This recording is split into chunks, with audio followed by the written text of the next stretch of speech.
ਸਤਿ ਸ਼੍ਰੀ ਅਕਾਲ, ਸਲਾਮ, ਨਮਸਕਾਰ, ਆਦਾਬ, ਸਭ ਸਤਿਕਾਰ ਹੈ ਸੱਜਣਾਂ ਨੂੰ ਜੋ ਇਸ ਵਕਤ ਜੁੜੇ ਨੇ ਟਿਵਾਣਾ ਰੇਡੀਓ ਦੀਆਂ ਤਰੰਗਾਂ ਦੇ ਨਾਲ। ਬਾਗਾਂ ਤੇ ਰਾਗਾਂ ਦੇ ਸ਼ਹਿਰ ਪਟਿਆਲਾ ਤੋਂ ਮੈਂ ਪਰਮਿੰਦਰ ਸਿੰਘ ਟਿਵਾਣਾ ਆਪ ਸਭ ਸੱਜਣਾਂ ਦਾ ਸਵਾਗਤ ਕਰਦਾ। ਅੱਜ ਦਿਨ ਹੈ ਮੰਗਲਵਾਰ 2 ਮਾਰਚ ਸਨ 2021, 19 ਫੱਗਣ ਹੋ ਗਿਆ ਨਾਨਕਸ਼ਾਹੀ ਸੰਮਤ 552 ਨੂੰ। ਸਵੇਰ ਦੀ ਸਭਾ ਦਾ ਪ੍ਰੋਗਰਾਮ ਟਿਵਾਣਾ ਲਾਈਵ ਲੈ ਕੇ ਮੈਂ ਤੁਹਾਡੇ ਨਾਲ ਹਾਜ਼ਰ ਹੋ ਚੁੱਕਾ। ਭਾਰਤੀ ਸਮੇਂ ਮੁਤਾਬਕ ਸੋਮਵਾਰ ਤੋਂ ਲੈ ਕੇ ਸ਼ਨੀਵਾਰ ਤੱਕ ਸਵੇਰੇ 8 ਵਜੇ ਤੋਂ ਲੈ ਕੇ 10 ਵਜੇ ਤੱਕ ਤੇ ਸ਼ਾਮ ਨੂੰ 7 ਵਜੇ ਤੋਂ ਲੈ ਕੇ 9 ਵਜੇ ਤੱਕ ਇਹ ਆਪਣਾ ਲਾਈਵ ਪ੍ਰੋਗਰਾਮ ਹੁੰਦਾ। ਇਸ ਤੋਂ ਅੱਗੜ ਪਿਛੜ ਤੁਸੀਂ ਰਿਪੀਟ ਪ੍ਰੋਗਰਾਮ ਸੁਣਦੇ ਹੋ ਤੇ ਕੁਝ ਅਹਿਮ ਖਬਰਾਂ ਤੇ ਚਰਚਾ ਕਰਾਂਗੇ, ਦਿਲਚਸਪ ਖਬਰਾਂ ਤੁਹਾਨੂੰ ਸੁਣਾਵਾਂਗੇ ਤੇ ਉਸ ਤੋਂ ਬਾਅਦ ਵਿਰਾਸਤ ਦੀ ਗੱਲ ਵੀ ਨਾਲ ਹੋਵੇਗੀ ਤੇ ਇਸੇ ਦੌਰਾਨ ਰਾਜਨੀਤਿਕ ਮਾਮਲਿਆਂ ਦੇ ਮਾਹਰ ਸੁਰਿੰਦਰ ਸਿੰਘ ਐਡਵੋਕੇਟ ਕੁਝ ਸਮੇਂ ਬਾਅਦ ਆਪਣੇ ਨਾਲ ਜੁੜਨਗੇ। ਟੀਕੇ ਲੱਗਣੇ ਸ਼ੁਰੂ ਹੋ ਗਏ ਨੇ ਤੇ ਇਸ ਦੌਰਾਨ ਪ੍ਰਧਾਨ ਮੰਤਰੀ ਨੇ ਵੀ ਟੀਕਾ ਲਗਵਾ ਲਿਆ ਤੇ ਪ੍ਰਧਾਨ ਮੰਤਰੀ ਨੇ ਟੀਕੇ ਲਾਏ ਵੀ ਬਹੁਤ ਨੇ। ਸੋ ਇਸ ਸੰਬੰਧੀ ਏਮਜ਼ ਜਿਹੜੀ ਭਾਰਤ ਦੀ ਸਭ ਤੋਂ ਵੱਡੀ ਸਿਹਤ ਸੰਸਥਾ, ਉਸ ਦੇ ਚੀਫ ਨੇ ਜਿਹੜੇ ਡਾਕਟਰ ਰਣਦੀਪ ਗੁਲੇਰੀਆ, ਉਹਨਾਂ ਨੇ ਆਖਿਆ ਕਿ ਪ੍ਰਧਾਨ ਮੰਤਰੀ ਵੱਲੋਂ ਕਰੋਨਾ ਵੈਕਸੀਨ ਲਗਵਾਉਣ ਦੇ ਲਈ ਖੁਦ ਅੱਗੇ ਆਉਣ ਦੇ ਨਾਲ ਹੋਰ ਲੋਕਾਂ 'ਚ ਆਤਮ ਵਿਸ਼ਵਾਸ ਵਧੇਗਾ। ਇਸ ਵੈਕਸੀਨ ਸੰਬੰਧੀ ਲੋਕਾਂ ਦੇ ਜਿਹੜੇ ਸ਼ੰਕੇ ਨੇ, ਸ਼ੱਕ ਸ਼ੋਭੇ ਨੇ, ਉਹ ਦੂਰ ਹੋਣਗੇ ਤੇ ਲੋਕਾਂ ਨੂੰ ਖੁਦ ਟੀਕੇ ਕਰਨ ਲਈ ਅੱਗੇ ਆਉਣਾ ਹੋਵੇਗਾ ਇਸ ਰੋਗ ਤੋਂ ਨਿਜਾਤ ਦਿਵਾਉਣ ਵਾਸਤੇ ਮੁਲਕ ਨੂੰ। ਹੈਰਾਨੀ ਦੀ ਗੱਲ ਹੈ ਕਿ ਪ੍ਰਧਾਨ ਮੰਤਰੀ ਇੰਨੀ ਦੇਰੀ ਤੋਂ ਬਾਅਦ ਕਿਉਂ ਅੱਗੇ ਆਏ। ਵੈਸੇ ਹੋਰ ਦੇਸ਼ਾਂ ਦੇ ਜਿਹੜੇ ਪ੍ਰਧਾਨ ਮੰਤਰੀ ਜਾਂ ਰਾਸ਼ਟਰਪਤੀ ਹੁੰਦੇ ਨੇ ਉਹ ਸਭ ਤੋਂ ਪਹਿਲਾਂ ਟੀਕਾ ਆਪਣੇ ਲਗਵਾਉਂਦੇ ਨੇ ਸ਼ੌਕ ਦੇ ਨਾਲ। ਤੇ ਪ੍ਰਧਾਨ ਮੰਤਰੀ ਸਾਹਿਬ ਨੇ ਵੀ ਦਿੱਲੀ ਦੇ ਏਮਜ਼ ਦੇ ਵਿੱਚ ਕੋਵਿਡ ਦਾ ਟੀਕਾ ਲਗਵਾਇਆ ਤੇ ਲੋਕਾਂ ਨੂੰ ਇਸ ਸੰਬੰਧੀ ਉਤਸ਼ਾਹਿਤ ਵੀ ਕੀਤਾ। ਖਾਸ ਕਰਕੇ ਉਹਨਾਂ ਦੇ ਨਾਲ ਉੜੀਸਾ ਦੇ ਨਵੀਨ ਪਟਨਾਇਕ ਤੇ ਹੋਰ ਲੋਕ ਵੀ ਸਨ, ਸ਼ਰਦ ਪਵਾਰ ਸਨ, ਆਪਣਾ ਅਮਿਤ ਸ਼ਾਹ ਸਨ। ਇਸ ਸਿਲਸਿਲੇ ਵਿੱਚ ਇਹ ਟੀਕਿਆਂ ਦਾ ਸਿਲਸਿਲਾ ਜਾ ਕੇ ਆਪਾਂ ਅੱਗੇ ਵੀ ਗੱਲਬਾਤ ਕਰਾਂਗੇ। ਤੇ ਪਰ ਪੰਜਾਬ ਦੀ ਵਿਧਾਨ ਸਭਾ ਨੇ ਕੁਝ ਮਤੇ ਪਾਸ ਕੀਤੇ ਨੇ। ਕੈਪਟਨ ਸਾਹਿਬ ਤੇ ਪੋਤਰੀ ਦਾ ਵਿਆਹ ਸੀਗਾ, ਉਹਦੀਆਂ ਵੀ ਕਾਫੀ ਚਰਚਾਵਾਂ ਵੀਡੀਓ ਨੇ ਕੈਪਟਨ ਪਰਿਵਾਰ ਦੀਆਂ ਸਾਹਮਣੇ ਆ ਰਹੀਆਂ ਨੇ। ਅੱਛੀ ਗੱਲ ਹੈ, ਆਪਣਿਆਂ ਦੇ ਵਿਆਹ ਦੇ ਵਿੱਚ ਇਸ ਤਰ੍ਹਾਂ ਦਾ ਗੱਲ ਹੋਣੀ ਚਾਹੀਦੀ ਹੈ। ਕੈਪਟਨ ਅਮਰਿੰਦਰ ਸਿੰਘ ਅੱਜ ਦੀ ਦਿਹਾੜੀ ਰੱਖ ਡੋਲੀ ਨੀ ਮਾਏ ਗੀਤ ਗਾਉਂਦੇ ਵੀ ਨਜ਼ਰ ਆਏ, ਰਣਿੰਦਰ ਵੀ ਨੱਚਦੇ ਨਜ਼ਰ ਆਏ। ਸੋ ਪਰਿਵਾਰਕ ਫੰਕਸ਼ਨ ਹੈ, ਇੰਜੋਏ ਕਰਨਾ ਚਾਹੀਦਾ। ਪਰ ਹੇਠਾਂ ਲੋਕਾਂ ਦੀ ਜਿਹੜੀ ਨਾਰਾਜ਼ਗੀ ਕਮੈਂਟਾਂ 'ਚ ਦਿਸ ਰਹੀ ਸੀ ਉਹ ਆਪਣੇ ਆਪ ਦੇ ਵਿੱਚ ਅਜੀਬ ਸੀਗੀ। ਲੋਕ ਸਤੇ ਪਏ ਨੇ। ਗਾਲੀ ਗਲੋਚ ਕਰਨਾ ਫਿਰ ਕੁਦਰਤੀ ਹੁੰਦਾ ਹੈ, ਪਰ ਗਾਲੀ ਗਲੋਚ ਕੋਈ ਸੱਭਿਆ ਸਮਾਜ ਦਾ ਹਿੱਸਾ ਨਹੀਂ ਹੈ।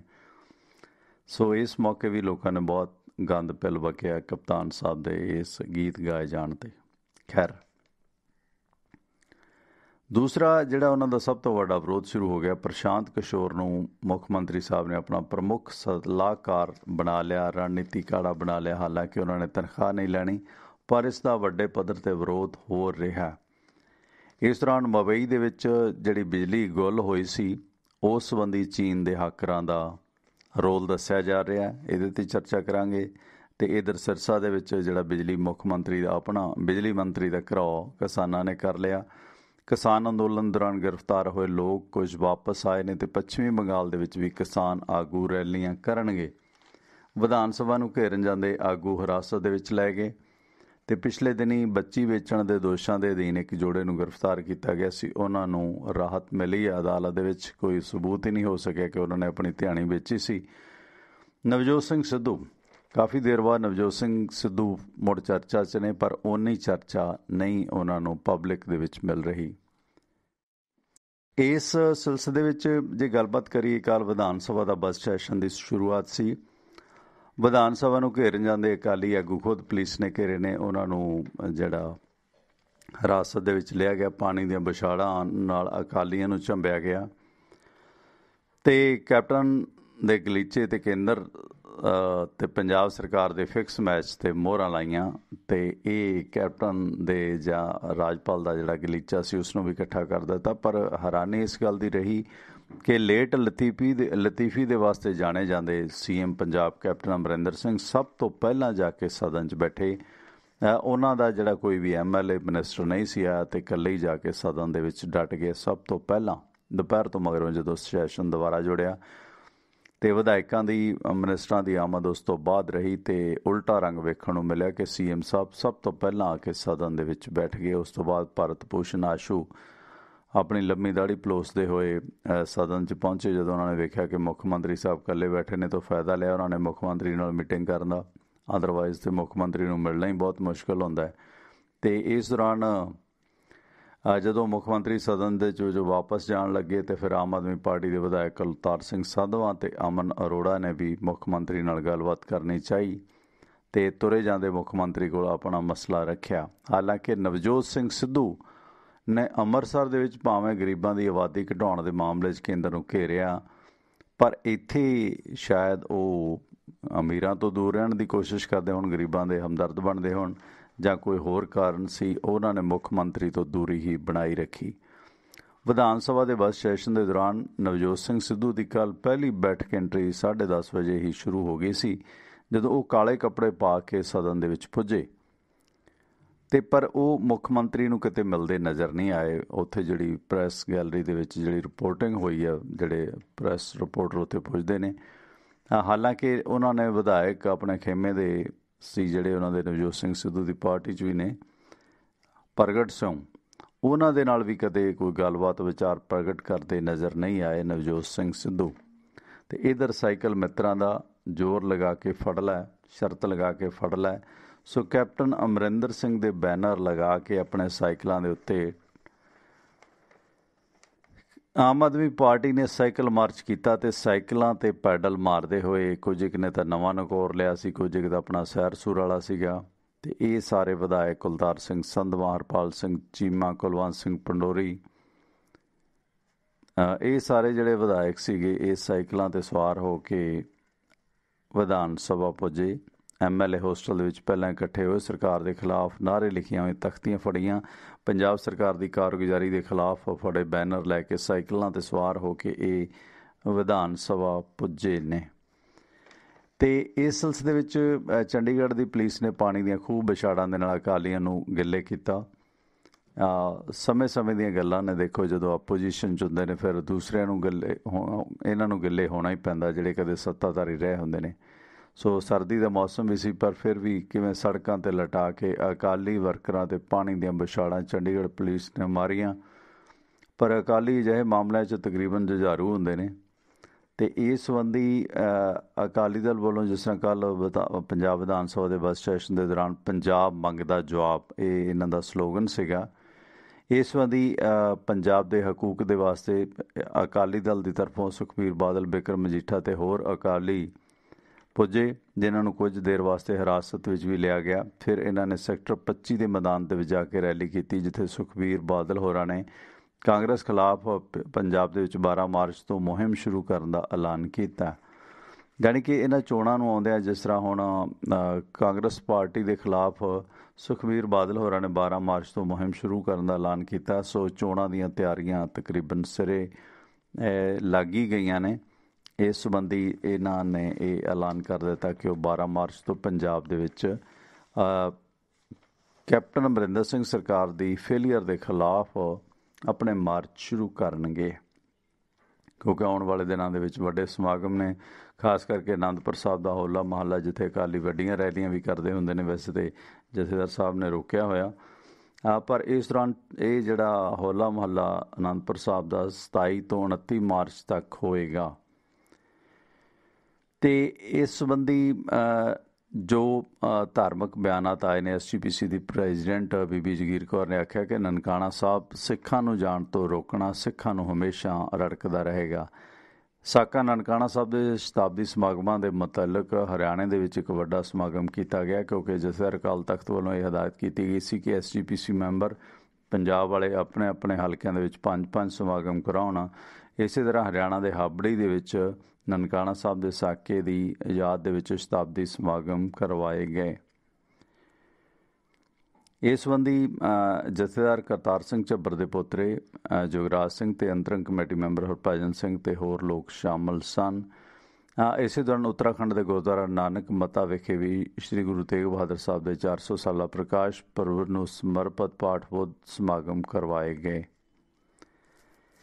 ਤੇ ਇਹਨਾਂ ਸਮਾਗਮਾਂ ਦੀ ਰੰਗਤ ਭਾਵੇਂ ਧਾਰਮਿਕ ਹੁੰਦੀ ਹੈ, ਪਰ ਇਹਨਾਂ ਸਮਾਗਮਾਂ ਤੋਂ ਬਾਅਦ ਅਗੜ ਪਿਛੜ ਅਕਾਲੀ ਦਲ ਦੇ ਨੇਤਾ ਆਪਣੀ ਰਣਨੀਤੀ ਤੈਅ ਕਰਦੇ ਨੇ ਤੇ ਲੋਕਾਂ ਦੇ ਵਿੱਚ ਆਪਣੀ ਪੈਂਠ ਬਣਾਉਣ ਦੇ ਵਿੱਚ ਵੀ ਕਾਮਯਾਬ ਹੁੰਦੇ ਨੇ। ਕਿਤੇ ਨਾ ਕਿਤੇ ਜਿਹੜਾ ਬੇਅਦਬੀ ਜਾਂ ਹੋਰ ਮਾਮਲਿਆਂ ਦੇ ਵਿੱਚ ਅਕਾਲੀ ਦਲ ਨੂੰ ਡੰਟ ਪਿਆ ਸੀ, ਉਸ ਨੂੰ ਕੰਟਰੋਲ ਜਾਂ ਦਰੁਸਤ ਕਰਨ ਦੀ ਕਵਾਇਦ ਵੀ ਇਹਨਾਂ ਸਮਾਗਮਾਂ ਦੇ ਵਿੱਚ ਹੁੰਦੀ ਹੈ। ਤੇ ਸੱਤਾਧਾਰੀ ਕਾਂਗਰਸ ਪਾਰਟੀ ਨੇ ਵੀ ਸਿਲੰਡਰ ਜਾਂ ਹੋਰ ਮਾਮਲਿਆਂ ਨੂੰ ਲੈ ਕੇ ਕੱਲ੍ਹ ਰਾਜ ਭਵਨ ਨੂੰ ਘੇਰਿਆ। ਅਕਾਲੀ ਵੀ ਤੇ ਕਾਂਗਰਸ ਵੀ ਤੇ ਆਪ ਵਾਲੇ ਵੀ ਸਾਰੇ ਰਾਜਪਾਲ ਤੋਂ ਨਿਰਾਸ਼ ਨੇ। ਅਕਾਲੀਆਂ ਨੇ ਤਾਂ ਉਚੇਚਾ ਦੋਸ਼ ਲਾਇਆ ਕਿ ਰਾਜਪਾਲ ਮੋਦੀ ਸਾਹਿਬ ਦੇ ਖਾਸਮ ਖਾਸ ਨੇ। ਇਹ ਹੁੰਦਾ ਹੀ ਹੈ ਜੀ, ਜਦੋਂ ਅਕਾਲੀਆਂ ਦੀ ਗੱਲ ਬਣਦੀ ਹੁੰਦੀ ਹੈ ਉਦੋਂ ਵੀ, ਜਾਂ ਉਹਨਾਂ ਦੀ ਅਲਾਇੰਸ ਸਰਕਾਰ ਹੁੰਦੀ ਹੈ ਤਾਂ ਆਪਣੇ ਖਾਸਮ ਖਾਸ ਨੂੰ ਭਾਵੇਂ ਗੁਲਾਮ ਜੀ ਦਾ ਟੰਡਨ ਜਾਂ ਹੋਰ ਹੋਵੇ, ਉਹਨਾਂ ਨੂੰ ਫਿਰ ਰਾਜਪਾਲ ਬਣਾਇਆ ਜਾਂਦਾ। ਵੈਸੇ ਰਾਜਪਾਲ ਬੜੀ, ਮੈਂ ਤਾਂ ਰਾਮਪਾਲ ਹੀ ਕਹਿਣਾ ਹੁੰਦਾ, ਬੜੀ ਆਰਾਮ ਦੀ ਲਗਜ਼ਰੀ ਲਾਈਫ ਹੁੰਦੀ ਹੈ। ਇੱਕ ਵਾਰੀ ਪੰਜਾਬ ਦਾ ਰਾਜਪਾਲ ਸੀ, ਉਹ ਮੱਛੀ ਫੜਨ ਗਿਆ, ਮੱਛੀ ਫੜਨ 'ਤੇ 50,000 ਰੁਪਏ ਖਰਚਾ ਆ ਗਿਆ ਸੀ। ਤੁਸੀਂ ਹਿਸਾਬ ਲਾ ਲਓ ਕਿ 50,000 'ਚ ਇੱਕ ਮੱਛੀ ਪਈ ਸੀ ਉਹਨਾਂ ਨੂੰ। ਸੋ ਹਾਲਾਂਕਿ ਉਸ ਰਾਜਪਾਲ ਨੇ ਆਖਿਆ ਸੀ ਕਿ ਲੋਕਾਂ ਨੂੰ ਮੱਛੀ ਖਾਣ ਨੂੰ ਨਾ ਦਿੱਤੀ ਜਾਵੇ, ਮੱਛੀ ਫੜਨ ਦੀ ਤਰਕੀਬ ਦੱਸੀ ਜਾਵੇ, ਪਰ ਅਜਿਹੀ ਤਰਕੀਬ ਤੋਂ ਕੀ ਲੈਣਾ ਜਿਸ ਮੱਛੀ ਫੜਨ 'ਤੇ 50,000 ਰੁਪਏ ਖਰਚਾ ਰਾਜਪਾਲ ਕਰੇ।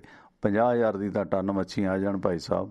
ਖੈਰ, ਕਾਂਗਰਸੀਆਂ ਨੇ ਵੀ ਕੱਲ੍ਹ ਪੰਜਾਬ ਦੇ ਰਾਜ ਭਵਨ ਵੱਲ ਮਾਰਚ ਕੀਤਾ, ਜਿੱਥੇ ਪੁਲਿਸ ਨੇ ਉਹਨਾਂ ਨੂੰ ਰੋਕਿਆ। ਸੋ ਕਾਂਗਰਸੀਆਂ ਨੇ ਆਪਣੇ ਸਿਰਾਂ 'ਤੇ ਸਿਲੰਡਰ ਵੀ ਖਾਲੀ ਚੱਕੇ ਹੋਏ ਸਨ। ਵੈਸੇ ਐਡਾ ਭਾਰਾ ਸਿਲੰਡਰ ਚੱਕਣਾ ਔਖਾ ਹੈ। ਅੱਜ ਕੱਲ੍ਹ ਪਲਾਸਟਿਕ ਦੇ ਸਿਲੰਡਰ ਜੇ ਬਣਾ ਲੈਣੇ ਚਾਹੀਦੇ ਆ ਨਾ, ਵੈਸੇ ਤਾਂ ਸਿੰਬੋਲਿਕ ਤੌਰ 'ਤੇ ਛੋਟੇ ਛੋਟੇ ਬੱਚਿਆਂ ਵਾਲੇ ਬਣੇ ਹੁੰਦੇ ਨੇ, ਪਰ ਇਹ ਸਿਲੰਡਰ ਜਿਹੜੇ ਨੇ ਮੈਨੂੰ ਲੱਗਦਾ ਜਿਹੜੇ ਵੱਡੇ ਸਾਈਜ਼ ਦੇ ਸਿਲੰਡਰ ਨੇ ਉਹ ਨਹੀਂ ਬਣੇ ਅਤੇ ਸਮੇਂ ਦੀ ਲੋੜ ਰਹੇਗੀ।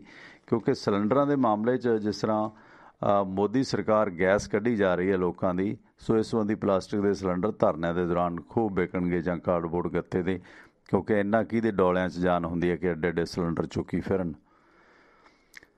ਅਤੇ ਚਿੰਨ੍ਹਾਤਮਕ ਤੌਰ 'ਤੇ ਭਾਵੇਂ ਪਲਾਸਟਿਕ ਦੇ ਹਲਕੇ ਸਿਲੰਡਰ ਮਿਲ ਜਾਂਦੇ ਨੇ ਦਿਖਾਵੇ ਦੇ ਵਾਸਤੇ, ਪਰ ਉਹ ਫਿਰ ਕੈਮਰੇ 'ਚ ਫਿੱਟ ਨਹੀਂ ਨਾ ਹੁੰਦੇ ਆਉਂਦੇ। ਖੈਰ, ਪਰ ਹੁਣ ਇਹ ਜਿਹੜੇ ਮੋਦੀ ਸਰਕਾਰ ਦੇ ਲਾਲ ਲਾਲ ਸਿਲੰਡਰ ਨੇ, ਇਹ ਲੋਕਾਂ ਦੇ ਘਰਾਂ ਦੇ ਵਿੱਚ ਵੀ ਗਰੀਬਾਂ ਦੇ ਫਿੱਟ ਨਹੀਂ ਆਉਂਦੇ। ਇਸ ਕਰਕੇ ਲੋਕਾਂ ਨੇ ਇਹਨਾਂ ਦੇ ਵੱਢ ਕੇ ਤੰਦੂਰ ਬਣਾ ਲਏ ਨੇ, ਕਿਉਂਕਿ ਇਸ ਦੀ ਕੀਮਤ ਦੇ ਵਿੱਚ ਲਗਾਤਾਰ ਵਾਧਾ ਹੋ ਰਿਹਾ।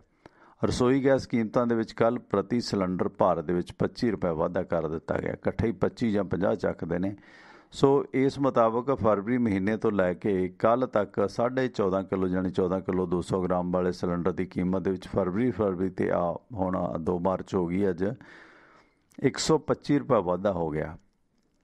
ਹਾਲਾਂਕਿ ਇਹ ਕੀਮਤ ਹੁਣ ਦਿੱਲੀ ਦੇ ਵਿੱਚ 819 ਰੁਪਏ ਹੋ ਗਈ ਹੈ। ਇਹ ਜਿਹੜੇ ਵਰਤਾਰੇ ਨੇ ਕਿਤੇ ਨਾ ਕਿਤੇ ਇਹਨਾਂ ਦਾ ਲੇਖਾ ਮੋਦੀ ਸਾਹਿਬ ਨੂੰ ਦੇਣਾ ਪੈਣਾ, ਕਿਉਂਕਿ ਸਿਲੰਡਰ ਦੀਆਂ ਵੱਧਦੀਆਂ ਕੀਮਤਾਂ ਮੋਦੀ ਸਰਕਾਰ ਦੇ ਮਹਿੰਗਾਈ ਜਾਂ ਹੋਰ ਮੁੱਦਿਆਂ ਦੇ ਵਿੱਚ ਫੂਕ ਕੱਢ ਸਕਦੀਆਂ ਨੇ। ਪਹਿਲਾਂ ਦਸੰਬਰ ਮਹੀਨੇ ਦੇ ਦੌਰਾਨ 150 ਰੁਪਏ ਫੀ ਸਿਲੰਡਰ ਵਾਧਾ ਹੋਇਆ ਸੀਗਾ। ਇਹ ਵਾਧਾ ਲਗਾਤਾਰ ਕਿਤੇ ਨਾ ਕਿਤੇ ਮੋਦੀ ਸਰਕਾਰ ਨੂੰ ਪਰੇਸ਼ਾਨ ਕਰੇਗਾ। ਦੂਜੇ ਬੰਨੇ ਤਿੰਨੇ ਖੇਤੀ ਕਾਨੂੰਨਾਂ ਤੇ ਤੇਲ ਕੀਮਤਾਂ ਦੇ ਵਾਧੇ ਦੇ ਖਿਲਾਫ ਹਰਿਆਣਾ ਦੇ ਹਿਸਾਰ ਦੇ ਕਸਬੇ ਨਾਰਨੌਦ ਦੇ ਵਿੱਚ ਸਤਰੌਲ ਖਾਪ ਨੇ ਸਹਿਕਾਰੀ ਸੁਸਾਇਟੀਆਂ ਨੂੰ ਦੁੱਧ 100 ਰੁਪਏ ਪ੍ਰਤੀ ਲੀਟਰ ਦੇਣ ਦਾ ਫੈਸਲਾ ਕੀਤਾ। ਇਸ ਦੇ ਨਾਲ ਹਰਿਆਣਾ ਦੇ ਵਿੱਚ ਹਲਚਲ ਮਚ ਗਈ ਹੈ, ਕਿਉਂਕਿ ਦਿੱਲੀ ਨੂੰ ਬਹੁਤੀ ਦੁੱਧ ਦੀ ਸਪਲਾਈ ਹਰਿਆਣਾ 'ਚੋਂ ਹੀ ਹੁੰਦੀ ਹੈ। ਇਹਨਾਂ ਸਹਿਕਾਰੀ ਸੁਸਾਇਟੀਆਂ ਨੇ 100 ਰੁਪਏ ਪ੍ਰਤੀ ਲੀਟਰ ਦੁੱਧ ਵੇਚਣ ਤੋਂ ਤਾਂ ਇਨਕਾਰ ਕਰ ਦਿੱਤਾ, ਪਰ ਜਿਨ੍ਹਾਂ ਨੇ 100 ਰੁਪਏ ਲੀਟਰ ਦੁੱਧ ਵੇਚਣਾ ਸ਼ੁਰੂ ਕੀਤਾ ਉਸ ਦੇ ਨਾਲ ਸੂਬੇ ਦੇ ਵਿੱਚ ਹਲਚਲ ਮਚ ਗਈ। ਹਾਲਾਂਕਿ ਕੁਝ ਸਹਿਕਾਰੀ ਸੁਸਾਇਟੀਆਂ ਨੇ 100 ਰੁਪਏ ਲੀਟਰ ਦੁੱਧ ਖਰੀਦਣ ਤੋਂ ਇਨਕਾਰ ਕਰ ਦਿੱਤਾ, ਕਿਉਂਕਿ ਜਿਹੜੇ ਦੁੱਧ ਉਤਪਾਦਕ ਨੇ, ਡੇਅਰੀਆਂ ਵਾਲੇ ਨੇ, ਉਹ ਤਾੜੇ ਨੇ ਕਿ ਅਸੀਂ ਤਾਂ ਭਾਈ ਆਪਣਾ ਦੁੱਧ 100 ਰੁਪਏ ਲੀਟਰ ਦੇਣਾ, ਤੁਹਾਨੂੰ ਪੁੱਗਦਾ ਲੈ ਲਓ, ਨਹੀਂ ਤਾਂ ਰਹਿਣ ਦਿਓ। ਹਾਲਾਂਕਿ ਕਿਸਾਨਾਂ ਨੇ ਇਸ ਸਾਰੇ ਮਸਲੇ ਤੋਂ ਆਪਣੇ ਆਪ ਨੂੰ ਵੱਖ ਕਰ ਲਿਆ ਕਿ ਅਸੀਂ 100 ਰੁਪਏ ਲੀਟਰ ਦੁੱਧ ਵੇਚਣ ਦਾ ਹੋਕਾ ਨਹੀਂ ਦਿੱਤਾ, ਕਿਉਂਕਿ ਹਰਿਆਣੇ ਦੇ CM ਮਨੋਹਰ ਲਾਲ ਖੱਟੜ ਨੇ ਪਹਿਲਾਂ ਹੀ ਕਹਿਤਾ ਸੀ ਕਿ ਇਹ ਜਿਹੜਾ 100 ਰੁਪਏ ਲੀਟਰ ਦੁੱਧ ਵੇਚਣ ਦਾ ਐਲਾਨ ਕੀਤਾ ਜਾ ਰਿਹਾ, ਇਸ ਦਾ ਖਮਿਆਜਾ ਕਿਸਾਨਾਂ ਨੂੰ ਭੁਗਤਣਾ ਪਏਗਾ। ਅਤੇ ਜਿਸ ਦੇ ਵਿਰੋਧ ਦੇ ਵਿੱਚ ਕਿਸਾਨਾਂ ਵੱਲੋਂ ਉਚੇਚਾ ਸੰਯੁਕਤ ਕਿਸਾਨ ਮੋਰਚੇ ਨੇ ਐਲਾਨ ਕੀਤਾ ਕਿ ਅਸੀਂ 100 ਰੁਪਏ ਲੀਟਰ ਦੁੱਧ ਵੇਚਣ ਦੇ ਹੱਕ ਦੇ ਵਿੱਚ ਨਹੀਂ ਹਾਂ। ਦੂਜੇ ਬੰਨੇ ਸ਼ਰਾਬ ਮਾਫੀਆ ਪੰਜਾਬ ਦੇ ਵਿੱਚ ਵੱਡੀ ਸਮੱਸਿਆ। ਕੈਪਟਨ ਅਮਰਿੰਦਰ ਸਿੰਘ ਦੇ ਕਾਰਜਕਾਲ ਦੇ ਦੌਰਾਨ ਵੀ ਦਰਜਨਾਂ ਲੋਕਾਂ ਦੀ ਮੌਤ ਹੋਈ ਸੀ। ਜਦੋਂ ਜ਼ਹਿਰੀਲੀ ਸ਼ਰਾਬ ਦੇ ਨਾਲ ਲੋਕ ਮਰੇ ਸਨ। ਸੋ ਇਸ 'ਤੇ ਕਾਬੂ ਪਾਉਣ ਦੇ ਵਾਸਤੇ ਕਪਤਾਨ ਸਰਕਾਰ ਨੇ ਕੱਲ੍ਹ ਕੁਛ ਕਾਨੂੰਨ ਲਿਆਂਦੇ ਨੇ। ਸੋ ਅੰਮ੍ਰਿਤਸਰ, ਤਰਨਤਾਰਨ, ਗੁਰਦਾਸਪੁਰ ਦੇ ਵਿੱਚ ਪਿਛਲੇ ਸਾਲ ਜਿਸ ਤਰ੍ਹਾਂ ਸ਼ਰਾਬ ਪੀਣ ਦੇ ਨਾਲ ਸੈਂਕੜੇ ਤੋਂ ਵੱਧ ਲੋਕਾਂ ਦੀ ਮੌਤ ਹੋਈ ਸੀ, ਇਸ ਮੁਤਲਕ ਇਹ ਜਿਹੜਾ ਪੰਜਾਬ ਐਕਸਾਈਜ਼ ਕਾਨੂੰਨ ਆ 1914 ਦਾ ਚੱਲਿਆ ਆਉਂਦਾ ਹੈ। 1914 ਦੀ ਧਾਰਾ 61A 63 ਦੇ ਅਧੀਨ ਇਸ ਦੇ ਵਿੱਚ ਸੋਧ ਕੀਤੀ ਗਈ ਹੈ। ਤੇ ਇਸ ਸੰਬੰਧੀ ਮੰਤਰੀ ਮੰਡਲ ਦੀ ਕੱਲ੍ਹ ਦੀ ਮੀਟਿੰਗ ਦੇ ਵਿੱਚ ਇਹ ਨਿਰਣਾ ਲਿਆ ਗਿਆ ਕਿ ਪੰਜਾਬ ਸਰਕਾਰ ਨੇ ਆਬਕਾਰੀ ਨਿਯਮ 1914 ਦੇ ਵਿੱਚ ਇੱਕ ਨਵੀਂ ਧਾਰਾ ਸ਼ਾਮਲ ਕੀਤੀ ਹੈ, ਜਿਸ ਨੂੰ ਉਪਖੰਡ 1 ਦੇ ਵਿੱਚ ਰੱਖਿਆ ਗਿਆ। ਇਸ ਧਾਰਾ ਦੇ ਅਨੁਸਾਰ ਅਗਰ ਕੋਈ ਵਿਅਕਤੀ ਨਕਲੀ ਸ਼ਰਾਬ ਵੇਚਣ ਜਾਂ ਬਣਾਉਣ ਦੇ ਵਿੱਚ ਦੋਸ਼ੀ ਪਾਇਆ ਜਾਂਦਾ ਹੈ ਤਾਂ ਉਸ ਕੋਲੋਂ ਮਿਲੀ ਨਸ਼ੀਲੀ ਸ਼ਰਾਬ ਦੀ ਬਿਨਾਹ 'ਤੇ ਉਸ ਨੂੰ ਜਿਹੜੀ ਮੌਤ ਦੀ ਸਜ਼ਾ ਜਾਂ ਉਮਰ ਕੈਦ ਦਿੱਤੀ ਜਾ ਸਕਦੀ ਹੈ ਤੇ ਉਸ ਨੂੰ ਜ਼ਮਾਨਤ ਵੀ ਨਹੀਂ ਮਿਲੇਗੀ। ਤੇ ਮੌਤ ਦੇ ਮਾਮਲੇ ਦੇ ਵਿੱਚ ਅਜਿਹੇ ਦੋਸ਼ੀਆਂ ਨੂੰ ਟਿਲ ਡੈਥ ਯਾਨੀ ਕਿ ਆਜੀਵਨ ਕਾਰਾਵਾਸ, ਤਾਉਮਰ ਮੌਤ ਦੀ ਸਜ਼ਾ ਤੇ 20 ਲੱਖ ਰੁਪਏ ਦਾ ਜੁਰਮਾਨਾ ਹੋ ਸਕਦਾ ਤੇ ਘੱਟੋ ਘੱਟ 6 ਸਾਲ ਦੀ ਸਜ਼ਾ ਦਿੱਤੀ ਜਾ ਸਕਦੀ ਹੈ। ਇਹ ਹੈ ਕਿ ਉਸ ਨੂੰ ਫਾਂਸੀ ਨਹੀਂ ਲਾਈ ਜਾਏਗੀ, ਪਰ ਉਸ ਨੂੰ ਜਿੰਨੀ ਦੇਰ ਉਹ ਮਰਦਾ ਨਹੀਂ ਜੇਲ੍ਹ 'ਚੋਂ ਨਹੀਂ ਕੱਢਿਆ ਜਾਵੇਗਾ। ਟਿਲ ਡੈਥ ਯਾਨੀ ਕਿ ਤਾਉਮਰ, ਸਾਰੀ ਉਮਰ ਜਿੰਨੀ ਦੇਰ ਉਹ ਮਰਦਾ ਨਹੀਂ ਉਹ ਜੇਲ੍ਹ 'ਚੋਂ ਬਾਹਰ ਨਹੀਂ ਆਏਗਾ। ਇਹ ਕਾਨੂੰਨ ਬਣਾ ਦਿੱਤਾ। ਉਹ ਇੱਕ ਤਰੀਕੇ ਦੇ ਨਾਲ ਜੇਲ੍ਹ ਦੇ ਵਿੱਚ ਮੌਤ ਦੀ ਸਜ਼ਾ ਹੈ, ਨਾ ਕਿ ਉਸ ਦਾ ਜਿਹੜਾ ਫਾਂਸੀ ਲਾ ਕੇ, ਫਾਹੇ ਲਾ ਕੇ ਉਸ ਨੂੰ ਮਾਰਨਾ ਹੈ। ਅਤੇ ਇਹ ਬਹੁਤ ਸਖਤ ਸਜ਼ਾ। ਪਰ ਮੈਨੂੰ ਨਹੀਂ ਲੱਗਦਾ ਕਿ ਇਸ ਦੌਰਾਨ ਵੀ ਕਿਤੇ ਨਾ ਕਿਤੇ ਨਸ਼ੀਲੀ ਸ਼ਰਾਬ ਦੇ ਮਾਮਲੇ ਦੇ ਵਿੱਚ ਕੋਈ ਬ੍ਰੇਕ ਪਏਗਾ, ਕਿਉਂਕਿ ਅਸਲ ਦੇ ਵਿੱਚ ਨਸ਼ੀਲੀ ਸ਼ਰਾਬ ਜਾਣਬੁੱਝ ਕੇ ਨਹੀਂ ਬਣਾਉਂਦੇ। ਕਈ ਵਾਰੀ ਕੋਈ ਕੈਮੀਕਲ ਜਿਹੜੇ ਨੇ ਉਹ ਰਿਐਕਸ਼ਨ ਕਰ ਜਾਂਦੇ ਨੇ, ਸੋ ਉਹ ਕਾਰਨ ਬਣਦਾ ਹੈ, ਜਾਂ ਕੁਆਂਟਿਟੀ ਹੈ ਜਿਹੜੀ ਉਹ ਨਸ਼ੀਲੇ ਪਦਾਰਥ ਦੀ ਵੱਧ ਘੱਟ ਪਾ ਦਿੱਤੀ ਜਾਂਦੀ ਹੈ। ਦੂਜੇ ਬੰਨੇ ਅੰਮ੍ਰਿਤਸਰ ਰੇਲ ਹਾਦਸਾ, ਜਿਸ ਦੇ ਵਿੱਚ ਨਵਜੋਤ ਸਿੰਘ ਸਿੱਧੂ ਪਰਿਵਾਰ ਨੂੰ ਕਾਫੀ ਰਗੜਾ ਲੱਗਿਆ ਸੀ। ਸੋ ਅੰਮ੍ਰਿਤਸਰ ਰੇਲ ਹਾਦਸੇ ਵਿੱਚ ਦੁਸਹਿਰੇ ਦੇ ਮੌਕੇ ਰੇਲ ਪਟੜੀ 'ਤੇ ਖੜੇ 34 ਲੋਕ ਜਾਨ ਗਵਾ ਗਏ ਸਨ। ਸੋ ਉਸ ਮਾਮਲੇ ਦੇ ਵਿੱਚ ਉਹਨਾਂ 34 ਲੋਕਾਂ ਦੇ ਪਰਿਵਾਰਾਂ ਨੂੰ ਸਰਕਾਰੀ ਨੌਕਰੀ ਦੇਣ ਦੇ ਨਿਯਮਾਂ ਨੂੰ ਵੀ ਦਰੁਸਤ ਕੀਤਾ ਗਿਆ ਤਾਂ ਜੋ ਉਹਨਾਂ ਨੂੰ ਨੌਕਰੀ ਦਿੱਤੀ ਜਾ ਸਕੇ। ਇਸ ਸੰਬੰਧੀ ਇਹ ਫੈਸਲੇ ਕੱਲ੍ਹ ਲਏ ਗਏ ਨੇ। ਇਸ ਦੇ ਨਾਲ ਨਾਲ ਮਾਨਹਾਨੀ ਦੇ ਮਾਮਲਿਆਂ ਦੀ ਅਗਰ ਚਰਚਾ ਕਰੇ ਤਾਂ ਕੰਗਣਾ ਰਣੌਤ ਕਾਫੀ ਚਰਚਾ ਦੇ ਵਿੱਚ ਰਹਿੰਦੀ ਹੈ। ਹਾਲਾਂਕਿ ਉਸਨੇ ਇੱਕ ਆਪਣਾ ਰੈਸਟੋਰੈਂਟ ਵੀ ਮਨਾਲੀ ਦੇ ਵਿੱਚ ਖੋਲ੍ਹ ਲਿਆ। ਆਉਂਦੇ ਜਾਂਦੇ ਬਹੁਤ ਸਾਰੇ ਲੋਕ ਹੁਣ ਉੱਥੇ ਵੀ ਠਹਿਰਿਆ ਕਰਨਗੇ। ਚਲੋ ਠੀਕ ਹੈ, ਫਿਲਮਾਂ ਘੱਟ ਜਾਂਦੀਆਂ ਨੇ, ਕੋਈ ਨਾ ਕੋਈ ਬੰਦੇ ਕੋਲ ਆਪਣਾ ਜੁਗਾੜ ਹੋਣਾ ਚਾਹੀਦਾ ਹੈ। ਪਰ ਇਹ ਕੰਗਣਾ ਰਣੌਤ ਜਿਸ ਤਰ੍ਹਾਂ ਕਾਫੀ ਬੋਲ ਭੜਾਕ ਹੈ, ਅਤੇ ਉਸ ਮਾਮਲੇ ਦੇ ਵਿੱਚ ਗੀਤਕਾਰ ਜਵੇਦ ਅਖਤਰ ਸ਼ਬਾਨਾ ਦੇ ਪਤੀ ਨੇ ਉਸ 'ਤੇ ਮਾਨਹਾਨੀ ਦਾ ਮੁਕੱਦਮਾ ਕੀਤਾ ਸੀਗਾ। ਸੋ ਕੰਗਣਾ ਰਣੌਤ ਦੇ ਖਿਲਾਫ ਹੁਣ ਅਦਾਲਤ ਨੇ ਗੈਰ ਜ਼ਮਾਨਤੀ ਵਾਰੰਟ ਜਾਰੀ ਕਰ ਦਿੱਤੇ ਨੇ। ਮੁੰਬਈ ਦੇ ਅੰਧੇਰੀ ਦੇ ਮੈਟਰੋਪੋਲੀਟਨ ਮੈਜਿਸਟਰੇਟ ਨੇ 1 ਫਰਵਰੀ ਨੂੰ ਇਹ ਸੰਮਨ ਜਾਰੀ ਕੀਤੇ ਨੇ ਅਤੇ 1 ਮਾਰਚ ਨੂੰ ਪੇਸ਼ ਹੋਣ ਦੇ ਆਦੇਸ਼ ਦਿੱਤੇ ਸੀ, ਪਰ ਕੰਗਣਾ ਤੇ ਨਾ ਹੀ ਉਸ ਦਾ ਵਕੀਲ ਅਦਾਲਤ ਵਿੱਚ ਪੇਸ਼ ਹੋਏ। ਇਸ ਸੰਬੰਧੀ ਕੋਰਟ ਨੇ ਹੁਣ ਸਖਤ ਕਦਮ ਉਠਾਉਂਦਿਆਂ ਅਗਲੀ ਤਾਰੀਖ ਕੰਗਣਾ ਦੀ 26 ਮਾਰਚ ਰੱਖੀ ਹੈ ਕਿ 26 ਮਾਰਚ ਨੂੰ ਕੰਗਣਾ ਰਣੌਤ ਹਾਜ਼ਰ ਹੋ। ਨਹੀਂ ਹਾਜ਼ਰ ਹੋਵੋਗੇ ਤੇ ਫਿਰ ਸਿਲਸਿਲਾ ਵਧੇਗਾ। ਪੰਜਾਬ ਦੇ ਵਿੱਚ ਮੈਂ ਸਿਲੰਡਰ ਦਾ ਰੇਟ ਦੱਸਦਾ ਕਿ ਪੰਜਾਬ ਦੇ ਵਿੱਚ ਸਿਲੰਡਰ ਦਾ ਰੇਟ 825 ਰੁਪਏ ਹੋ ਗਿਆ। ਹੌਲੀ ਹੌਲੀ 1000 ਦਾ ਨੋਟ ਹੀ ਕਰ ਦੇਣਾ ਇਹਨਾਂ ਨੇ, ਅਤੇ ਵੱਡੇ ਸ਼ਹਿਰਾਂ ਦੇ ਵਿੱਚ ਜਿਹੜੀ ਸਬਸਿਡੀ ਉਹ ਵੀ ਖਤਮ ਹੋ ਰਹੀ ਹੈ। ਅਤੇ ਇਹਨਾਂ 3 ਮਹੀਨਿਆਂ ਦੇ ਦੌਰਾਨ ਜੇ ਦੇਖਿਆ ਜਾਵੇ ਤਾਂ ਰਸੋਈ ਗੈਸ ਸਿਲੰਡਰ ਦੀ ਕੀਮਤ 225 ਰੁਪਏ ਵਧੀ ਹੈ। ਅਤੇ ਹੁਣ ਇੱਕ ਗਰੀਬ ਬੰਦਾ ਹਰ ਮਹੀਨੇ, ਕਿਉਂਕਿ ਵੱਡੇ ਘਰਾਂ ਦੇ ਵਿੱਚ ਤਾਂ ਮਹੀਨਾ ਵੀ ਨਹੀਂ ਲਾਉਂਦਾ, 20 ਦਿਨ 'ਚ ਹੀ ਖਾਲੀ ਖੜਕਣ ਲੱਗ ਪੈਂਦਾ, ਅਤੇ ਹਰ ਮਹੀਨੇ 225 ਰੁਪਏ ਵਾਧਾ ਬਹੁਤ ਹੈ। ਉਹ ਕਹਿੰਦੇ ਆ ਨਾ ਕਿ ਮੁਰਗੀ ਨੂੰ ਤਾਂ ਤੱਕਲੇ ਦਾ ਦਾਗ ਹੀ ਬਹੁਤ ਹੁੰਦਾ। ਅਤੇ ਇਸ ਦੌਰਾਨ 1 ਜਨਵਰੀ 2001 ਨੂੰ 50 ਰੁਪਏ ਵਧਾਏ ਗਏ। ਨਵੇਂ ਸਾਲ ਵਾਲੇ ਦਿਨ ਪਹਿਲੇ ਦਿਨ ਹੀ 50 ਰੁਪਏ ਦਾ ਲੋਦਾ ਲਾਇਆ ਗਿਆ। 4 ਫਰਵਰੀ ਨੂੰ 25 ਰੁਪਏ, 15 ਫਰਵਰੀ ਨੂੰ 50 ਰੁਪਏ ਅਤੇ ਫਿਰ 25 ਫਰਵਰੀ ਨੂੰ 25 ਰੁਪਏ ਵਧਾਏ ਗਏ। ਇਹਨਾਂ ਕੰਪਨੀਆਂ ਨੇ ਇਸ ਵਾਰ 19 ਕਿਲੋਗ੍ਰਾਮ ਦਾ ਜਿਹੜਾ ਵਪਾਰਿਕ ਸਿਲੰਡਰ ਸੀ ਉਸ ਦੀ ਕੀਮਤ 90 ਰੁਪਏ 50 ਪੈਸੇ ਵਧਾ ਦਿੱਤੀ ਹੈ। ਅਤੇ ਦਿੱਲੀ ਦੇ ਵਿੱਚ ਕਮਰਸ਼ੀਅਲ ਸਿਲੰਡਰ 1614 ਰੁਪਏ ਦਾ, ਮੁੰਬਈ ਦੇ ਵਿੱਚ 1563 ਰੁਪਏ ਦਾ ਪੈਦ ਜਿਹੜਾ ਮਿਲਦਾ ਹੈ। ਇਸ ਸੰਬੰਧੀ ਪ੍ਰਧਾਨ ਸਾਹਿਬ ਕਹਿੰਦੇ ਸੀ, ਮੰਤਰੀ ਨੇ ਜਿਹੜੇ ਕੇਂਦਰ ਦੇ ਪ੍ਰਧਾਨ, ਉਹ ਕਹਿੰਦੇ ਜੀ ਹੁਣ ਸਰਦੀ ਘਟ ਗਈ ਹੈ ਅਤੇ ਹੁਣ ਪੈਟਰੋਲ ਸਸਤਾ ਹੋ ਜਾਏਗਾ, ਡੀਜ਼ਲ ਸਸਤਾ ਹੋ ਜਾਏਗਾ। ਕਹਿੰਦੇ ਸਰਦੀ 'ਚ ਹੀ ਰੇਟ ਜ਼ਿਆਦਾ ਸੀਗਾ, ਪਰ ਸਰਦੀ ਦਾ ਜੇ ਪਤਾ ਨਹੀਂ, ਕਿਉਂਕਿ ਮੌਸਮ ਵੀਡੀਓ ਇਹ ਕਹਿੰਦਾ, ਮੌਸਮ ਵਿਭਾਗ ਆਲ ਇੰਡੀਆ ਰੇਡੀਓ 'ਚ ਅਸੀਂ ਹੁੰਦੇ ਸੀ, ਸਾਡੇ ਕੋਲ ਰਿਪੋਰਟ ਆਉਂਦੀ ਹੁੰਦੀ ਸੀ कि आने वाले 24 घंटिਆਂ ਦੇ ਵਿੱਚ मौसम खुश्क ही रहेगा। पर साढ़े स्टूडियो के बाहर ना कई बारी तो गड़े भी पै रहे होंगे सी, बारिश भी हो रही होंगी सी, पर जिहड़ी रिपोर्ट आई होंदी सी वही पढ़नी होंदी सी। सो इदां दियां हालात ऑल इंडिया रेडियो के मन की बात इंदिरा रेडियो के रहे सीगे। खैर, पर जदों असीं गीत गूत लाउणा उदों दस देना कि अज भाई बारिश हो रही है ना, पर जिहड़ी मौसम विभाग की रिपोर्ट आ इदां ही पढ़नी पैंदी सी ऑल इंडिया रेडियो ते। खैर, देश ਦੇ ਵਿੱਚ ਗਰਮੀ ਦੇ ਵਿੱਚ ਇੱਕਦਮ ਵਾਧਾ ਹੋਇਆ ਤੇ ਗਰਮੀ ਇੱਕਦਮ ਵਧੇਗੀ ਵੀ। ਜਿਸ ਤਰ੍ਹਾਂ ਦੇ ਅਸਾਰ ਨੇ, ਇੱਕਦਮ ਲੋਕਾਂ ਨੇ ਅੱਧੀਆਂ ਬਾਹਾਂ ਦੀਆਂ ਸ਼ਰਟਾਂ ਪਾ ਲਈਆਂ। ਓਕੇ ਤਾਂ ਕਹਿੰਦੇ ਹੁੰਦੇ ਸੀ ਕਿ ਫੱਗਣ ਮਾਹ ਅੱਧ ਬਾਂਹ, ਹੈ ਨਾ। ਹੁਣ ਤੇ ਹਾਲਾਤ ਇਹ ਹੈ ਕਿ ਕੱਲ੍ਹ ਸੁਖਬੀਰ ਬਾਦਲ ਹੋਰਾਂ ਨੇ ਵੇਖੋ ਕਿਵੇਂ ਡੌਲੇ ਕੱਢੇ ਹੋਏ ਸੀਗੇ। ਸੋ ਫੱਗਣ ਭਾਵੇਂ ਉਨਾ ਹੀ ਹੋਇਆ, ਪਰ ਫੱਗਣ ਤੋਂ ਪਹਿਲਾਂ ਹੀ ਸਾਡੇ ਤਾਂ ਨੇਤਾ ਕਪਤਾਨ ਸਾਹਿਬ ਵੀ ਗਰਮੀ ਬਹੁਤ ਮੰਨਦੇ ਆ, ਸੁਖਬੀਰ ਵੀ ਗਰਮੀ ਬਹੁਤ ਮੰਨਦੇ ਆ, ਸਰੀਰ ਚੰਗੇ ਤਕੜੇ ਆ। ਤੇ ਅੱਧੀਆਂ ਬਾਹਾਂ ਦੀਆਂ ਸ਼ਰਟਾਂ ਉਹਨਾਂ ਨੇ ਤਾਂ ਪਾ ਦਿੱਤੀਆਂ ਨੇ, ਮੁਕਤਸਰੀ ਕੁੜਤੇ। ਖੈਰ, ਤਰੀਕ ਅੱਜ 2 ਹੋ ਗਈ ਆ। 7 ਤਰੀਕ ਨੂੰ ਪੰਜਾਬ ਦੇ ਵਿੱਚ ਬਾਰਿਸ਼ ਦੀ ਉਮੀਦ ਹੈ। ਸੋ ਖਾਸ ਕਰਕੇ ਜਿਹੜੇ ਨੇ ਇਹ ਨਾਰਥ ਜ਼ੋਨ ਹੈ, ਨਾਰਥ ਈਸਟ ਅਤੇ ਪੱਛਮੀ ਭਾਗਾਂ ਦੇ ਵਿੱਚ ਪੰਜਾਬ ਦੇ ਵਿੱਚ ਇਹ ਗਰਮੈਸ਼ ਕਾਫੀ ਹੈ।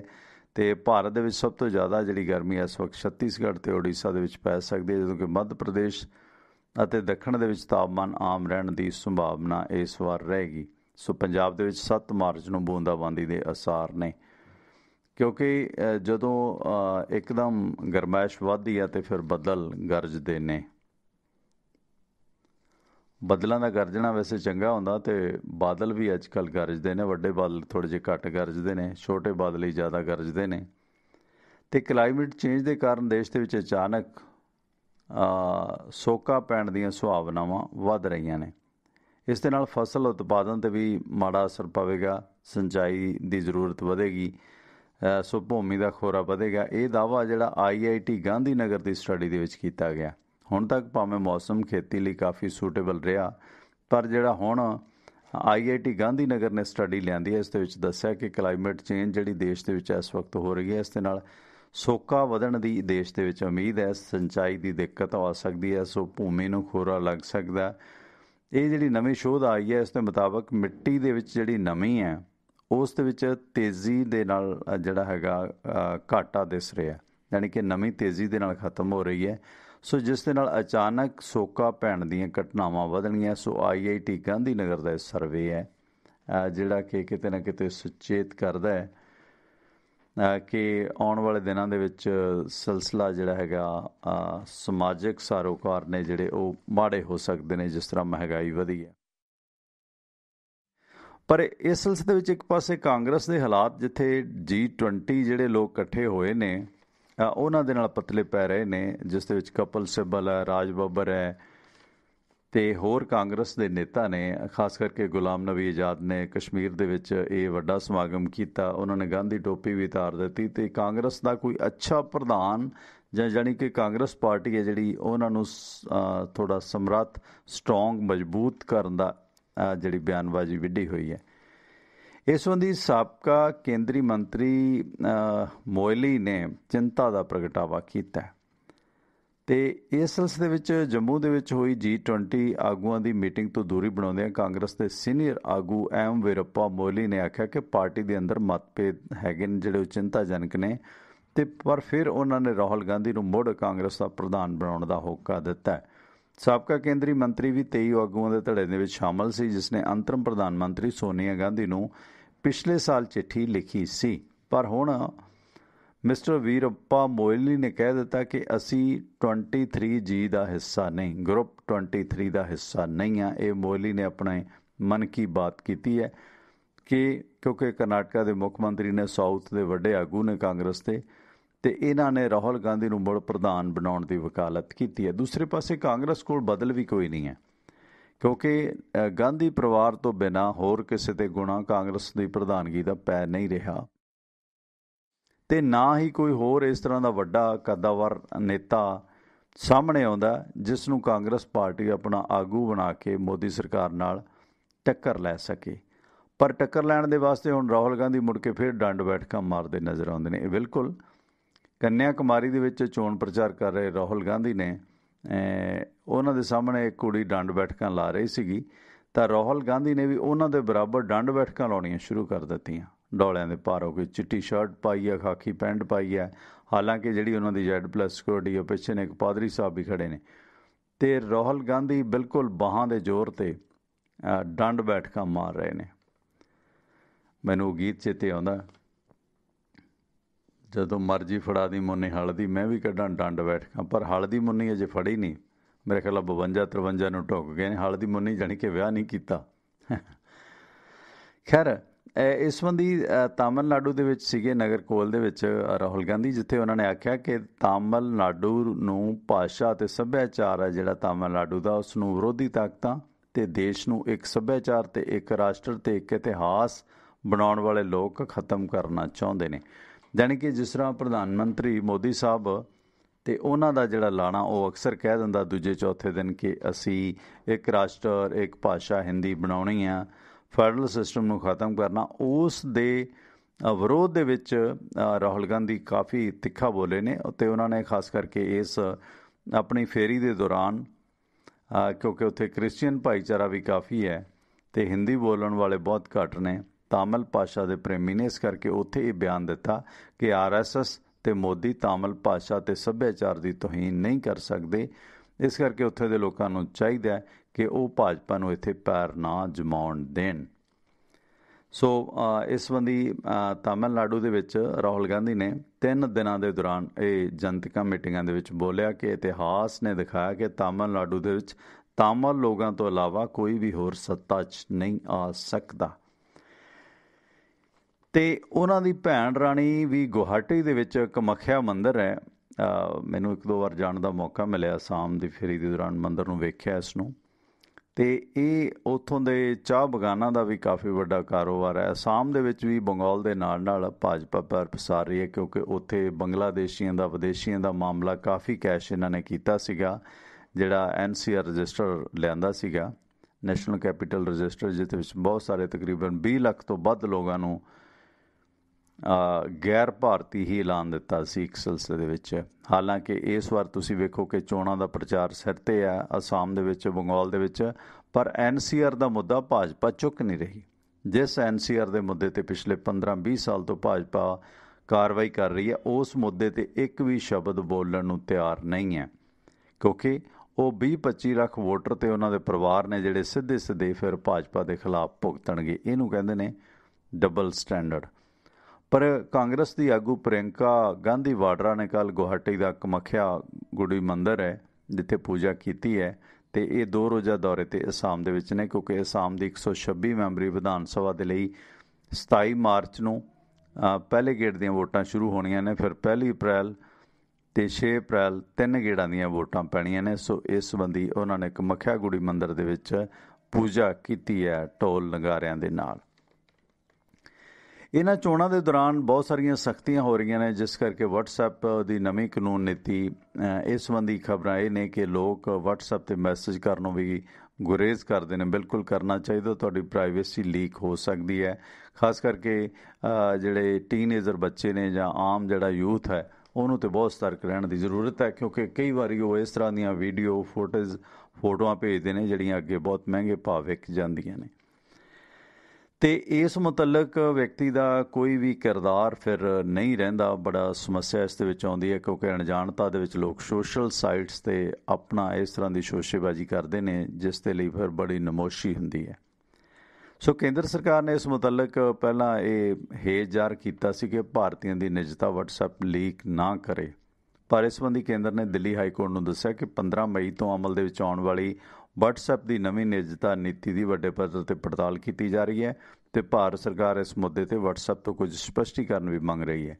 ਇਸ ਸੰਬੰਧੀ ਕੇਸ ਜਿਹੜਾ ਦਿੱਲੀ ਕੋਰਟ ਦੇ ਵਿੱਚ ਚੱਲ ਰਿਹਾ, ਜਸਟਿਸ ਸੰਜੀਵ ਸਚਦੇਵਾ ਨੇ ਇਸ ਦਲੀਲ ਦਾ ਨੋਟਿਸ ਲੈਂਦਾ ਇਸ ਕੰਮ ਨੂੰ 3 ਹਫ਼ਤਿਆਂ ਦੇ ਵਿੱਚ ਕਰਨ ਦਾ ਸਮਾਂ ਦਿੱਤਾ। ਇਸ ਮਾਮਲੇ ਦੇ ਵਿੱਚ ਅਗਲੀ ਸੁਣਵਾਈ ਹੁਣ 19 ਅਪ੍ਰੈਲ ਨੂੰ ਹੋਵੇਗੀ। ਸੋ 15 ਮਈ ਤੋਂ WhatsApp ਦੀ ਨਿੱਜਤਾ ਜਿਹੜੀ ਨਵੀਂ ਨੀਤੀ ਹੈ, ਉਸ ਦੀ ਪੜਤਾਲ ਜਿਹੜੀ ਪਹਿਲਾਂ ਨਿਬੇੜ ਲਈ ਜਾਵੇ। ਇਹ ਸਾਰਾ ਜਿਹੜਾ ਸਿਲਸਿਲਾ ਕੀਤਾ ਗਿਆ। ਅਤੇ ਪਿਊਸ਼ ਗੋਇਲ ਰੇਲ ਮੰਤਰੀ ਨੇ। ਰੇਲਵੇ ਤਾਂ ਭਾਵੇਂ ਇਹਨਾਂ ਦੀ ਵੇਖੀ ਜਾਂਦੀ ਹੈ, ਪਰ ਇਹ ਕਿਸਾਨ ਅੰਦੋਲਨ ਤੋਂ ਬਹੁਤ ਖਫਾ ਨੇ। शिमला पुजे ने ते इन्हां ने आख्या कि विरोधी पार्टियां किसानां नूं गुमराह करना बंद कर देण, नहीं तां अगलीआं लोक सभा दे विच उन्हां नूं इक्का दुक्का सीट भी नहीं मिलेगी। ਤੇ ਇਹ ਸਨ ਕੁਛ ਖਬਰਾਂ ਦੀ ਦੁਨੀਆ ਦੇ ਨਾਲ ਇਸੇ ਤਰ੍ਹਾਂ ਜੁੜੇ ਰਹਾਂਗੇ। ਤੇ ਚੰਦ ਪਲ ਬਾਅਦ, ਕਿਉਂਕਿ ਇਸ ਵਕਤ ਤੁਸੀਂ ਵੀ ਮਸ਼ਰੂਫ ਹੁੰਦੇ ਹੋ, ਖਾਸ ਕਰਕੇ ਜ਼ਿਆਦਾ ਜਿਹੜਾ ਇਸ ਵਕਤ ਦੀ ਲਿਸਨਿੰਗ ਹੈ ਉਹ ਮਸ਼ਰੂਫ ਹੁੰਦੀ ਹੈ ਆਪਣੇ ਕੰਮਾਂ ਕਾਜਾਂ ਦੇ ਵਿੱਚ, ਖਾਸ ਕਰਕੇ ਡਰਾਈਵਿੰਗ ਦੇ ਵਿੱਚ। ਸੋ ਇਸ ਕਰਕੇ ਮੇਰੀ ਕੋਸ਼ਿਸ਼ ਹੈ ਕਿ ਵੱਧ ਤੋਂ ਵੱਧ ਐਂਟਰਟੇਨ ਤੁਹਾਨੂੰ ਮਿਲੇ ਤੇ ਨਾਲ ਨਾਲ ਸੂਚਨਾ ਵੀ ਮਿਲਣ। ਬਹਿਬਲ ਕਲਾਂ ਗੋਲੀकांड ਦੀ ਥੋੜ੍ਹੀ ਅਪਡੇਟ ਦੇ ਦਈਏ। ਇਸ ਤੋਂ ਬਾਅਦ ਜਰਨਲ ਡਿਸਕਸ਼ਨ ਆਪਾਂ ਕਰਾਂਗੇ ਸੌ ਸੁਰਿੰਦਰ ਸਿੰਘ ਹੋਰਾਂ ਦੇ ਨਾਲ। ਤੁਸੀਂ ਕੋਈ ਗੱਲਬਾਤ ਕਰਨੀ ਹੋਵੇ ਤਾਂ 9876309655 'ਤੇ ਕਾਲ ਕਰ ਸਕਦੇ ਹੋ। ਸਾਡੇ ਇਹਨਾਂ ਪ੍ਰੋਗਰਾਮਾਂ ਨੂੰ ਤੁਸੀਂ ਕਾਲ ਟੂ ਲਿਸਨ ਨੰਬਰ ਹੈ US ਦੇ ਵਿੱਚ, ਜਿਸ 'ਤੇ ਕਾਲ ਕਰਕੇ ਤੁਸੀਂ ਇਹਨਾਂ ਪ੍ਰੋਗਰਾਮਾਂ ਨੂੰ ਸੁਣ ਸਕਦੇ ਹੋ। ਉਹ ਨੰਬਰ ਹੈ 667 930 9260, ਯਾਨੀ ਕਿ 667 930 9260 667 930 9260 'ਤੇ ਕਾਲ ਕਰਕੇ ਤੁਸੀਂ ਅਮਰੀਕਾ ਦੇ ਵਿੱਚ ਇਹਨਾਂ ਪ੍ਰੋਗਰਾਮਾਂ ਨੂੰ ਫੋਨ ਦੇ ਜ਼ਰੀਏ ਸੁਣ ਸਕਦੇ ਹੋ। ਤੇ ਇਸ ਦੇ ਨਾਲ ਜਾਂ ਸਾਡੀ ਵੈਬਸਾਈਟ 'ਤੇ ਜਾ ਕੇ tivanaradio.com 'ਤੇ ਜਾ ਕੇ ਵੀ ਤੁਸੀਂ ਇਹਨਾਂ ਪ੍ਰੋਗਰਾਮਾਂ ਨੂੰ ਵੈਬਸਾਈਟ 'ਤੇ ਵੀ ਲਾਈਵ ਸੁਣ ਸਕਦੇ ਹੋ। ਜੇ ਰਿਪੀਟ ਪ੍ਰੋਗਰਾਮ ਸੁਣਨੇ ਹੋਣ ਤਾਂ ਉਸ ਦੇ ਵਾਸਤੇ ਤੁਸੀਂ ਫਿਰ ਕਾਲ ਕਰਨੀ ਹੈ। ਰਿਪੀਟ ਪ੍ਰੋਗਰਾਮ ਸੁਣਨੇ ਹੋਣ ਤਾਂ ਤੁਸੀਂ ਫਿਰ ਟਿਵਾਣਾ ਰੇਡੀਓ ਦੇ YouTube ਪੇਜ ਨੂੰ ਸਬਸਕ੍ਰਾਈਬ ਕਰ ਸਕਦੇ ਹੋ, ਲਾਈਕ ਕਰ ਸਕਦੇ ਹੋ, ਸ਼ੇਅਰ ਕਰ ਸਕਦੇ ਹੋ। ਉੱਥੇ ਵੀ ਤੁਹਾਨੂੰ ਰਿਪੀਟ ਪ੍ਰੋਗਰਾਮ ਮਿਲਣਗੇ। ਤੇ ਜਿਹੜੇ ਵਿਰਾਸਤ ਦੇ ਪ੍ਰੋਗਰਾਮ ਨੇ ਉਹਨਾਂ ਨੂੰ ਥੋੜ੍ਹਾ ਜਿਹਾ ਅੱਡ ਚੈਪਟਰ ਬਣਾਵਾਂਗੇ ਤਾਂ ਜੋ ਤੁਸੀਂ ਕਦੇ ਵੀ ਸੁਣ ਸਕੋ, ਕਿਉਂਕਿ ਉਹ ਵਿਰਾਸਤ ਦੇ ਨਾਂ 'ਤੇ ਸਾਨੂੰ ਬਹੁਤ ਗੁੰਮਰਾਹ ਕੀਤਾ ਜਾਂਦਾ। ਮੈਂ ਇੱਕ ਬਾਬੇ ਦੀ ਵੀਡੀਓ ਪੜ੍ਹ ਰਿਹਾ ਸੀ, ਉਹੀ ਜਿਹੜੀ ਦਾਨੀ ਤੇ ਕਰਮਾ ਜਿਹੜੇ ਸਖੀ ਸਰਵਰ ਦੇ ਉੱਗੇ ਭਗਤ ਸੀਗੇ, ਉਹਨਾਂ ਦੇ ਬਾਰੇ ਬੜਾ ਗੁੰਮਰਾਹ ਕਰਨ ਗੱਲਾਂ ਲੋਕ ਕਹੀ ਜਾਂਦੇ ਨੇ। ਸੁਣੀਆਂ ਸੁਣਾਈਆਂ ਸੀਨਾ ਬਸੀਨਾ ਗੱਲਾਂ, ਹਿਸਟੋਰਿਕ ਫੈਕਟ ਕੁਛ ਨਹੀਂ, ਡੇਟ ਕੁਛ ਨਹੀਂ, ਇਸ ਕਰਕੇ ਉਹ ਰੌਲਾ ਘਚੌਲਾ ਪੈਂਦਾ। ਸੋ ਇਸ ਕਰਕੇ ਮੇਰੀ ਕੋਸ਼ਿਸ਼ ਹੈ ਕਿ ਵਿਰਾਸਤ ਦੇ ਵਿੱਚ ਵੀ ਕੀ ਸੱਚ ਅਤੇ ਸੱਚਾਈਆਂ ਨੇ ਉਹ ਸਾਡੇ ਸਾਹਮਣੇ ਆਉਣ, ਕਿਉਂਕਿ ਜਿਉਣਾ ਮੌੜ ਨੂੰ ਅਸੀਂ ਨੈਣਾ ਦੇਵੀ ਦੇ ਵਿੱਚ ਮਰਿਆ ਲਾਣੀ ਜਾਂਦੇ ਹਾਂ, ਪਰ ਨਹੀਂ, ਜਿਉਣਾ ਮੌੜ ਦੀ 1893 ਦੇ ਵਿੱਚ ਹਿਸਾਰ ਜੇਲ੍ਹ ਦੇ ਵਿੱਚ ਫਾਂਸੀ ਦੇ ਨਾਲ ਮੌਤ ਹੋਈ ਸੀ। ਪਰ ਦੇਖੋ ਸਾਡੇ ਕਿੱਸੇ ਆ ਗਏ ਨੇ। ਸੁਰਿੰਦਰ ਸ਼ਿੰਦਾ ਨੇ ਤਾਂ ਪੂਰਾ ਇੱਕ ਓਪੇਰਾ ਲਿਆਂਦਾ ਸੀਗਾ, ਜਿਉਣਾ ਮੌੜ ਫਿਲਮਾਂ ਆਈਆਂ, ਉਹਨਾਂ ਦੇ ਵਿੱਚ ਵੀ ਉਹ ਕਿ ਨੈਣਾ ਦੇਵੀ ਤੋਂ ਛਾਲ ਮਾਰ ਕੇ ਉਹ ਨੈਣਾ ਦੇਵੀ ਤੋਂ ਵਾਪਸ ਆਉਂਦਾ, ਉਹ ਮਰ ਗਿਆ ਸੀਗਾ, ਕਿਉਂਕਿ ਨੈਣਾ ਦੇਵੀ ਨੇ ਵਰ ਦਿੱਤਾ ਸੀ ਕਿ ਪਿੱਛੇ ਮੁੜ ਕੇ ਨਾ ਵੇਖੀ, ਪੁਲਿਸ ਤੇਰੇ ਪਿੱਛੇ ਹੈ। ਕਿ ਉਸਨੇ ਨੈਣਾ ਦੇਵੀ ਦਾ ਵਰ ਮਿਲਿਆ ਹੋਇਆ ਤੋੜ ਦਿੱਤਾ, ਪਿੱਛੇ ਮੁੜ ਕੇ ਦੇਖਿਆ ਤਾਂ ਫਿਰ ਪਿੱਛੇ ਉਸਦੇ ਪੁਲਿਸ ਸੀ ਤੇ ਪੁਲਿਸ ਨੇ ਗੋਲੀ ਮਾਰੀ ਤੇ ਉਹ ਛਾਲ ਮਾਰ ਕੇ ਪਹਾੜ ਤੋਂ ਡਿੱਗਣ ਕਾਰਨ ਜਿਉਣਾ ਮੌੜ ਫੌਤ ਹੋ ਗਿਆ। ਇਹ ਸਭ ਝੂਠ ਹੈ, ਇਹਨਾਂ 'ਚ ਕੋਈ ਸੱਚਾਈ ਨਹੀਂ ਹੈ। ਇਹ ਸਿਰਫ ਇਹ ਹੈ ਕਿ ਜੇ ਦੇਵੀ ਨੇ ਵਰ ਦਿੱਤਾ ਤਾਂ ਉਸ ਵਰ ਨੂੰ ਪ੍ਰਵਾਨ ਕੀਤਾ ਜਾਵੇ। ਜਾਣੀ ਕਿ ਅਸੀਂ ਆਪਣੇ ਜਿਹੜੇ ਸਾਡੇ ਲੋਕ ਨਾਇਕ ਹੁੰਦੇ ਨੇ, ਸਾਡੇ ਹੀਰੋ ਹੁੰਦੇ ਨੇ, ਅਸੀਂ ਉਹਨਾਂ ਨੂੰ ਕਦੇ ਵੀ ਕਮਜ਼ੋਰ ਨਹੀਂ ਵੇਖਦੇ ਕਿ ਉਹ ਫੜਿਆ ਜਾਵੇ। ਇਸ ਕਰਕੇ ਮਤਲਬ ਕਿੱਸਿਆਂ 'ਚ ਇਸ ਤਰ੍ਹਾਂ ਸੀਨਾ ਬਸੀਨਾ ਧਾਰਮਿਕ ਪ੍ਰਸੰਗਾਂ 'ਚ ਅਸੀਂ ਉਹਨਾਂ ਨੂੰ ਬੇਲੋੜਾ ਵੱਡਾ, ਜਾਣੀ ਧਰਮ ਦੀ ਵੱਡੀ ਗੱਲ। ਮੈਂ ਕੋਈ ਧਰਮ ਦਾ ਵਿਰੋਧੀ ਨਹੀਂ ਹੈ। ਧਰਮ ਸੱਚਾ ਤੇ ਸਪਸ਼ਟ ਹੋਵੇਗਾ, ਤਰਕ ਆਧਾਰਿਤ ਹੋਵੇਗਾ ਤਾਂ ਉਹੀ ਧਰਮ ਚੱਲੇਗਾ। ਅੱਜ ਝੂਠ ਬਹੁਤੀ ਦੇਰ ਧਰਮ 'ਚ ਨਹੀਂ ਚੱਲੇਗਾ, ਕਿਉਂਕਿ ਇਹ ਝੂਠ ਧਰਮ ਨੂੰ ਵੀ ਬਰਬਾਦ ਕਰਦਾ। ਹਾਸੇ ਦਾ ਪਾਤਰ ਤੇ ਬਣਦਾ ਹੀ ਹੈ, ਕਿਉਂਕਿ ਨਵੀਂ ਪੀੜ੍ਹੀ ਤੁਸੀਂ ਵੇਖੋ ਕਿ ਬਹੁਤ ਸਾਰੇ ਲੋਕ ਧਰਮ ਤੋਂ ਬਾਗੀ ਹੋ ਰਹੇ ਨੇ, ਖਾਸ ਕਰਕੇ ਕ੍ਰਿਸਚੈਨਿਟੀ 'ਚ। ਤੇ ਕਿਉਂਕਿ ਜੇ ਧਰਮ ਦੇ ਵਿੱਚ ਸੱਚਾਈ ਨਹੀਂ ਰਹੂਗੀ ਤਾਂ ਤੁਹਾਡੇ ਬੱਚੇ ਬਹੁਤੀ ਦੇਰ ਅੰਧ ਵਿਸ਼ਵਾਸੀ ਭਗਤ ਸ਼ਰਧਾ ਉੱਲੂ ਨਹੀਂ ਬਣੇ ਰਹਿਣਗੇ। ਉਹਨਾਂ ਨੇ ਧਰਮ ਦਾ ਤਿਆਗ ਕਰਨਾ। ਇਸ ਕਰਕੇ ਆਪਣੇ ਆਪਣੇ ਧਰਮਾਂ ਨੂੰ ਸ਼ਕਤੀਸ਼ਾਲੀ ਬਣਾਉਣ ਦੀ ਕੋਸ਼ਿਸ਼ ਦੇ ਵਿੱਚ ਕਿਤੇ ਵੀ ਅਜਿਹੀਆਂ ਗੈਰ ਵਾਜਬ ਤਰਕਹੀਣ ਗੱਲਾਂ ਆਪਣੇ ਬੱਚਿਆਂ ਨੂੰ ਨਾ ਦੱਸੋ। ਪ੍ਰੈਕਟੀਕਲ ਦੱਸੋ, ਤਾਂ ਧਰਮ ਤੁਹਾਡਾ ਸੇਫ ਰਹੇਗਾ। ਖੈਰ, ਬਹਿਬਲ ਕਲਾਂ ਗੋਲੀकांड ਦੇ ਮਾਮਲੇ ਦੇ ਵਿੱਚ ਹੁਣ 8 ਮਾਰਚ ਨੂੰ ਸੈਣੀ ਤੇ ਉਮਰਾ ਨੰਗਲ ਦੀ ਪੇਸ਼ੀ ਹੋਣੀ ਆ। ਸੋ ਇਸ ਗੋਲੀकांड ਦੇ ਮਾਮਲੇ ਦੇ ਪੰਜਾਬ ਦੇ ਸਾਬਕਾ DGP ਸਮੇਤ ਸਿੰਘ ਸੈਣੀ ਤੇ ਸਸਪੈਂਡ IG ਪਰਮਰਾਜ ਸਿੰਘ ਉਮਰਾ ਨੰਗਲ ਨੂੰ ਹਾਈ ਕੋਰਟ ਨੇ ਕੱਲ੍ਹ ਰਾਹਤ ਦਿੱਤੀ ਹੈ ਤੇ ਇਹਨਾਂ ਦੋਨਾਂ ਦੀਆਂ ਜ਼ਮਾਨਤ ਅਰਜ਼ੀਆਂ ਮਨਜ਼ੂਰ ਕਰਦੇ ਹੋਏ 8 ਮਾਰਚ ਨੂੰ ਟ੍ਰਾਇਲ ਕੋਰਟ ਦੇ ਵਿੱਚ ਪੇਸ਼ ਹੋਣ ਦੇ ਆਦੇਸ਼ ਦਿੱਤੇ ਨੇ। ਸੋ ਦੋਨਾਂ ਨੂੰ ਫਰੀਦਕੋਟ ਅਦਾਲਤ ਦੇ ਵਿੱਚ ਜ਼ਮਾਨਤ ਖਾਰਜ ਹੋਣ ਤੋਂ ਬਾਅਦ ਹਾਈ ਕੋਰਟ ਨੇ ਇਸ ਮਾਮਲੇ 'ਚ ਜ਼ਮਾਨਤ ਦਿੱਤੇ ਜਾਣ ਦੀ ਮੰਗ ਰੱਖੀ ਸੀ। ਸੋ ਪੰਜਾਬ ਸਰਕਾਰ ਦੀ ਤਰਫੋਂ ਕੋਰਟ ਦੇ ਵਿੱਚ ਕਿਹਾ ਗਿਆ ਕਿ ਦੋਨਾਂ ਨੂੰ ਜਾਂਚ ਦੇ ਵਿੱਚ ਸ਼ਾਮਲ ਹੋਣ ਦੇ ਲਈ ਨੋਟਿਸ ਭੇਜੇ ਗਏ ਨੇ, ਲੇਕਿਨ ਇਹ ਪੇਸ਼ ਨਹੀਂ ਹੋਏ। ਸੋ ਹੁਣ ਇਹਨਾਂ ਦੀ 8 ਮਾਰਚ ਨੂੰ ਪੇਸ਼ੀ ਹੋਏਗੀ।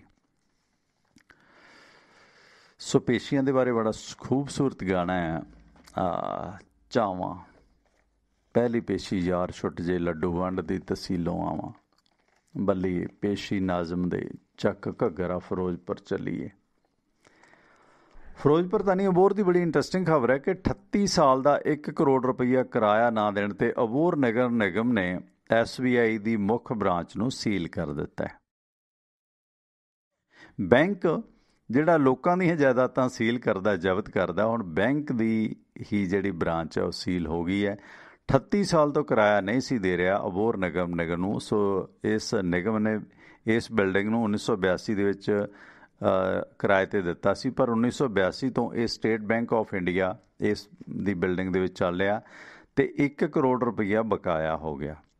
ਅਤੇ ਨਿਗਮ ਦੇ ਅਫਸਰਾਂ ਨੇ 77 ਨੋਟਸ ਵੀ ਸਟੇਟ ਬੈਂਕ ਆਫ ਇੰਡੀਆ ਨੂੰ ਭੇਜੇ, ਪਰ ਬੈਂਕ ਵਾਲੇ ਟਸ ਤੋਂ ਮਸ ਨਹੀਂ ਹੋਏ।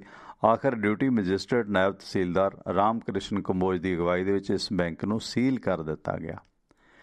ਬੈਂਕ ਮੈਨੇਜਰ ਅਤੇ ਅਧਿਕਾਰੀਆਂ ਦੇ ਵਿੱਚ ਹੋਏ ਸਮਝੌਤੇ ਤੋਂ ਬਾਅਦ ਨਕਦੀ ਤੇ ਲਾਕਰ ਵਾਲੇ ਕਮਰੇ ਤੇ ਨੂੰ ਬੈਂਕ ਦੀ ਦੇਖ ਰੇਖ ਦੇ ਵਿੱਚ ਛੱਡ ਦਿੱਤਾ। ਤੇ ਨਿਗਮ ਅਧਿਕਾਰੀ SC ਸੰਦੀਪ ਕੁਮਾਰ ਗੁਪਤਾ ਨੇ ਦੱਸਿਆ ਕਿ 1939 ਦੇ ਵਿੱਚ ਜਦੋਂ ਬੈਂਕ ਦੀ ਬਿਲਡਿੰਗ ਬਣੀ ਸੀ ਤਾਂ ਉਸ ਵਕਤ ਭਾਰਤੀ ਸਟੇਟ ਬੈਂਕ ਨੂੰ ਇਹ ਕਿਰਾਏ 'ਤੇ ਦਿੱਤਾ ਗਿਆ ਸੀ ਤੇ 1982 ਦੇ ਵਿੱਚ ਬੈਂਕ ਦਾ ਕਿਰਾਇਆ 18,000 ਰੁਪਏ ਪ੍ਰਤੀ ਮਹੀਨਾ ਸੀ, ਲੇਕਿਨ ਬੈਂਕ ਨੇ ਕਿਰਾਇਆ ਨਹੀਂ ਦਿੱਤਾ। ਤੇ ਵਰਤਮਾਨ ਸਮੇਂ ਇਸ ਵਕਤ ਇਹ 1200 ਸਕੁਅਰ ਫੁੱਟ ਦੀ ਜਗ੍ਹਾ ਤੇ ਇਸ ਦਾ ਕਿਰਾਇਆ 5 ਲੱਖ ਰੁਪਏ ਮਹੀਨਾ। ਤੇ ਬੈਂਕ ਦੁਆਰਾ ਕਿਰਾਇਆ ਨਾ ਦਿੱਤੇ ਜਾਣ ਤੇ ਕੋਰਟ ਦੇ ਵਿੱਚ ਇਹਨਾਂ ਨੇ ਕੇਸ ਕੀਤਾ। ਨਗਰ ਨਿਗਮ ਅਬੋਹਰ ਨੇ ਤੇ 15 ਦਸੰਬਰ ਨੂੰ ਬੈਂਕ ਕੇਸ ਹਾਰ ਗਿਆ। ਇਸ ਤੋਂ ਬਾਅਦ ਬੈਂਕ ਨੂੰ ਇਸ ਜਗ੍ਹਾ ਤੋਂ ਖਾਲੀ ਕਰਾਉਣ ਦੇ ਕਈ ਵਾਰੀ ਨੋਟਿਸ ਵੀ ਦਿੱਤੇ ਗਏ, ਲੇਕਿਨ ਅਧਿਕਾਰੀਆਂ ਨੇ ਕੋਈ ਵੀ ਬੌਦਰ ਨਹੀਂ ਕੀਤਾ ਤੇ ਬੈਂਕ ਮੈਨੇਜਰ ਗੌਰਵ ਅਗਰਵਾਲ ਨੇ ਕੁਝ ਵੀ ਜਵਾਬ ਦੇਣ ਤੋਂ ਮਨਾ ਕਰ ਦਿੱਤਾ ਤੇ ਪ੍ਰੈਸ ਦੇ ਵਿੱਚ ਵੀ ਕੋਈ ਬਿਆਨ ਦੇਣ ਤੋਂ ਅਸਮਰੱਥਾ ਜ਼ਾਹਰ ਕੀਤੀ ਹੈ। ਤੁਸੀਂ ਵੇਖੋ ਕਿ ਬੈਂਕ ਵੀ ਸਰਕਾਰੀ ਹੈ ਤੇ ਨਿਗਮ ਵੀ ਇੱਕ ਤਰੀਕੇ ਨਾਲ ਸਰਕਾਰੀ ਹੈ, ਲੋਕਲ ਸਰਕਾਰਾਂ ਨੇ, ਹੈ ਨਾ, ਲੋਕਲ ਗੌਰਮੈਂਟ ਹੈ। ਮਤਲਬ ਮੁਲਕ ਦਾ ਖਸਮ ਖਸਾਈ ਕੋਈ ਨਹੀਂ ਹੈ, ਜੋ ਮਰਜ਼ੀ ਕਰੀ ਜਾਓ ਤੁਸੀਂ। 38 ਸਾਲ ਤੋਂ ਕਿਰਾਇਆ ਨਹੀਂ ਦੇ ਰਹੇ। ਹੁਣ ਮਾਤੜ ਬੰਦਾ ਕਿੱਥੇ ਕਿਰਾਇਆ ਲੈ ਲਓ। ਇੱਥੇ ਤਾਂ ਇਹ ਹੈ ਕਿ ਇਨਸਾਫ ਲੈਣ ਲਈ, ਜਸਟਿਸ ਲੈਣ ਵਾਸਤੇ ਤੁਹਾਨੂੰ ਜ਼ੋਰਾਵਰ ਬਣਨਾ ਪੈਣਾ। ਜਿਵੇਂ ਉਹ ਮੇਰੇ ਪਸੰਦੀਦਾ ਸ਼ਾਇਰ ਨੇ ਉਸਤਾਦ ਚਿਰਾਗਦੀਨ ਦਾਮਨ, ਉਹਨਾਂ ਨੇ ਬਹੁਤ ਸੋਹਣੀਆਂ ਸਤਰਾਂ ਲਿਖੀਆਂ ਨੇ ਕਿ ਸਾਕ ਮਿਲਦਿਆਂ ਦੇ, ਜੇ ਸਾਕ ਤੁਹਾਡੇ ਰਿਸ਼ਤੇ ਉਹੀ ਨੇ ਜੇ ਤੁਸੀਂ ਮਿਲਦੇ ਰਹਿੰਦੇ ਹੋ। ਸਾਕ ਮਿਲਦਿਆਂ ਦੇ, ਖੇਤ ਵਾਹੁੰਦਿਆਂ ਦੇ, ਵਗਦਿਆਂ ਖੂਹਾਂ ਦਾ ਪਾਣੀ ਸਾਫ਼ ਹੁੰਦਾ। ਇੱਥੇ ਪੁੱਛਦਾ ਕੌਣ ਕਮਜ਼ੋਰਿਆਂ ਨੂੰ, ਜ਼ੋਰਾਵਰਾਂ ਦੇ ਨਾਲ ਇਨਸਾਫ ਹੁੰਦਾ। ਜੇ ਤੁਸੀਂ ਇਨਸਾਫ ਲੈਣਾ ਤਾਂ ਤੁਹਾਨੂੰ ਜ਼ੋਰਾਵਰ ਬਣਨਾ ਪਵੇਗਾ, ਅਦਰਵਾਈਜ਼ ਤੁਹਾਨੂੰ ਇਨਸਾਫ ਨਹੀਂ ਮਿਲੇਗਾ। ਇਨਸਾਫ ਦੀ, ਜਸਟਿਸ ਦੀ ਗੱਲ ਕਰੀਏ ਤਾਂ ਮੋਗਾ ਦੀ ਹੈ। ਬੱਚੀ ਵੇਚਣ ਦੇ ਮਾਮਲੇ ਦੇ ਵਿੱਚ ਪਤੀ ਪਤਨੀ ਸਮੇਤ 3 ਦਲਾਲਾਂ ਨੂੰ ਪੁਲਿਸ ਨੇ ਕੋਰਟ ਦੇ ਵਿੱਚ ਪੇਸ਼ ਕਰਕੇ ਬਰੀ ਕਰਵਾ ਦਿੱਤਾ। ਇਹਨਾਂ ਲੋਕਾਂ ਨੂੰ ਮੋਗਾ ਪੁਲਿਸ ਨੇ 2 ਮਹੀਨੇ ਦੀ ਬੱਚੀ ਨੂੰ ਵੇਚਣ ਦੇ ਦੋਸ਼ ਦੇ ਵਿੱਚ 22 ਫਰਵਰੀ ਨੂੰ ਅਰੈਸਟ ਕੀਤਾ ਸੀ ਤੇ ਜਾਂਚ ਅਫਸਰਾਂ ਨੇ ਦਾਅਵਾ ਕੀਤਾ ਸੀ ਕਿ ਬੱਚਾ ਵੇਚਣ ਵਰਗੀ ਕੋਈ ਗੱਲਬਾਤ ਹੀ ਸਾਹਮਣੇ ਨਹੀਂ ਆਈ। ਇਨਵੈਸਟੀਗੇਸ਼ਨ 'ਚ ਆ ਗਿਆ। ਇਸ ਲਈ ਕੱਲ੍ਹ ਇਹਨਾਂ 5 ਦੋਸ਼ੀਆਂ ਨੂੰ ਅਦਾਲਤ ਦੇ ਵਿੱਚ ਪੇਸ਼ ਕਰਾ ਕੇ ਬਰੀ ਕਰਾ ਦਿੱਤਾ ਗਿਆ। ਪੁਲਿਸ ਨੇ ਇਸ ਮਾਮਲੇ ਦੇ ਵਿੱਚ ਕਿਹਾ ਕਿ ਅੱਗੇ ਜਾਂਚ ਜਾਰੀ ਰਹੇਗੀ। ਜਾਂਚ ਦੇ ਵਿੱਚ ਇਸ ਗੱਲ ਦਾ ਅਹਿਸਾਸ ਹੋਇਆ ਕਿ ਮਾਸੂਮ ਬੱਚੀ ਨੂੰ ਕੈਂਸਰ ਦੀ ਬਿਮਾਰੀ ਹੋਣ ਦੇ ਚਲਦੇ ਹਰ 7 ਘੰਟੇ ਬਾਅਦ 500 ਦਾ ਟੀਕਾ ਲੱਗਦਾ ਤੇ ਉਸ ਨੂੰ PGI ਦੇ ਵਿੱਚ ਦਾਖਲ ਕਰਵਾਇਆ ਜਾਂਦਾ। ਤੇ ਜਾਂਚ ਅਧਿਕਾਰੀ ਨੇ ਦੱਸਿਆ ਕਿ ਰਜਨੀ ਤੇ ਅਵਤਾਰ ਸਿੰਘ ਨੇ ਆਪਣੀ 2 ਮਹੀਨੇ ਦੀ ਬੇਟੀ ਪ੍ਰਭਜੋਤ ਕੌਰ, ਜੋ ਕਿ ਕੈਂਸਰ ਦੀ ਬਿਮਾਰੀ ਤੋਂ ਪੀੜਤ ਹੈ, ਤੇ ਉਸ ਬੱਚੀ ਦੇ ਇਲਾਜ ਦੇ ਵਾਸਤੇ ਸਮਰੱਥਾ ਪ੍ਰਗਟਾਉਂਦਿਆਂ ਕਿਸੇ ਪਰਿਵਾਰ ਨੂੰ ਬੱਚੀ ਨੂੰ ਗੋਦ ਦੇਣਾ ਚਾਹਿਆ ਸੀ ਤਾਂ ਜੋ ਬੱਚੀ ਦਾ ਇਲਾਜ ਕਰਵਾ ਸਕੇ, ਲੇਕਿਨ ਬੱਚੀ ਲੈਣ ਕੋਈ ਨਹੀਂ ਆਇਆ। ਸੋ ਇਸ ਦੇ ਵਿੱਚ ਇਹ ਬਰੀ ਹੋ ਗਏ ਨੇ। ਸੇਲਬਰਾ ਬਠਿੰਡਾ ਦਾ ਮਸ਼ਹੂਰ ਪਿੰਡ ਹੈ। ਕਈ ਵਾਰੀ ਬੰਦਾ ਨਾ ਜਲੀਲ ਹੈ ਨਾ ਹੁੰਦਾ ਕਿ ਜਾਨ ਦੇ ਦਿੰਦਾ। ਸੋ ਇਸ ਕਰਕੇ ਕੋਸ਼ਿਸ਼ ਕਰੋ ਕਿ ਆਪਣਾ, ਜੇ ਤੁਹਾਡਾ ਕੋਈ ਕੋਲੀਗ ਹੈ, ਤੁਹਾਡਾ ਕੋਈ ਜੂਨੀਅਰ ਹੈ, ਅਸਿਸਟੈਂਟ ਹੈ, ਉਸਨੂੰ ਇੰਨਾ ਜਲੀਲ ਨਾ ਕਰੋ ਕਿ ਬੰਦਾ ਜਾਨ ਦੇਣ ਨੂੰ ਮਜਬੂਰ ਹੋ ਜਾਵੇ, ਕਿਉਂਕਿ ਜਲਾਲਤ ਵੀ ਬੰਦੇ ਨੂੰ ਇੰਨਾ ਡਿਪਰੈਸ਼ਨ 'ਚ ਲਿਆਉਂਦੀ ਹੈ। ਕਈਆਂ ਦਾ ਤਾਂ ਇਹ ਹੁੰਦਾ ਕਿ ਜੱਟ ਤਾਂ ਕਹਿੰਦਾ ਭੁੰਜੇ ਡੋਲ ਕੇ ਹੀ ਖਾਂਦੇ ਆ, ਬਸ਼ਰਮਾਂ ਦੀ ਡੁੱਲ ਗਈ ਦਾਲ, ਤੇ ਉਹ ਕਹਿੰਦੇ ਅਸੀਂ ਤਾਂ ਭੁੰਜੇ ਡੋਲ ਕੇ ਹੀ ਖਾਂਦੇ ਹਾਂ। ਇਹ ਗੱਲ ਮਤਲਬ ਇੱਕ ਤਰੀਕੇ ਨਾਲ ਠੀਕ ਵੀ ਹੈ ਕਿ ਜਿਹੋ ਜਿਹੀ ਦੁਨੀਆ ਉਹੋ ਜਿਹਾ ਲਾਈਫ ਸਟਾਈਲ ਕਈ ਲੋਕ ਅਪਣਾ ਲੈਂਦੇ ਨੇ, ਪਰ ਕੁਛ ਸੰਜੀਦਾ ਲੋਕ ਹੁੰਦੇ ਨੇ ਜਿਨ੍ਹਾਂ ਨੂੰ ਜਦੋਂ ਇਹ ਮਹਿਸੂਸ ਹੁੰਦਾ ਤੇ ਉਸ ਫਿਰ ਸੁਸਾਈਡ ਕਰ ਲੈਂਦੇ ਨੇ, ਉਹ ਜਲਾਲਤ ਨਹੀਂ ਸਹਿੰਦੇ। ਸੋ ਬਠਿੰਡਾ ਦਾ ਸੇਲਬਰਾ ਪਿੰਡ ਆ, ਬੜਾ ਮਸ਼ਹੂਰ ਪਿੰਡ ਹੈ। ਇੱਥੇ 3 ਨੌਜਵਾਨਾਂ ਤੋਂ ਦੁਖੀ ਹੋ ਕੇ ਇੱਕ ਵਿਅਕਤੀ ਨੇ ਜਿਹੜਾ ਹੈਗਾ ਜ਼ਹਿਰ ਖਾ ਕੇ ਸੁਸਾਈਡ ਕਰ ਲਿਆ। ਇਸ ਦੀ ਪਹਿਚਾਣ ਸੁਖਜਿੰਦਰ ਸਿੰਘ ਵਾਸੀ ਸੇਲਬਰਾ ਦੇ ਤੌਰ 'ਤੇ ਹੋਈ ਹੈ। ਸੋ ਫੂਲ ਪੁਲਿਸ ਨੇ ਇਸ ਸੰਬੰਧੀ 2 ਸਕੇ ਭਰਾਵਾਂ ਸਮੇਤ 3 ਲੋਕਾਂ ਦੇ ਖਿਲਾਫ ਖੁਦਕੁਸ਼ੀ, ਦੇ ਵਾਸਤੇ ਮਜਬੂਰ ਕਰਨ ਦਾ ਕੇਸ ਦਰਜ ਕੀਤਾ।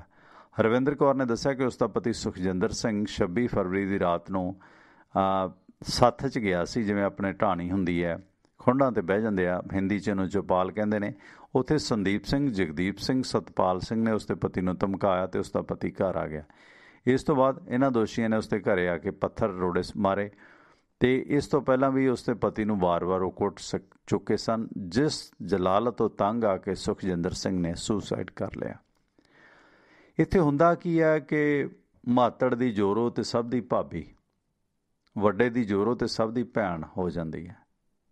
ਸੋ ਇਹ ਸਾਡੇ ਪਿੰਡਾਂ 'ਚ ਫਿਤਰਤ ਹੈ। ਮੈਂ ਅਕਸਰ ਕਹਿਣਾ ਹੁੰਦਾ, ਜੋ ਵੇਖਿਆ ਮਹਿਸੂਸ ਕੀਤਾ ਪਿੰਡ ਦੀ ਆਬੋ ਹਵਾ ਨੂੰ, ਕਿਉਂਕਿ ਜਰਨਲਿਜ਼ਮ ਕਈ ਵਾਰੀ ਇਸ ਤਰ੍ਹਾਂ ਦੀਆਂ ਚੀਜ਼ਾਂ ਨੂੰ ਨਿੱਠ ਕੇ ਜਾਣਨ ਲਈ ਮਜਬੂਰ ਕਰਦੀ ਹੈ। ਪੰਜਾਬ ਦੇ ਵਿੱਚ ਜਿਹੜੇ ਸੁਸਾਈਡ ਹੁੰਦੇ ਨੇ ਉਹਨਾਂ ਦਾ ਵੱਡਾ ਕਾਰਨ ਜਲਾਲਤ ਹੈ, ਕਿਉਂਕਿ ਜਦੋਂ ਕੋਈ ਬੰਦਾ ਕਰਜ਼ਈ ਹੋ ਜਾਂਦਾ ਹੈ, ਉਹ ਪਰਿਵਾਰ ਦੀਆਂ ਇੱਛਾ ਦੀ ਪੂਰਤੀ ਨਹੀਂ ਕਰ ਸਕਦਾ ਤੇ ਫਿਰ ਵਹੁਟੀ ਲੜਦੀ ਹੈ, ਘਰ ਦੇ ਬਜ਼ੁਰਗ ਲੜਦੇ ਨੇ, ਬੱਚੇ ਲੜਦੇ ਨੇ ਕਿ ਬਾਪੂ ਤੂੰ ਤਾਂ ਸਾਰੀ ਉਮਰ ਕੁਛ ਕੀਤਾ ਹੀ ਨਹੀਂ, ਆਹ ਫਸਲ ਬੀਜ ਲਈ, ਆਹ ਛੱਡਤੀ, ਤੈਨੂੰ ਤਾਂ ਅਕਲ ਹੀ ਨਹੀਂ, ਤੈਨੂੰ ਤਾਂ ਲੱਖਣ ਹੀ ਨਹੀਂ। ਅਖੀਰ ਉਹ ਬੰਦਾ ਦੁਖੀ ਹੋ ਜਾਂਦਾ, ਘਰ ਤੋਂ ਦੁਖੀ ਹੋਇਆ, ਉਹ ਰੋਟੀ ਪਾਣੀ ਖਾਧੇ ਬਿਨਾਂ ਗੁੱਸੇ ਦਾ ਭਰਿਆ ਸੱਥ 'ਚ ਆ ਜਾਂਦਾ। ਸੱਥ 'ਚ ਕੋਈ ਗੱਲ ਛੋਹਦਾ ਤੇ ਉੱਥੇ ਫਿਰ ਇੱਦਾਂ ਦੇ ਲੋਕ ਹੁੰਦੇ ਨੇ ਜਿਨ੍ਹਾਂ ਨੇ ਸੁਖਜਿੰਦਰ ਨੂੰ ਮਿਹਣੇ ਮਾਰੇ ਨੇ। ਉਹ ਕਹਿਣਗੇ ਲੈ ਤੈਨੂੰ ਬੜਾ ਪਤਾ, ਇੰਨੀ ਅਕਲ ਹੁੰਦੀ ਤਾਂ ਕਰਜ਼ਈ ਕਾਹਨੂੰ ਹੁੰਦਾ। ਉਹ ਬੰਦਾ ਸੱਥ 'ਚੋਂ ਵੀ ਮਾਯੂਸ ਹੋ ਕੇ ਫਿਰ ਇਕੱਲਾ ਰਹਿ ਜਾਂਦਾ। ਇਕੱਲਾ ਤਾਂ ਫਿਰ ਤੁਹਾਨੂੰ ਪਤਾ ਕਿ ਬੰਦੇ ਨੂੰ ਬੁਢਾਪਾ ਨਹੀਂ, ਇਕਲਾਪਾ ਵੀ ਮਾਰਦਾ। ਜਿਹੜੇ ਬੰਦੇ ਬੁਢਾਪੇ 'ਚ ਲੋਕਾਂ ਨਾਲ, ਰਿਸ਼ਤੇਦਾਰਾਂ ਨਾਲ, ਬੱਚਿਆਂ ਨਾਲ, ਪਰਿਵਾਰਾਂ ਨਾਲ ਸੱਥ 'ਚ ਜੁੜੇ ਰਹਿੰਦੇ ਨੇ, ਉਹ ਲੰਮੀ ਉਮਰ ਹੰਢਾਉਂਦੇ ਨੇ। ਤੇ ਹਾਲਾਂਕਿ ਅਸੀਂ ਇਹਨਾਂ ਚੀਜ਼ਾਂ ਦਾ ਬਦਲ ਲੱਭ ਲਿਆ ਮੀਡੀਆ। ਜੇ ਤੁਸੀਂ ਜੰਗਲ 'ਚੋਂ, ਜੰਗਲ 'ਚ ਵੀ ਮੰਗਲ ਹੈ। ਅੱਗੇ ਕਹਿੰਦੇ ਸੀ ਜੰਗਲ ਵਿੱਚ ਨਾਚਾ ਮੋਰ ਕਿਸ ਨੇ ਦੇਖਾ। ਹੁਣ ਜੰਗਲ 'ਚ ਨੱਚਦਾ ਮੋਰ ਵੀ ਪੂਰਾ ਮੁਲਕ ਨਹੀਂ, ਪੂਰੀ ਦੁਨੀਆ ਵੇਖ ਲੈਂਦੀ ਹੈ, ਪੂਰਾ ਆਲਮ ਵੇਖ ਲੈਂਦਾ। ਰੇਡੀਓ, ਟੈਲੀਵਿਜ਼ਨ, ਅਖਬਾਰਾਂ, ਅਜੋਕਾ ਮੀਡੀਆ ਇਹਦਾ ਬਦਲ ਨੇ। ਪਰ ਜੇ ਅਸੀਂ ਇਹਨਾਂ ਚੀਜ਼ਾਂ ਨੂੰ, ਜੇ ਅਸੀਂ ਇਸ ਕੰਡੀਸ਼ਨ 'ਚੋਂ ਲੰਘ ਰਹੇ ਹਾਂ ਤਾਂ ਕੋਈ ਅੱਛੀਆਂ ਧਾਰਮਿਕ ਗੱਲਾਂ ਸੁਣੀਏ। ਹੁਣ ਮਸਲਨ ਤੁਸੀਂ ਟਰੱਕ ਚਲਾਉਂਦੇ ਹੋ, ਇਕੱਲੇ ਜਾ ਰਹੇ ਹੋ। ਜ਼ਿੰਦਗੀ 'ਚ ਜਿਹੜੇ ਤੁਹਾਡੇ ਸੋਹਣੇ ਪਲ ਨੇ ਜਾਂ ਜਿਹੜੇ ਤੁਹਾਡੇ ਮਾਯੂਸ ਕਰਨ ਵਾਲੇ ਪਲ ਨੇ, ਉਹ ਤੁਹਾਡੇ ਦਿਮਾਗ 'ਚ ਘੁੰਮਦੇ ਰਹਿੰਦੇ ਨੇ। ਅੱਛੀਆਂ ਚੀਜ਼ਾਂ ਹਰ ਇੱਕ ਦੀ ਜ਼ਿੰਦਗੀ 'ਚ ਬਹੁਤ ਘੱਟ ਨੇ। ਜਦੋਂ ਅਸੀਂ ਸਫ਼ਰ ਕਰਦੇ ਹਾਂ ਜ਼ਿੰਦਗੀ 'ਚ, ਅੰਗਰੇਜ਼ੀ ਵਾਲਾ ਜਾਂ ਪੰਜਾਬੀ ਵਾਲਾ, ਉਹ ਸਫ਼ਰ ਜਦੋਂ ਰਲਗੱਡ ਹੁੰਦੇ ਨੇ ਤਾਂ ਫਿਰ ਅਸੀਂ ਕਈ ਵਾਰੀ ਉਦਾਸ ਵੀ ਹੁੰਦੇ ਹਾਂ। ਸਫ਼ਰ ਕਰਦੇ ਹਾਂ, ਤੁਸੀਂ ਵਧੀਆ ਗਾਣਾ ਲਾ ਲਿਓ, ਤੁਸੀਂ ਉੱਡੋ ਉੱਡੋ ਮਹਿਸੂਸ ਕਰੋਗੇ। ਸਫ਼ਰ ਕਰਦੇ ਹਾਂ ਕਈ ਵਾਰੀ ਤੁਹਾਡੇ ਦਿਮਾਗ 'ਚ ਨਾ ਗਰਾਰੀ ਫਸ ਜਾਂਦੀ ਹੈ, ਘਿਣਾ ਪੈ ਜਾਂਦਾ। ਫਿਰ ਤੁਸੀਂ ਇੱਕੋ ਗੱਲ ਨੂੰ ਵਾਰ-ਵਾਰ ਸੋਚੀ ਜਾਂਦੇ ਹੋ, ਲੈ ਗੱਡੀ ਦਾ ਕਰਜ਼ਾ ਇੰਨਾ ਚੜ੍ਹ ਗਿਆ, ਪਿੰਡ ਬਾਪੂ ਬੇਬੇ ਬਿਮਾਰ ਨੇ, ਭੈਣ ਦਾ ਵਿਆਹ ਸੀ ਉੱਥੇ ਵੀ ਨਹੀਂ ਜਾ ਸਕਿਆ, ਮਾਸੀ ਦੇ ਮੁੰਡੇ ਦੀ ਜਾਨ ਚੜ੍ਹਨੀ ਸੀ ਉੱਥੇ ਵੀ ਨਹੀਂ ਜਾ ਚੁੱਕਿਆ। ਕਾਹਦੀ ਜ਼ਿੰਦਗੀ ਹੈ, ਨਿਊਯਾਰਕ ਤਾਂ ਨਰਕ ਬਣਿਆ ਪਿਆ, ਨਿਊਜ਼ੀਲੈਂਡ ਤਾਂ ਨਰਕ ਬਣਿਆ ਪਿਆ। ਇਹ ਗੱਲ ਨਹੀਂ, ਸਮੱਸਿਆਵਾਂ ਇੱਥੇ ਵੀ ਹੈਗੀਆਂ ਨੇ। ਸਮੱਸਿਆਵਾਂ ਨੂੰ ਅਸੀਂ ਸੁਲਝਾਉਣਾ ਕਿੱਦਾਂ, ਇਹ ਸੁਲਝਾਉਣ ਦੇ ਲਈ ਤੁਹਾਡੇ ਅੱਛੇ ਦੋਸਤ ਬਹੁਤ ਘੱਟ ਹੁੰਦੇ ਨੇ, ਬਹੁਤੇ ਟੀਚਰਾਂ ਵਾਲੇ ਹੁੰਦੇ ਨੇ। ਤੁਹਾਡੇ ਰਿਸ਼ਤਿਆਂ 'ਚੋਂ ਵੀ ਟੀਚਰਾਂ ਵਾਲੇ ਹੁੰਦੇ ਨੇ, ਸਪੋਰਟ ਕਰਨ ਵਾਲੇ ਲੋਕ ਬਹੁਤ ਘੱਟ ਹੁੰਦੇ ਨੇ। ਅਜਿਹੇ ਦੇ ਵਿੱਚ ਸਾਡੇ ਕੋਲ ਬਦਲ ਹੁੰਦਾ ਕਿ ਅੱਛੀਆਂ ਚੀਜ਼ਾਂ ਸੁਣੀਏ, ਅੱਛੀਆਂ ਕਿਤਾਬਾਂ ਪੜ੍ਹੀਏ, ਕਿਉਂਕਿ ਪੜ੍ਹਨ ਲਈ ਸਮਾਂ ਚਾਹੀਦਾ ਇੰਨਾ। ਜੇ ਤੁਸੀਂ ਕੋਈ ਇਸ ਤਰ੍ਹਾਂ ਦੀ ਜੋਬ ਕਰਦੇ ਹੋ, ਸਿਟਿੰਗ ਜੋਬ ਹੈ ਕਿ ਤੁਸੀਂ ਬੈਠੇ ਰਹਿਣਾ, ਸਿਕਿਉਰਿਟੀ ਦੀ ਜੋਬ ਹੈ ਜਾਂ ਹੋਰ ਜੋਬ ਹੈ, ਉੱਥੇ ਤੁਸੀਂ ਪੜ੍ਹ ਸਕਦੇ ਹੋ। ਤੁਸੀਂ ਬਹੁਤਾ ਵੇਖ ਵੀ ਨਹੀਂ ਸਕਦੇ, ਤੁਸੀਂ ਰੇਡੀਓ ਸੁਣ ਸਕਦੇ ਹੋ। ਰੇਡੀਓ, ਇਹ ਨਹੀਂ ਕਿ ਮੈਂ ਰੇਡੀਓ ਕਰ ਰਿਹਾ, ਰੇਡੀਓ ਇਸ ਮਾਮਲੇ 'ਚ ਬਹੁਤ ਕਾਰਗਰ ਹੈ। ਜਿਹੜੀਆਂ ਗੱਲਾਂ ਮੈਂ ਜਾਂ ਕੋਈ ਬ੍ਰੌਡਕਾਸਟਰ ਰੇਡੀਓ ਪੇਸ਼ਕਰ ਸੁਣਾ ਰਿਹਾ, ਤੁਸੀਂ ਇਹਦੇ ਨਾਲ ਜੁੜੇ ਜਾਂਦੇ ਹੋ, ਤੁਹਾਨੂੰ ਪਤਾ ਹੀ ਨਹੀਂ ਲੱਗਦਾ। ਜੇ ਉਸ ਬੰਦੇ ਕੋਲ ਕੋਈ ਕਹਿਣ ਦੀ ਤਾਕਤ ਹੈ ਤਾਂ ਉਹ ਤੁਹਾਨੂੰ ਬੜੇ ਆਰਾਮ ਦੇ ਨਾਲ ਤੁਹਾਡੇ ਜ਼ਿੰਦਗੀ ਦੇ ਅੰਗਰੇਜ਼ੀ ਵਾਲੇ ਸਫ਼ਰ ਨੂੰ ਤੇ ਪੰਜਾਬੀ ਵਾਲੇ ਸਫ਼ਰ ਨੂੰ ਖ਼ਤਮ ਕਰਾ ਦੇਵੇਗਾ। ਇਹ ਜਿਹੜਾ ਇਕਲਾਪਾ, ਇਹ ਜਿਹੜੀ ਹੋਮ ਸਿਕਨੈਸ ਹੈ, ਜਿਹੜੀ ਇਸ ਕਰੋਨਾ ਦੇ ਦੌਰਾਨ ਬਹੁਤ ਵਧੀ ਹੈ। ਹਾਲਾਂਕਿ ਠੀਕ ਹੈ, ਸਾਡੇ ਪਰਿਵਾਰਕ ਰਿਸ਼ਤੇ ਮਜ਼ਬੂਤ ਹੋਏ ਨੇ, ਸਾਡਾ ਖਾਣ ਪਾਣ ਸੁਧਰਿਆ ਕਰੋਨਾ ਦੇ ਦੌਰਾਨ, ਪਰ ਇਹਦੇ 'ਚ ਡਿਪਰੈਸ਼ਨ ਬਹੁਤ ਆਇਆ। ਬੱਚਿਆਂ 'ਚ ਬਹੁਤ ਡਿਪਰੈਸ਼ਨ ਆਇਆ ਕਿਉਂਕਿ ਉਹਨਾਂ ਨੂੰ ਉਹਨਾਂ ਦੇ ਹਾਣੀ ਨਹੀਂ ਮਿਲੇ, ਹਮ ਉਮਰ ਨਹੀਂ ਮਿਲੇ। ਇਹ ਜਿਹੜੇ ਵਰਤਾਰੇ ਨੇ ਕਿ ਫਿਰ ਜਦੋਂ ਬੰਦਾ ਸੱਥ ਨਾਲ ਟੁੱਟਦਾ, ਟੱਬਰ ਨਾਲ ਟੁੱਟਦਾ, ਤੇ ਫਿਰ ਉਹ ਆਪਣੀ ਗਰਦਨ ਵੀ ਖੁਦ ਤੋੜਦਾ।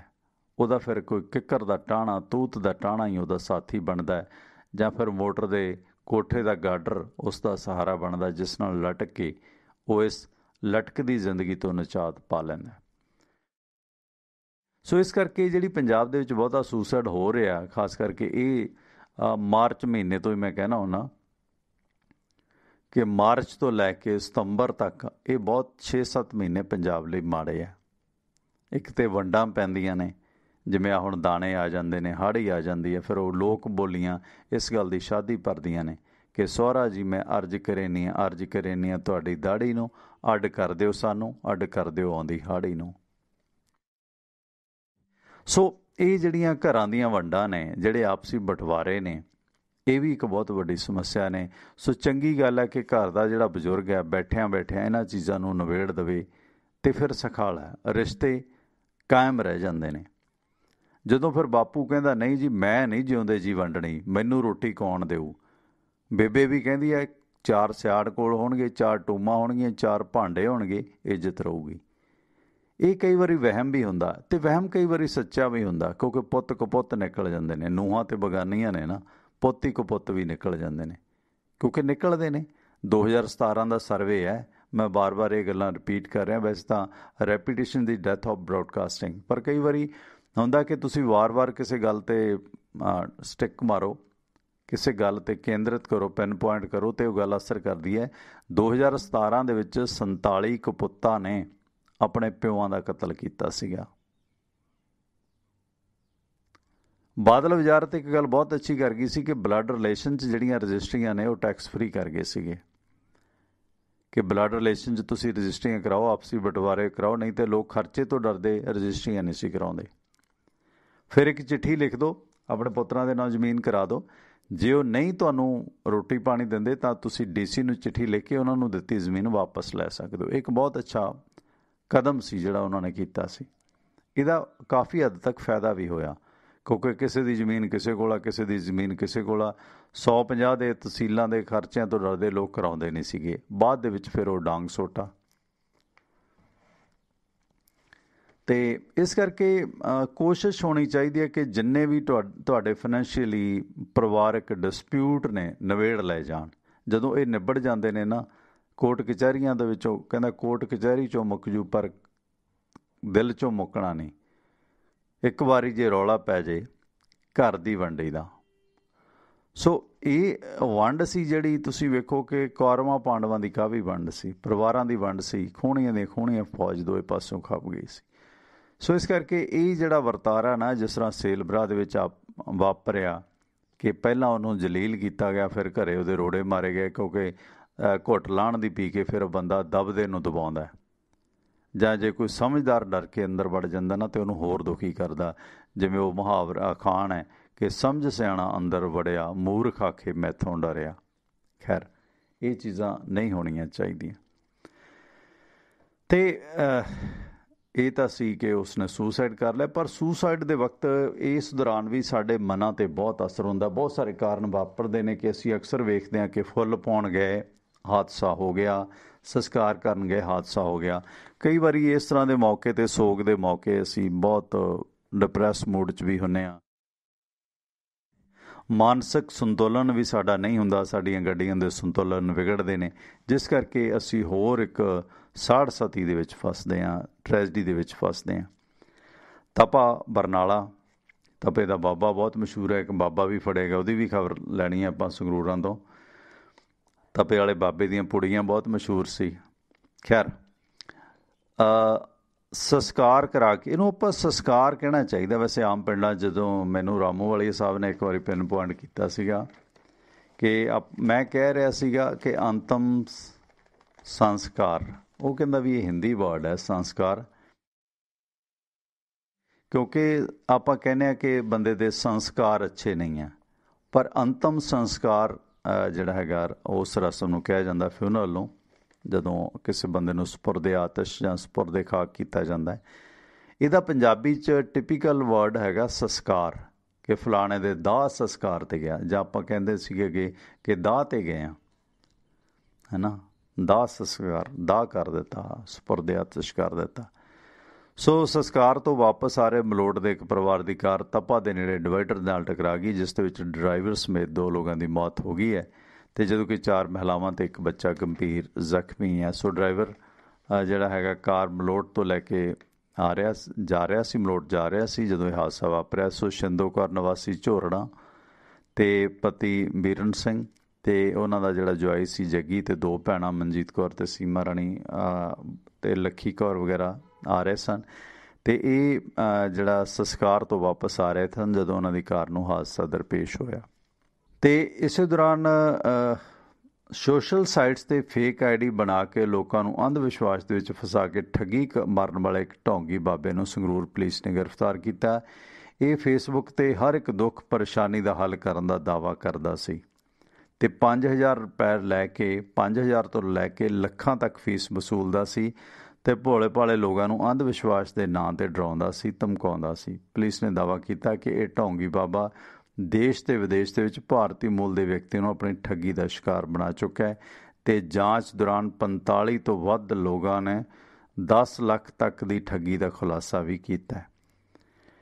ਇਸ ਸੰਬੰਧੀ ਡੀਐਸਪੀ ਮੋਹਿਤ ਅਗਰਵਾਲ ਨੇ ਦੱਸਿਆ ਕਿ ਰਾਜਸਥਾਨ ਦੇ ਚੂਰੂ ਜ਼ਿਲ੍ਹੇ ਦੇ ਰਾਜਗੜ੍ਹ ਨਿਵਾਸੀ ਸਚਨ ਭਾਰਗਵ ਲੋਕਾਂ ਨੂੰ ਠੱਗੀ ਦੇ ਲਈ ਸੋਸ਼ਲ ਮੀਡੀਆ ਦਾ ਫੇਕ ਅਕਾਊਂਟ ਵਰਤ ਰਿਹਾ ਸੀਗਾ। ਸੋ ਫੇਕ ਆਈਡੀ ਦੇ ਜ਼ਰੀਏ ਲੋਕਾਂ ਨੂੰ ਅੰਧ ਵਿਸ਼ਵਾਸ ਦੇ ਵਿੱਚ ਫੈਲਾ ਕੇ ਉਹਨਾਂ ਦੀਆਂ ਤਕਲੀਫਾਂ ਦੂਰ ਕਰਨ ਦਾ ਦਾਅਵਾ ਕਰਦਾ ਸੀ ਤੇ ਉਸਨੇ ਆਈਡੀ ਤੇ ਆਪਣਾ ਫੋਨ ਨੰਬਰ ਵੀ ਦੇ ਰੱਖਿਆ ਸੀ, ਜਿਸ ਤੋਂ ਬਾਅਦ ਇਸ ਦੋਸ਼ੀ ਦਾ ਜਿਹੜਾ ਸਾਈਬਰ ਸੈੱਲ ਵਾਲਿਆਂ ਨੇ ਸਾਰਾ ਇਸ ਦਾ ਹੀਜ ਪਿਆਜ ਇਕੱਠਾ ਕੀਤਾ ਤੇ ਇਸ ਸੰਬੰਧੀ ਅਹਿਮਦਗੜ੍ਹ ਪੁਲਿਸ ਨੇ ਵੀ ਸ਼ਿਕਾਇਤ ਦਰਜ ਕੀਤੀ ਸੀ, ਜਿਸ ਸੰਬੰਧੀ ਸਾਈਬਰ ਕ੍ਰਾਈਮ ਨੇ ਮਾਮਲਾ ਦਰਜ ਕਰਕੇ ਜਦੋਂ ਇਸ ਠੱਗ ਦੀ ਜਾਂਚ ਕੀਤੀ ਤਾਂ 45 ਲੋਕ ਇਸ ਦੇ ਸ਼ਿਕਾਰ ਸਾਹਮਣੇ ਆਏ, ਜਿਨ੍ਹਾਂ ਨੇ ਦੱਸਿਆ ਕਿ ਇਹ ਸਾਡੇ ਨਾਲ 5000 ਤੋਂ ਲੈ ਕੇ 10 ਲੱਖ ਤੱਕ ਠੱਗੀ ਲਾ ਚੁੱਕਾ ਹੈ।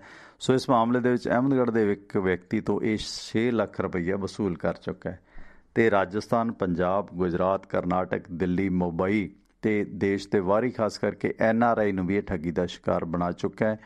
ਸੋ ਇਸ ਸੰਬੰਧੀ ਇਹ ਰਾਜਸਥਾਨ ਦੇ ਚੂਰੂ ਜ਼ਿਲ੍ਹੇ ਦੇ ਰਾਜਗੜ੍ਹ ਦਾ ਨਿਵਾਸੀ ਹੈ ਸਚਨ ਭਾਰਗਵ, ਜਿਹੜਾ ਟੰਗਿਆ ਗਿਆ। ਸੋ ਇਸ ਤਰ੍ਹਾਂ ਦੇ ਜਿਹੜੇ ਲੋਕ ਹੁੰਦੇ ਨੇ ਇਹਨਾਂ ਤੋਂ ਬੜਾ ਸੁਚੇਤ ਰਹਿਣ ਦੀ ਜ਼ਰੂਰਤ ਹੈ, ਕਿਉਂਕਿ ਉਹ ਕਹਿੰਦੇ ਆ ਨਾ ਕਿ ਡੁੱਬਦੇ ਨੂੰ ਤੀਲੇ ਦਾ ਸਹਾਰਾ। ਅਸੀਂ ਕਈ ਵਾਰੀ ਆਸ ਕਰਦੇ ਹਾਂ ਕਿ ਸ਼ਾਇਦ ਸਾਡਾ ਕੋਈ ਇਸ ਤਰ੍ਹਾਂ ਟੋਟਕੇ ਨਾਲ ਇਲਾਜ ਕਰ ਦੇਵੇ। ਟੋਟਕਾ ਕੁਛ ਨਹੀਂ, ਸਾਡੇ ਤੇ ਖਾਸ ਕਰਕੇ ਜਿਸ ਤਰ੍ਹਾਂ ਸਿੱਖ ਧਰਮ ਦਾ ਫਲਸਫਾ ਕਿ ਦੁੱਖ ਸੁੱਖ ਦੋਏ ਦਰ ਕੱਪੜੇ ਪਹਿਰ ਰਜਾਏ ਮਨੁੱਖ। ਸੋ ਇਹ ਦੁੱਖ ਤੇ ਸੁੱਖ ਤੁਹਾਨੂੰ ਜ਼ਿੰਦਗੀ ਦੇ ਵਿੱਚ ਮਿਲਣੇ ਨੇ ਤੇ ਇਹਨਾਂ ਨੂੰ ਫੇਸ ਕਰਨਾ ਪੈਣਾ ਤੇ ਇਸ ਤੋਂ ਇਲਾਵਾ ਕੋਈ ਸਾਡੇ ਕੋਲ ਬਦਲ ਵੀ ਨਹੀਂ ਹੈ। ਤੇ ਇਸ ਦੌਰਾਨ ਗੱਲਬਾਤ ਅੱਗੇ ਚੱਲ ਕੇ ਕਰਦੇ ਹਾਂ ਆਪਾਂ ਬਾਈ ਜੀ ਆਪਣੇ ਸੁਰਿੰਦਰ ਸਿੰਘ ਹੋਰਾਂ ਦੇ ਨਾਲ ਨਿਊਜ਼ ਤੇ ਵਿਊ ਦੇ ਸੈਗਮੈਂਟ ਦੇ ਵਿੱਚ ਤੇ 1-2 ਕਮਰਸ਼ੀਅਲ ਤੇ ਉਸ ਤੋਂ ਬਾਅਦ ਆਪ ਦਾ ਸਵਾਗਤ ਹੈ। ਸਾਡੇ ਇਹਨਾਂ ਪ੍ਰੋਗਰਾਮਾਂ ਦੇ ਸਪਾਂਸਰ ਨੇ ਸੁਖੀ ਘੁੰਮਣ, ਉਹਨਾਂ ਦੀ ਸੂਚਨਾ ਤੋਂ ਬਾਅਦ ਫਿਰ ਜਲਦ ਜੁੜਦੇ ਹਾਂ ਸਾਹ ਸੁਰਿੰਦਰ ਸਿੰਘ ਹੋਰਾਂ ਦੇ ਨਾਲ। ਜ਼ਿੰਦਗੀ ਦੇ ਰੰਗਾਂ ਤੇ ਵਾਦੀਆਂ ਤਰੰਗਾਂ ਨੂੰ ਮਾਣਦੇ ਹੋਏ ਇਸ ਵਕਤ ਤੁਸੀਂ ਜੁੜੇ ਹੋ ਟਿਵਾਣਾ ਰੇਡੀਓ ਦੇ ਨਾਲ। ਬਾਗਾਂ ਤੇ ਰਾਗਾਂ ਦੇ ਸ਼ਹਿਰ ਪਟਿਆਲਾ ਤੋਂ ਮੈਂ ਪਰਮਿੰਦਰ ਸਿੰਘ ਟਿਵਾਣਾ ਤੁਹਾਡਾ ਸਵਾਗਤ ਕਰਦਾ। ਲਓ, ਰਾਜਨੀਤਿਕ ਮਾਮਲਿਆਂ ਦੇ ਮਾਹਰ ਤੇ ਵਕਾਲਤ ਨਾਲ ਵਾਬਸਤਾ ਸਾਹ ਸੁਰਿੰਦਰ ਸਿੰਘ ਬਾਈ ਜੀ ਐਡਵੋਕੇਟ ਆਪਣੇ ਨਾਲ ਜੁੜ ਚੁੱਕੇ ਨੇ। ਇਹਨਾਂ ਨਾਲ ਕਰਾਂਗੇ ਰਾਜਨੀਤਿਕ ਚਰਚਾ ਤੇ ਅਖੀਰ ਦੇ ਵਿੱਚ ਵਿਰਾਸਤ ਦੀ ਗੱਲ ਕਰਾਂਗੇ। ਤੇ ਪਹਿਲਾਂ ਜੁੜਦੇ ਹਾਂ ਸਾਹ ਸੁਰਿੰਦਰ ਸਿੰਘ ਹੋਰਾਂ ਨਾਲ। ਵੈਲਕਮ ਬਾਈ ਜੀ, ਸਤਿ ਸ਼੍ਰੀ ਅਕਾਲ। ਸਤਿ ਸ਼੍ਰੀ ਅਕਾਲ ਟਿਵਾਣਾ ਸਾਹਿਬ, ਮਿਹਰਬਾਨੀ ਮਿਹਰਬਾਨੀ, ਬਹੁਤ ਬਹੁਤ ਧੰਨਵਾਦ। ਤੇ ਸ਼ੁਰੂਆਤ ਕਰਦੇ ਹਾਂ। ਦੇਖੋ, ਮੋਦੀ ਸਾਹਿਬ ਨੇ ਟੀਕਾ ਲਗਵਾਇਆ ਤੇ ਕੈਪਟਨ ਸਾਹਿਬ ਨੇ ਬਹੁਤ ਅੱਛਾ, ਵੈਸੇ ਚਲੋ ਧਿਆਣੀ ਦਾ ਵਿਆਹ ਆਇਆ, ਦਾਦੇ ਦੇ ਤੌਰ ਤੇ ਜਜ਼ਬਾਤੀ ਤੌਰ ਤੇ ਜੁੜੇ ਨੇ। ਯੁਵਰਾਣੀ ਕਹਿੰਦੇ ਸੀ ਵੈਸੇ ਤਾਂ ਇਹ, ਕਿਉਂਕਿ ਸ਼ਾਹੀ ਪਰਿਵਾਰ ਚੋਂ ਹੈ। ਸਹਿਰਿੰਦਰ ਕੌਰ 2017 ਦੀ ਕੈਪਟਨ ਅਮਰਿੰਦਰ ਸਿੰਘ ਦੀ ਇਲੈਕਸ਼ਨ ਦੇ ਦੌਰਾਨ ਉਹਨਾਂ ਦੀ ਇਸ ਪੋਤਰੀ ਨੇ ਕਾਫੀ ਰੋਲ ਨਿਭਾਇਆ ਸੀਗਾ। ਪਰਿਵਾਰਕ ਤੌਰ ਤੇ ਉਹਨਾਂ ਦੀ ਨੂੰਹ ਜਾਂ ਹੋਰ ਤਾਂ ਨਹੀਂ ਸੀ ਆਏ, ਪਰ ਸਹਿਰਿੰਦਰ ਆਪਣੇ ਦਾਦੇ ਦੇ ਨਾਲ ਕਈ ਸਟੇਜਾਂ ਤੇ ਆਈ ਸੀਗੀ, ਹੈ ਨਾ। ਤੇ ਉਹਨਾਂ ਦੇ ਵਿਆਹ ਦੇ ਮੌਕੇ ਠੀਕ ਹੈ, ਅੱਛਾ ਲੱਗਦਾ ਹੈ ਕਿਉਂਕਿ ਪਰਿਵਾਰ ਦੇ ਬਜ਼ੁਰਗ ਜਿੱਦਾਂ ਇੱਦਾਂ ਜੁੜਨ। ਸੋ ਉਹ ਜਿਹੜਾ ਲੋਕ ਗੀਤ ਹੈ ਕਿ ਅੱਜ ਦੀ ਦਿਹਾੜੀ ਰੱਖ ਡੋਲੀ ਨੀ ਮਾਏ, ਉਸ ਲੋਕ ਗੀਤ ਨੂੰ ਕਪਤਾਨ ਸਾਹਿਬ ਨੇ ਗਾਇਆ, ਸੋਹਣਾ ਗਾਇਆ। ਵੈਸੇ ਜਿੰਨਾ ਕੁ ਵੀ ਗਾਇਆ, ਜਿੰਨਾ ਕੁ ਆਮ ਲੋਕ ਗਾ ਲੈਂਦੇ ਨੇ, ਅੱਛਾ ਗਾਇਆ, ਕਿਉਂਕਿ ਇੱਕ ਸੈਂਟੀਮੈਂਟਸ ਨੇ, ਇੱਕ ਇਤਿਹਾਸ ਪਰਿਵਾਰਾਂ ਦਾ ਬਣਦਾ ਹੈ ਕਿ ਜਦੋਂ ਕੋਈ ਇੱਦਾਂ ਗਾਉਂਦਾ ਹੈ। ਪਰ ਜੇ ਕੈਪਟਨ ਅਮਰਿੰਦਰ ਸਿੰਘ CM ਨਾ ਹੁੰਦੇ, ਆਮ ਬੰਦੇ ਹੁੰਦੇ, ਤੇ ਕਿੰਨੀ ਐਪਰੀਸ਼ੀਏਸ਼ਨ ਮਿਲਣੀ ਸੀ। ਪਰ ਹੁਣ ਉਹਨਾਂ ਨੂੰ ਮਾਫ ਕਰਨਾ, ਕੁਝ ਲੋਕਾਂ ਨੇ, ਕੁਛ IT ਸੈੱਲ ਵੀ, ਕੁਛ ਵੈਸੇ ਵੀ ਲੋਕ ਸਤੇ ਹੋਇਆ ਨੇ ਬਹੁਤ ਗਾਲੀ ਗਲੋਚ ਕੀਤਾ। ਜੇ ਉਹ ਸਿਆਸਤਦਾਨ ਨਾ ਹੁੰਦੇ ਤਾਂ ਉਹਨਾਂ ਨੂੰ ਸ਼ਾਇਦ ਇੰਨਾ ਸਤਿਕਾਰ ਮਿਲਣਾ ਸੀ ਇਸ ਗੀਤ ਦੀ ਬਿਨਾਂ ਤੇ ਰਹੇ ਰੱਬ ਦਾ ਨਾਂ। ਕੀ ਮਹਿਸੂਸ ਕਰਦੇ ਹੋ ਕਿ ਉਧਰ ਪ੍ਰਧਾਨ ਮੰਤਰੀ ਮੋਦੀ ਸਾਹਿਬ ਹੁਣ ਫਿਰ ਸੋਸ਼ਲ ਸਾਈਟਸ ਤੇ ਪਾਬੰਦੀਆਂ ਨਹੀਂ ਲਾਊਗੀ ਸਰਕਾਰ, ਤੇ ਹੋਰ ਕੀ ਕਰੂਗੀ? ਮਤਲਬ ਗੰਦ ਬਕਣ ਦੀ ਇੰਨੀ ਆਦਤ ਪੈ ਗਈ ਆ ਸਾਡੇ ਲੋਕਾਂ ਨੂੰ, ਮਤਲਬ ਸੰਜੀਦਾ ਟਿੱਪਣੀ ਕੀਤੀ ਜਾ ਸਕਦੀ ਹੈ। ਸੋ ਕਈ ਸਾਰੇ ਮਾਮਲਿਆਂ 'ਚ ਤਾਂ ਸੁਰਿੰਦਰ ਸਿੰਘ ਜੀ ਲੱਗਦਾ ਕਿ ਜਿਹੜਾ ਹੁਣ ਸੋਸ਼ਲ ਸਾਈਟਸ ਤੇ ਕਾਨੂੰਨ ਬਣ ਰਿਹਾ ਇਤਰਾਜ਼ਯੋਗ ਟਿੱਪਣੀਆਂ ਬੈਨ ਕਰਨ ਦਾ, ਕਿ ਉਹ ਸਹੀ ਵੀ ਹੈ। ਕੀ ਮਹਿਸੂਸ ਕਰਦੇ ਹੋ?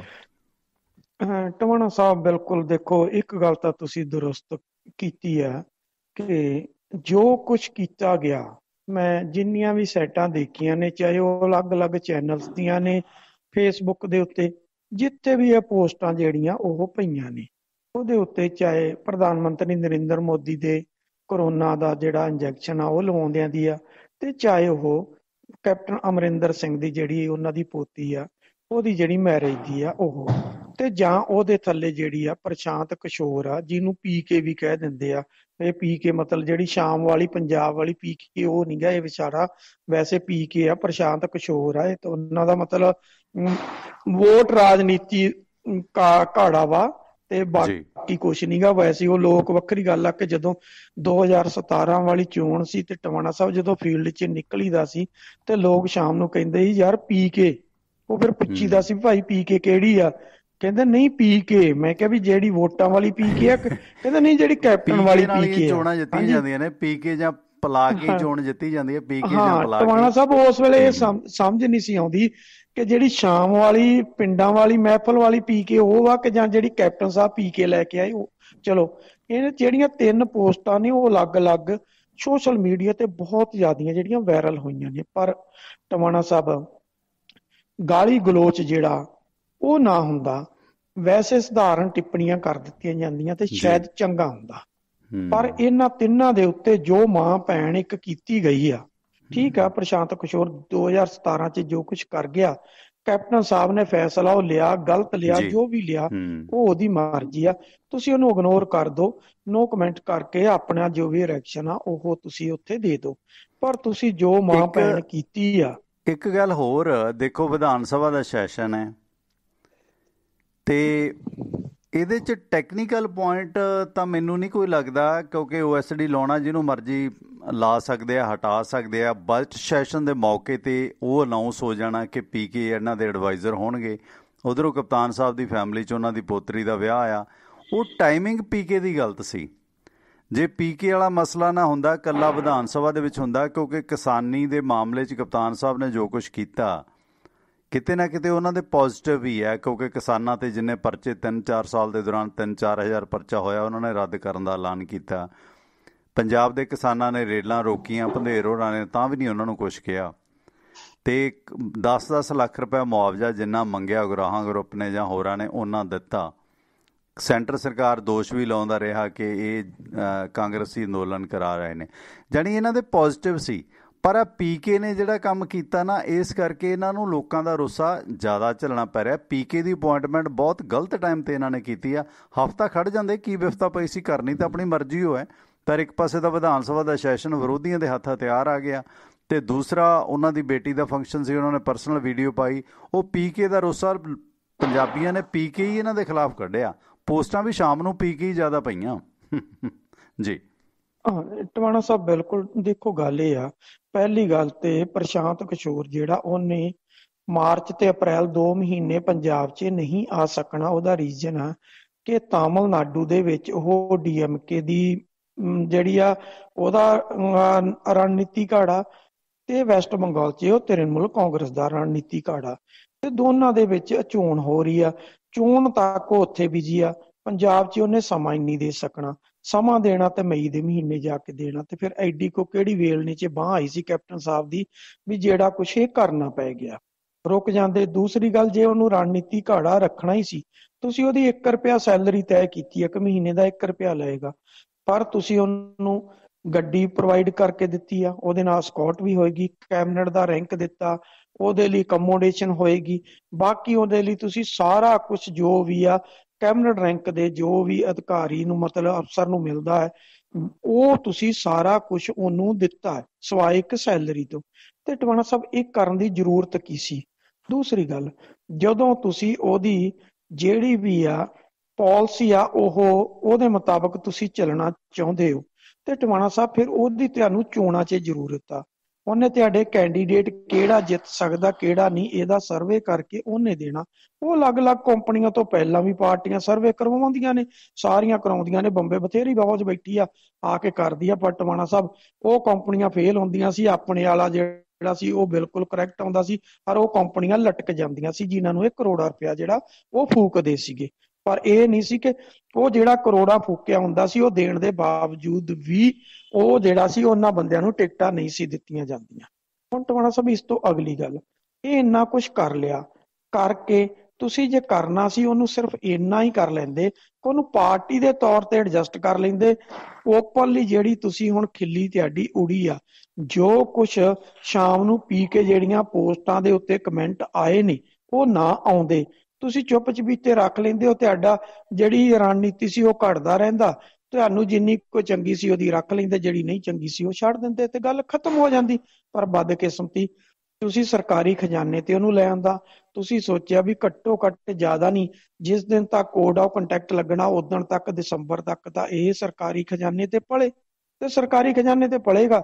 ਜਿੱਦਣ ਦਸੰਬਰ 'ਚ ਚੋਣ ਜਿਹੜੀ ਉਹ ਡਿਕਲੇਅਰ ਹੋਏਗੀ, ਉਦੋਂ ਜਿਹੜੇ ਤੁਹਾਡੇ 19-20 ਪਹਿਲਾਂ ਐਡਵਾਈਜ਼ਰ ਬੈਠੇ ਆ, ਪੋਲੀਟੀਕਲ ਐਡਵਾਈਜ਼ਰ ਬੈਠੇ ਆ, OSD ਬੈਠੇ ਆ, ਜਿੰਨੇ ਵੀ ਬੈਠੇ ਆ, ਉਹ ਸਾਰਿਆਂ ਦੀ ਉਦੋਂ ਛੁੱਟੀ ਹੋ ਜਾਏਗੀ। ਸਾਰੇ ਦੇ ਸਾਰੇ ਸੜਕ ਤੇ ਆ ਜਾਣਗੇ, ਸਰਕਾਰੀ ਗੱਡੀਆਂ ਵੀ ਚੱਲ ਜਾਣਗੀਆਂ, ਸਰਕਾਰੀ ਅਕਮੋਡੇਸ਼ਨ ਜਿਹੜੀ ਉਹ ਵੀ ਚੱਲ ਜਾਏਗੀ, ਸਾਰਾ ਕੁਝ ਉਦੋਂ ਖਤਮ ਹੋ ਜਾਏਗਾ। ਮਤਲਬ ਇਹਨੂੰ ਰੱਖਣਾ ਸੀ ਤੁਸੀਂ ਪਾਰਟੀ ਬਿਹਾਵ ਤੇ। ਪਾਰਟੀ ਕੋਲ ਤੁਹਾਡੀ ਕੋਲ ਕੀ ਨਹੀਂ ਆ, 5 ਸਾਲ ਤੁਸੀਂ ਜੀ। ਸਰਕਾਰ ਚਲਾਈ ਆ, ਤੁਹਾਡੇ ਕੋਲ ਜੰਤਰ ਤੰਤਰ ਮੰਤਰ ਸਾਰਾ ਕੁਝ ਹੈਗਾ ਵਾ, ਤੇ ਤੁਸੀਂ ਉਹਦੇ 'ਚ ਜੋ ਮਰਜ਼ੀ ਉਹਨੂੰ ਦੇ ਦਿੰਦੇ, ਜੰਤਰ ਦੇ ਦਿੰਦੇ, ਤੰਤਰ ਦੇ ਦਿੰਦੇ, ਭਾਵੇਂ ਮੰਤਰ ਦੇ ਦਿੰਦੇ, ਕਿਉਂਕਿ ਤੁਹਾਡੇ ਕੋਲ ਮੰਤਰਾਂ ਵਾਲੇ ਵੀ ਹੈਗੇ ਨੇ, ਤੇ ਸਾਰਾ ਕੁਝ ਚੱਲ ਜਾਣਾ ਸੀ। ਪਰ ਬਦਕਿਸਮਤੀ ਟਵਾਣਾ ਸਾਹਿਬ, ਇਹ ਸਾਰਾ ਕੁਝ ਹੁੰਦੇ ਹੋਏ ਕੈਪਟਨ ਸਾਹਿਬ ਨੇ ਜਾਣ ਕੇ ਇਹ ਬਲਾ ਜਿਹੜੀ ਆ ਇਹ ਗਲ ਪਾਈ ਆ। ਹੁਣ ਪਾ ਲਈ ਆ, ਤੇ ਉਹਦਾ ਜੋ ਕੁਝ ਰਿਐਕਸ਼ਨ ਆਇਆ, ਤੇ ਘੱਟੋ ਘੱਟ ਕੈਪਟਨ ਸਾਹਿਬ ਨੂੰ ਵੀ ਪੜ ਲੈਣਾ ਚਾਹੀਦਾ। ਠੀਕ ਆ, ਮੈਂ ਕਹਿੰਦਾ ਉਹ ਗਲਤ ਕੀਤੇ ਕਮੈਂਟ ਜਿਹਨੇ ਕੀਤੇ, ਨਹੀਂ ਕਰਨੇ ਚਾਹੀਦੇ। ਸੋਸ਼ਲ ਮੀਡੀਆ ਤੇ ਪਾਬੰਦੀ ਲੱਗਣੀ ਚਾਹੀਦੀ, ਘੱਟੋ ਘੱਟ ਜਿਹੜੇ ਇਦਾਂ ਦੇ ਕਮੈਂਟ ਆਉਂਦੇ ਜਾਂ ਪੋਸਟਾਂ ਪੈਂਦੀਆਂ ਉਹਨਾਂ ਤੇ ਲੱਗਣੀ ਚਾਹੀਦੀ ਆ, ਜਿਹੜੇ ਇਤਰਾਜ਼ਯੋਗ ਹੋਣੇ ਚਾਹੀਦੇ। ਪਰ ਘੱਟੋ ਘੱਟ ਜੋ ਲੋਕਾਂ ਨੇ ਗੁੱਸਾ ਕੱਢਿਆ ਉਹਨੂੰ ਕੈਪਟਨ ਸਾਹਿਬ ਨੂੰ ਧਰਤੀ ਤੇ ਉਤਰ ਕੇ ਸਮਝ ਲੈਣਾ ਚਾਹੀਦਾ। ਮਤਲਬ ਇਹ ਪੋਸਟ ਤੇ ਤਾਂ ਪ੍ਰਸ਼ਾਂਤ ਕਿਸ਼ੋਰ ਵਾਲੀ ਤੇ ਜਾਇਜ਼, ਪਰ ਤੁਸੀਂ ਦੇਖੋ ਲੋਕਾਂ ਦੇ ਅੰਦਰ ਗੁੱਸਾ ਕਿੰਨਾ ਹੈ। ਕਿਸਾਨੀ ਅੰਦੋਲਨ ਦੀ ਮਦਦ ਕਰਨ ਦੇ ਬਾਵਜੂਦ ਵੀ ਪੰਜਾਬ ਸਰਕਾਰ ਤੇ ਗੁੱਸਾ ਲੋਕਾਂ ਦਾ ਕਿੰਨਾ, ਕਿ ਜਿਹੜੀ ਉਹਨਾਂ ਦੀ ਪਰਸਨਲ ਪੋਸਟ ਆਈ ਆ ਲੋਕਾਂ ਨੇ ਉਹ ਵੀ ਨਹੀਂ ਬਖਸ਼ੀ, ਉਹਦੇ ਤੇ ਵੀ ਮਾਂ ਭੈਣ ਇੱਕ ਕਰ ਦਿੱਤੀ ਹੋਈ ਆ। ਕਿਤੇ ਨਾ ਕਿਤੇ ਇਹਨਾਂ ਨੂੰ ਸਮਝ ਆਉਣਾ ਚਾਹੀਦਾ। ਇਹ ਦੇਖ ਕੇ ਠੀਕ ਆ ਸੋਸ਼ਲ ਮੀਡੀਆ 'ਚ ਬਹੁਤ ਕੁਝ ਗਲਤ ਆ, ਪਰ ਇਹ ਸਮਝ ਲੈਣਾ ਚਾਹੀਦਾ ਕਿ ਲੋਕਾਂ ਦੇ ਅੰਦਰ ਤੁਹਾਡੇ ਪ੍ਰਤੀ ਕਿੰਨੀ ਕੁ ਨਾਰਾਜ਼ਗੀ ਆ। ਅਗਲੀ ਗੱਲ ਟਵਾਣਾ ਸਾਹਿਬ, ਨਰਿੰਦਰ ਮੋਦੀ ਆ, ਪ੍ਰਧਾਨ ਮੰਤਰੀ ਆ ਭਾਰਤ ਦੇ, ਉਹਨਾਂ ਨੇ ਜਾ ਕੇ ਕਰੋਨਾ ਇੰਜੈਕਸ਼ਨ ਜਿਹੜਾ ਉਹ ਲਵਾ ਕੇ ਆਏ ਆ। ਪਰ ਜਿਹੜੀ ਉੱਥੇ ਵੀ ਜੋ ਕੁਝ ਬੋਲਿਆ ਗਿਆ, ਜੇ ਕਿਤੇ ਪੜ੍ਹ ਲੈਣਾ ਤੇ ਫਿਰ ਪਤਾ ਲੱਗ ਜਾਵੇ ਕਿ ਭਾਰਤ ਦੇ ਅੰਦਰ ਲੋਕਾਂ ਦੇ ਵਿੱਚ ਗੁੱਸਾ ਕਿੰਨਾ ਕੁ ਵਾ। ਠੀਕ ਹੈ, ਅਸੀਂ ਕੋਈ ਇਹਦੀ ਪ੍ਰੋੜਤਾ ਨਹੀਂ ਕਰਦੇ ਕਿ ਭਾਈ ਸੋਸ਼ਲ ਮੀਡੀਆ ਸਾਈਡ ਜਿਹੜੀ ਉਹ ਚੱਲਣੀ ਚਾਹੀਦੀ ਆ, ਉੱਤੇ ਕਮੈਂਟ ਜੋ ਮਰਜ਼ੀ ਗੰਦ ਬਕਿਆ ਜਾਵੇ, ਅਸੀਂ ਉਹਦੀ ਪ੍ਰੋੜਤਾ ਨਹੀਂ ਕਰਦੇ। ਪਰ ਅਸੀਂ ਕਹਿੰਦੇ ਘੱਟੋ ਘੱਟ ਲੋਕਾਂ ਦੇ ਜਜ਼ਬਾਤ ਜਿਹੜੇ ਉਹ ਸਮਝ ਲੈਣੇ ਚਾਹੀਦੇ, ਕਿਉਂਕਿ ਸਰਕਾਰਾਂ ਵੀ IT ਸੈੱਲ ਚਲਾਉਂਦੀਆਂ ਨੇ ਨਾ, ਸਰਕਾਰਾਂ ਨੇ ਚਲਾਏ ਨੇ, ਕਿਸਾਨਾਂ ਦੇ ਵਿਰੁੱਧ ਚਲਾਏ ਨੇ, ਟਵਾਣਾ ਸਾਹਿਬ ਤੁਹਾਡੇ ਤੇ ਮੇਰੇ ਵਿਰੁੱਧ ਵੀ ਚਲਾਏ ਨੇ, ਬੜਾ ਕੁਝ ਕੀਤਾ। ਤੇ ਘੱਟੋ ਘੱਟ ਹੁਣ ਸਰਕਾਰ ਨੂੰ ਵੀ ਤਾਂ ਪੜ੍ਹ ਲੈਣਾ ਚਾਹੀਦਾ ਕਿ ਲੋਕ ਜਿਹੜੇ ਆ ਉਹ ਕਿੱਥੇ ਆ। ਟਵਾਣਾ ਸਾਹਿਬ, ਜਿਸ ਵੇਲੇ 1 ਘੰਟੇ ਦੇ ਅੰਦਰ ਅੰਦਰ ਟਵਾਣਾ ਸਾਹਿਬ ਜਦੋਂ ਹਜ਼ਾਰਾਂ ਦੇ ਵਿੱਚ ਕਮੈਂਟ ਆਉਣ ਕਿਸੇ ਵੀ ਪੋਸਟ ਦੇ ਉੱਤੇ, ਤੇ ਫਿਰ ਸਰਕਾਰ ਨੂੰ ਪਤਾ ਲੱਗ ਜਾਣਾ ਚਾਹੀਦਾ ਕਿ ਸਰਕਾਰਾਂ ਕਿੱਥੇ ਕੋ ਖੜੀਆਂ ਤੇ ਕੀ ਕੁਛ ਆ। ਹੁਣ ਟਵਾਣਾ ਸਾਹਿਬ ਅਗਲੀ ਗੱਲ ਰਹੀ ਇਹਦੇ ਤੇ ਸੋਸ਼ਲ ਮੀਡੀਆ ਤੇ, ਦੇਖੋ ਸੋਸ਼ਲ ਮੀਡੀਆ ਤੇ ਬੈਨ ਲਾਉਣ ਦੇ ਨਾਲੋਂ ਇੰਨਾ ਜ਼ਰੂਰ ਆ ਕਿ ਜਿਹੜੇ ਗਲਤ ਕਮੈਂਟ ਆਉਂਦੇ ਨੇ, ਗਲਤ ਪੋਸਟਾਂ ਪਾਈਆਂ ਜਾਂਦੀਆਂ, ਉਹ ਸਾਰੀਆਂ ਬੈਨ ਹੋਣੀਆਂ ਚਾਹੀਦੀਆਂ, ਤਾਂ ਕਿ ਇੱਕ ਜਿਹੜੀ ਸੱਚੀ ਸੁੱਚੀ ਜਰਨਲਿਜ਼ਮ ਆ ਉਹ ਜਿਹੜੀ ਆ ਉਹ ਸਾਹਮਣੇ ਰਹਿ ਜਾਵੇ। ਪੋਸਟ ਪਾਉਣ ਵਾਲੇ ਦੀ ਵੀ ਜਵਾਬਦੇਹੀ ਹੋਵੇ, ਤੇ ਜਿਹੜਾ IT ਸੈੱਲ ਆ ਉਹਦੇ ਤੇ ਵੀ ਲਗਾਮ ਲੱਗਣੀ ਚਾਹੀਦੀ ਆ। ਜਿਹੜੀਆਂ ਫੇਕ ਆਈਡੀਆਂ ਬਣਦੀਆਂ ਨੇ, ਘੱਟੋ ਘੱਟ ਇਹ ਆ ਭਾਵੇਂ ਫੇਕ ID ਕਿਤੋਂ ਮਰਜ਼ੀ ਬਣੀ ਹੋਵੇ, ਉਹਦਾ ਖੁਰਾ ਖੋਜ ਲੱਭਿਆ ਜਾ ਸਕਦਾ, ਔਰ ਮਿੰਟਾਂ ਦਾ ਕੰਮ ਆ, ਬਹੁਤਾ ਲੰਬਾ ਨਹੀਂ ਹੈ। ਜਦੋਂ ਸਰਕਾਰ ਲੱਭਣ ਤੇ ਆ ਜੇ ਤੇ ਉਹ ਲੱਭ ਜਾਂਦਾ। ਤੇ ਉਹ ਲੱਭ ਕੇ ਘੱਟੋ ਘੱਟ ਉਹਨਾਂ ਤੇ ਨਕੇਲ ਕੱਸਣੀ ਜਿਹੜੀ ਟਵਾਣਾ ਸਾਹਿਬ ਉਹ ਬਣਦੀ ਆ। ਜੇ ਉਹਨਾਂ ਤੇ ਨਕੇਲ ਨਹੀਂ ਕੱਸਣਗੇ ਤੇ ਫਿਰ ਜੋ ਕੁਛ ਇਹ ਤਿੰਨਾਂ ਪੋਸਟਾਂ ਦੇ ਉੱਤੇ ਹੋਇਆ, ਚਾਹੇ ਪੀਕੇ ਵਾਲੀ ਆ, ਚਾਹੇ ਕੈਪਟਨ ਅਮਰਿੰਦਰ ਸਿੰਘ ਦੀ ਪੋਤੀ ਦੇ ਵਿਆਹ ਵਾਲੀ ਆ, ਤੇ ਚਾਹੇ ਉਹ ਨਰਿੰਦਰ ਮੋਦੀ ਦੇ ਇੰਜੈਕਸ਼ਨ ਲਵਾਉਣ ਵਾਲੀ ਆ, ਤਿੰਨਾਂ ਦੇ ਉੱਤੇ ਜੋ ਕੁਛ ਹੋਇਆ ਇਹ ਲੋਕਾਂ ਦਾ ਗੁੱਸਾ, ਲੋਕ ਭਰੇ ਪੀਤੇ ਪਏ ਨੇ, ਅੰਦਰੋਂ ਬਹੁਤ ਵਲੂੰਦਰੇ ਪਏ ਨੇ। ਇਸ ਕਰਕੇ ਲੋਕਾਂ ਨੇ ਗੁੱਸਾ ਜਿਹੜਾ ਸੀ ਉਹ ਇਸੇ ਤਰੀਕੇ ਕੱਢਿਆ, ਕਿਉਂਕਿ ਸਿੱਧੇ ਜਾ ਕੇ ਮਿਲ ਨਹੀਂ ਸਕਦੇ, ਨਾ ਕੋਈ ਉੱਥੇ OSD ਤੇ ਜਿਹੜੇ ਬਾਕੀ ਅਹਿਲਕਾਰ ਆ ਉਹ ਮਿਲਣ ਦਿੰਦੇ, ਨਾ ਉਹ ਸੁਣਦੇ ਆ ਤੇ ਨਾ ਕਿਸੇ ਦੀ ਸੁਣਨ ਦਿੰਦੇ ਆ। ਤੇ ਇਸ ਕਰਕੇ ਲੋਕਾਂ ਕੋਲ ਇੱਕੋ ਹੀ ਥਾਂ ਬਚੀ ਸੀ ਜਿੱਥੇ ਆ ਕੇ ਉਹਨਾਂ ਦਾ ਗੁੱਸਾ ਜਿਹੜਾ ਉਹ ਫੁੱਟ ਗਿਆ। ਜੀ, ਕਿਤੇ ਨਾ ਕਿਤੇ ਜਿਸ ਤਰ੍ਹਾਂ ਕਪਤਾਨ ਸਾਹਿਬ ਸਭ ਤੋਂ ਪਹਿਲਾਂ ਆ ਕੇ ਬਹਿ ਗਏ ਤੇ ਫਿਰ ਆਸ਼ੂ ਹੋਰਾਂ ਨੇ ਸਭ ਤੋਂ ਜਾ ਕੇ ਉਹਨਾਂ ਨਾਲ ਮੁਲਾਕਾਤ ਕੀਤੀ, ਇਹ ਵਰਤਾਰਾ ਵਾਪਰਿਆ। ਜਿੱਥੋਂ ਤੱਕ ਟੀਕੇ ਦਾ ਤਾਲੁਕ ਹੈ, ਮੈਂ ਅਪਡੇਟ ਦੇ ਦਿਆਂ ਕਿਉਂਕਿ ਰਿਸਪੌਂਸ ਬਹੁਤਾ ਨਹੀਂ ਮਿਲਿਆ। 2 ਦਿਨ ਦੇ ਵਿਰਾਮ ਤੋਂ ਬਾਅਦ, ਗੈਪ ਤੋਂ ਬਾਅਦ ਇਹ ਟੀਕਾਕਰਨ ਮੁਹਿੰਮ ਮੋਦੀ ਸਾਹਿਬ ਨੇ ਫਿਰ ਸ਼ੁਰੂ ਕੀਤੀ ਹੈ ਤੇ ਉਹਨਾਂ ਨੂੰ ਅੱਗੇ ਆਉਣਾ ਪਿਆ ਕਿਉਂਕਿ ਲੋਕਾਂ ਦਾ ਰਿਸਪੌਂਸ ਬਹੁਤ ਘੱਟ ਸੀ। ਪੰਜਾਬ ਦੇ ਵਿੱਚ ਤਕਰੀਬਨ 1137 ਲੋਕਾਂ ਨੂੰ ਇਹ ਵੈਕਸੀਨ ਲੱਗੀ ਹੈ। ਲੁਧਿਆਣਾ ਸਭ ਤੋਂ ਮੋਹਰੀ ਹੈ। ਸੋ ਪੰਜਾਬ ਦੇ ਵਿੱਚ 60 ਸਾਲ ਤੋਂ ਉਮਰ ਦੀ ਜ਼ਿਆਦਾ ਲੋਕ ਜਿਹੜੇ ਨੇ ਉਹਨਾਂ ਨੇ ਵੈਕਸੀਨ ਲਵਾਉਣ ਦੇ ਵਿੱਚ ਦਿਲਚਸਪੀ ਦਿਖਾਈ ਹੈ। ਜਾਣੀ ਕਿ ਜਿਹੜੇ 60 ਸਾਲ ਤੋਂ ਉੱਪਰ ਦੇ ਸੀ ਉਹੀ ਜ਼ਿਆਦਾ ਇੰਟਰਸਟਡ ਰਹੇ ਨੇ ਟੀਕਾ ਲਵਾਉਣ 'ਚ। 45 ਤੋਂ 60 ਸਾਲ ਦੀ ਉਮਰ ਤੱਕ ਦੇ ਸਿਰਫ 157 ਲੋਕਾਂ ਨੇ ਪਹਿਲੀ ਡੋਜ਼ ਲਵਾਈ ਹੈ। 60 ਸਾਲ ਦੀ ਉਮਰ ਦੇ ਜਾਂ 60 ਸਾਲ ਤੋਂ ਵੱਧ ਦੇ 980 ਲੋਕਾਂ ਨੇ ਪਹਿਲੀ ਡੋਜ਼ ਲਗਵਾਈ ਹੈ। ਸੋ ਕੁੱਲ 1137 ਲੋਕਾਂ ਨੂੰ ਇਹ ਜਿਹੜੀ ਪਹਿਲੀ ਡੋਜ਼ ਹੈ ਜਿਹੜੀ ਪੰਜਾਬ ਦੇ ਵਿੱਚ ਲੱਗੀ ਹੈ। ਤੁਸੀਂ ਵੇਖੋ ਕਿ 45 ਸਾਲ ਤੋਂ ਹੇਠਾਂ ਦੇ ਬੰਦਿਆਂ ਨੇ ਤਾਂ ਲਵਾਇਆ ਹੀ ਨਹੀਂ ਕਿਸੇ ਨੇ, ਬਹੁਤ ਘੱਟ, ਇੱਕ ਅੱਧਾ ਕੋਈ ਕੇਸ ਹੋਏਗਾ, ਨਹੀਂ ਤਾਂ 45 ਤੋਂ 60 ਦੇ 157 ਤੇ 60 ਤੋਂ ਵੱਧ ਸਾਲ ਦੇ 980 ਲੋਕਾਂ ਨੇ ਇਹ ਟੀਕਾ ਲਵਾਇਆ। ਪਰ ਹੁਣ ਜਿਹੜੇ ਜ਼ਿੰਮੇਵਾਰ ਲੋਕ ਨੇ, ਅਨਿਲ ਵਿਜ ਹਰਿਆਣੇ ਦਾ ਹੈਲਥ ਮਿਨਿਸਟਰ ਹੈ, ਉਹ ਵੀ ਬਿਆਨ ਤਾਂ ਬਹੁਤ ਦਿੰਦਾ, ਉਹ ਵੀ ਆਪਣੇ ਆਪ ਨੂੰ ਬਹੁਤ ਫਿੱਟ ਸਮਝਦਾ, ਪਰ ਉਹਦੇ ਬਿਆਨਾਂ ਤੋਂ ਲੱਗਦਾ ਕਿ ਉਹ ਕਈ ਵਾਰੀ ਅਨਫਿੱਟ ਹੀ ਹੈ ਕਈ ਮਾਮਲਿਆਂ 'ਚ। ਉਹ ਕਹਿੰਦਾ ਮੇਰੀ ਬੋਡੀ 'ਚ ਐਂਟੀਬਾਡੀ ਕਾਊਂਟ 300 ਤੋਂ ਜ਼ਿਆਦਾ ਹੈ, ਮੈਨੂੰ ਟੀਕੇ ਦੀ ਜ਼ਰੂਰਤ ਨਹੀਂ ਹੈ। ਤੇ ਫਿਰ ਇਹ ਕਿਹੜਾ ਪੈਰਾਮੀਟਰ ਹੈ ਕਿ ਮੋਦੀ ਸਾਹਿਬ ਨੂੰ ਲਗਾਉਣਾ ਪੈ ਗਿਆ, ਜਾਂ ਇਹ ਜਿਹੜੇ ਸਾਰੇ ਸਿਲਸਿਲੇ ਨੇ। ਖੈਰ, ਆਪਾਂ ਟੀਕੇ ਤੋਂ ਬਾਅਦ ਜਿਹੜਾ ਹੁਣ ਟੀਕਾ ਕਪਤਾਨ ਸਾਹਿਬ ਨੇ ਸਿਆਸੀ ਤੌਰ 'ਤੇ ਲਗਵਾਇਆ ਜਾਂ ਬੂਸਟਰ ਲਗਵਾਇਆ, ਕਿਉਂਕਿ ਇਹ ਕਰੋਨਾ ਦੀ ਜਿਹੜੀ ਵੈਕਸੀਨੇਸ਼ਨ ਹੈ ਇਹਦੇ ਨਾਲ ਤਾਂ ਜਿਸ ਤਰ੍ਹਾਂ ਡਾਕਟਰ ਗੁਲੇਰੀਆ ਨੇ ਜੋ ਉਹਨਾਂ ਨੇ ਤਾਂ ਸਪਸ਼ਟ ਕੀਤਾ ਹੈ, ਏਮਸ ਦੇ ਜਿਹੜੇ ਡਾਕਟਰ ਨੇ, ਕਿ ਟੀਕਾ ਲਗਵਾਉਣ ਨਾਲ ਲੋਕਾਂ ਦੀ ਸ਼ੰਕਾ ਦੂਰ ਹੋਏਗੀ, ਇੱਕ ਸਾਈਕੋਲੋਜੀਕਲ ਇਫੈਕਟ ਵੀ ਹੋਏਗਾ। ਪਰ ਡਾਕਟਰ ਨਰੇਸ਼ ਤ੍ਰਿਹਨ ਨੇ ਜਿਹੜੇ MD ਨੇ ਮੈਦਾਂਤਾ ਦੇ, ਉਹਨਾਂ ਦਾ ਕਹਿਣਾ ਕਿ ਇਹਦਾ ਕੋਈ ਖਾਸ ਸਾਈਡ ਇਫੈਕਟ ਸਾਹਮਣੇ ਨਹੀਂ ਆਇਆ। ਹਲਕੀ ਥਕਾਨ, ਬੁਖਾਰ, ਜਿਵੇਂ ਲੋਕ ਮੋਦੀ ਸਾਹਿਬ ਨੂੰ ਕਹਿੰਦੇ ਨੇ ਇਹਨੂੰ ਬੁਖਾਰ ਚੜ੍ਹ ਜੇ, ਇਹਨੂੰ ਤਈਆ ਹੋ ਜੇ, ਇਹਦੀਆਂ ਅੱਖਾਂ ਹੀ ਨਾ ਖੁੱਲ੍ਹਣ, ਪਰ ਇੱਦਾਂ ਦੇ ਲੱਛਣ ਇਹ ਟੀਕੇ ਨਾਲ ਕਿਤੇ ਬਹੁਤੇ ਨਜ਼ਰ ਨਹੀਂ ਆਏ। ਪਰ ਇਹ ਡਾਕਟਰ ਤ੍ਰਿਹਨ ਨੇ ਦਾਅਵਾ ਕੀਤਾ ਕਿ ਇਹ ਟੀਕੇ ਲੱਗਣ ਤੋਂ ਬਾਅਦ 6 ਮਹੀਨੇ ਦੇ ਵਿੱਚ ਇਮਿਊਨਿਟੀ ਬੂਸਟਰ ਹੋਏਗੀ ਦੇਸ਼ ਦੇ ਲੋਕਾਂ ਦੀ।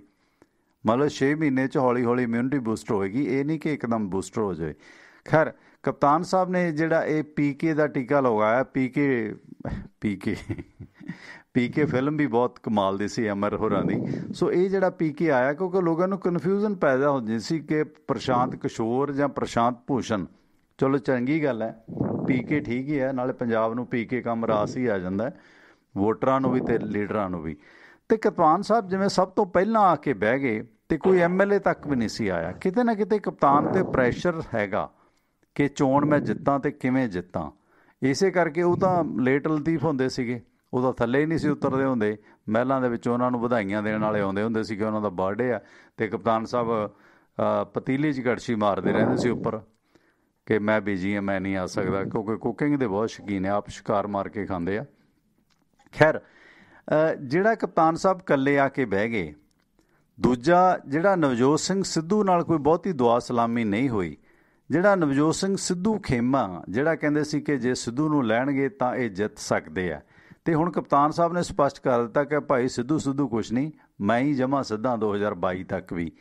ਕੀ ਲੱਗਦਾ ਹੈ ਕਿ ਜਿਹੜੀ ਬਾਕੀ ਆਪੋਜੀਸ਼ਨ ਹੈ ਉਹ ਹੁਣ ਹੌਲੀ ਹੌਲੀ ਆਪਣੇ ਪੱਤੇ ਖਿਲਾਰੇਗੀ ਨਵਜੋਤ ਸਿੰਘ ਸਿੱਧੂ ਖੇਮਾ ਕਿ ਆ ਬਾਬਾ ਤਾਂ ਫੇਰ ਬਹਿ ਗਿਆ ਪੀਕੇ ਨੂੰ ਲੈ ਕੇ?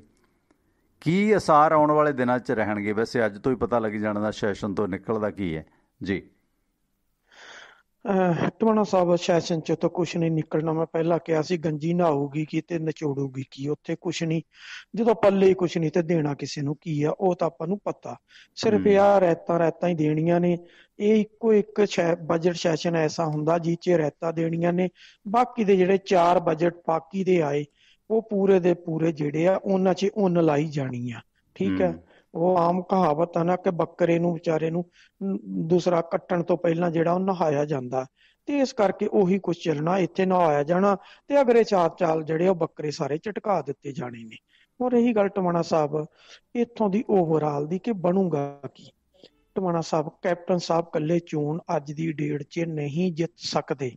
ਭਾਵੇਂ ਕਿ ਇੱਕ ਗੱਲ ਬੜੀ ਸਪਸ਼ਟ ਆ, ਆਪਾਂ ਚੋਣਾਂ ਨੂੰ ਬਹੁਤ ਨਜ਼ਦੀਕ ਤੋਂ ਦੇਖਿਆ ਕਿ ਰਾਜਸੀ ਪਾਰਟੀਆਂ ਜੋ ਕੁਝ ਪਰਦੇ ਦੇ ਬਾਹਰ ਹੁੰਦਾ ਉਹ ਪਰਦੇ ਦੇ ਅੰਦਰ ਨਹੀਂ ਹੁੰਦਾ। ਜੋ ਕੁਝ ਕਰਦੀਆਂ ਨੇ ਆਪਾਂ ਨੂੰ ਪਤਾ। ਆਪਾਂ ਨੂੰ ਇਹ ਵੀ ਪਤਾ ਕਿ 25 ਲੱਖ ਦੀ ਜਗ੍ਹਾ 250-250 ਕਰੋੜ ਇੱਕ ਹਲਕੇ ਦੇ ਉੱਤੇ ਖਰਚਿਆ ਜਾਂਦਾ। ਆਪਾਂ ਨੂੰ ਇਹ ਵੀ ਪਤਾ ਕਿ ਪਾਰਲੀਮੈਂਟ ਦੀ ਚੋਣ ਵੇਲੇ 8-8 ਹਜ਼ਾਰ ਨੂੰ ਇੱਕ ਵੋਟ ਖਰੀਦੀ ਜਾਂਦੀ ਆ। ਤੇ ਜਦੋਂ ਤੁਸੀਂ 3 ਲੱਖ ਵੋਟ ਖਰੀਦਦੇ ਹੋ ਤੇ ਉਹ ਕਿਸ ਰੇਟ ਤੇ ਪੈਣੀ ਆ, ਇਹ ਵੀ ਆਪਾਂ ਨੂੰ ਪਤਾ। ਇਸ ਕਰਕੇ ਟਵਾਣਾ ਸਾਹਿਬ ਇਹ ਕਹਿਣਾ ਕਿ ਕੱਲੇ ਦੇ ਕੱਲੇ ਕੈਪਟਨ ਸਾਹਿਬ ਕੁਝ ਬਣਾ ਜਾਣਗੇ, ਕੁਝ ਨਹੀਂ ਬਣਨਾ। ਮੈਂ ਪਹਿਲਾਂ ਇੱਕ ਉਦਾਹਰਨ ਦਿੱਤੀ ਸੀ, ਨਵਜੋਤ ਸਿੰਘ ਸਿੱਧੂ ਨੂੰ ਮੋਹਰੇ ਲਾਉਂਦੇ ਉਹਦਾ ਕੁਛ ਨਾ ਕੁਛ ਆਧਾਰ ਹੈਗਾ ਸੀ। ਕੁਝ ਕੈਪਟਨ ਸਾਹਿਬ ਦੀਆਂ ਪਿਛਲੀਆਂ ਕੀਤੀਆਂ ਗਲਤੀਆਂ ਤੇ ਪਰਦਾ ਪਾ ਲੈਂਦੇ ਤੇ ਸੌਖੇ ਤਰੀਕੇ ਨਾਲ ਆ ਜਾਂਦੇ। ਹੁਣ ਟਵਾਣਾ ਸਾਹਿਬ ਜੇ ਕੈਪਟਨ ਸਾਹਿਬ ਨੇ ਵੈਸੇ ਆਉਣਾ ਹੁੰਦਾ ਤਾਂ ਆ ਸਕਦੇ ਸੀ, ਪਰ ਹੁਣ ਕਿਉਂਕਿ 5 ਸਾਲ ਸਰਕਾਰ ਚਲਾਈ ਆ ਤੇ 5 ਸਾਲ ਦੀ ਸਰਕਾਰ ਦੇ ਵਿੱਚ ਜਿਹੜੇ ਲਾਰੇ ਵਾਅਦੇ ਸੀ ਉਹਨਾਂ ਚੋਂ ਕੋਈ ਵੀ ਪੂਰਾ ਨਹੀਂ ਕੀਤਾ ਗਿਆ। ਜਦੋਂ ਪੂਰਾ ਨਹੀਂ ਕੀਤਾ ਗਿਆ ਤੇ ਜਿਹੜੀਆਂ ਪੋਸਟਾਂ ਥੱਲੇ ਕਮੈਂਟ ਆਏ ਨੇ ਟਵਾਣਾ ਸਾਹਿਬ, ਉਹਦਾ ਰਿਐਕਸ਼ਨ ਆ ਕਿ ਲੋਕ ਕਿੰਨੇ ਕੋ ਭਰੇ ਪੀਤੇ ਬੈਠੇ ਨੇ। ਤੁਸੀਂ ਸਿਕਿਉਰਿਟੀ ਨਾਲ ਵੋਟਾਂ ਨਹੀਂ ਪੈਣੀਆਂ, ਵੋਟਾਂ ਲੋਕਾਂ ਨੇ ਪਾਉਣੀਆਂ ਤੇ ਲੋਕਾਂ ਦਾ ਗੁੱਸਾ ਫੁੱਟ ਰਿਹਾ ਜਿਹੜਾ ਤੁਸੀਂ ਦੇਖ ਰਹੇ ਹੋ। ਇਸ ਗੁੱਸੇ ਨੂੰ ਤੁਸੀਂ ਫੇਸ ਕਿੱਦਾਂ ਕਰਨਾ, ਇਹ ਕਰਕੇ ਬਹੁਤ ਕੁਝ ਦੇਖਣਾ ਪੈਣਾ। ਮਤ ਭੁੱਲਣ ਕਿ ਬੀਜੇਪੀ ਜਿਹੜੀ ਆ ਉਹ ਬਿਲਕੁਲ ਹਾਸ਼ੀਏ ਤੇ ਆ। ਜਿਹੜਾ ਬੀਜੇਪੀ ਦਾ ਵੋਟ ਬੈਂਕ ਉਹ ਸਾਰਾ ਕਾਂਗਰਸ ਨੂੰ ਵੀ ਟਰਾਂਸਫਰ ਕਰਾਉਣ ਤਦ ਵੀ ਚਮੜੀ ਟਵਾਣਾ ਸਾਹਿਬ ਨਹੀਂ ਬਚਣੀ ਆ। ਏਡਾ ਸੌਖਾ ਨਹੀਂ ਹੈ। ਹਾਂ ਉਸ ਵੇਲੇ ਕੋਈ ਪ੍ਰਸਥਿਤੀਆਂ ਐਸੀਆਂ ਹੋ ਜਾਣ ਉਹ ਵੱਖਰੀ ਗੱਲ। ਠੀਕ ਆ, ਤੁਸੀਂ ਟਵਾਣਾ ਸਾਹਿਬ ਮੇਰੇ ਹਿਸਾਬ ਨਾਲ 5700 ਕੇਸ ਆ ਪੂਰੇ ਪੰਜਾਬ 'ਚ ਕਿਸਾਨਾਂ ਦੇ ਉੱਤੇ ਦਰਜ, ਜਿਹੜਾ ਉਹ ਸਾਰਾ ਵਾਪਸ ਲੈਣ ਦੀ। ਉਹ 'ਚ ਮਜ਼ਦੂਰ ਵੀ ਆ ਤੇ ਕਿਸਾਨ ਵੀ ਆ।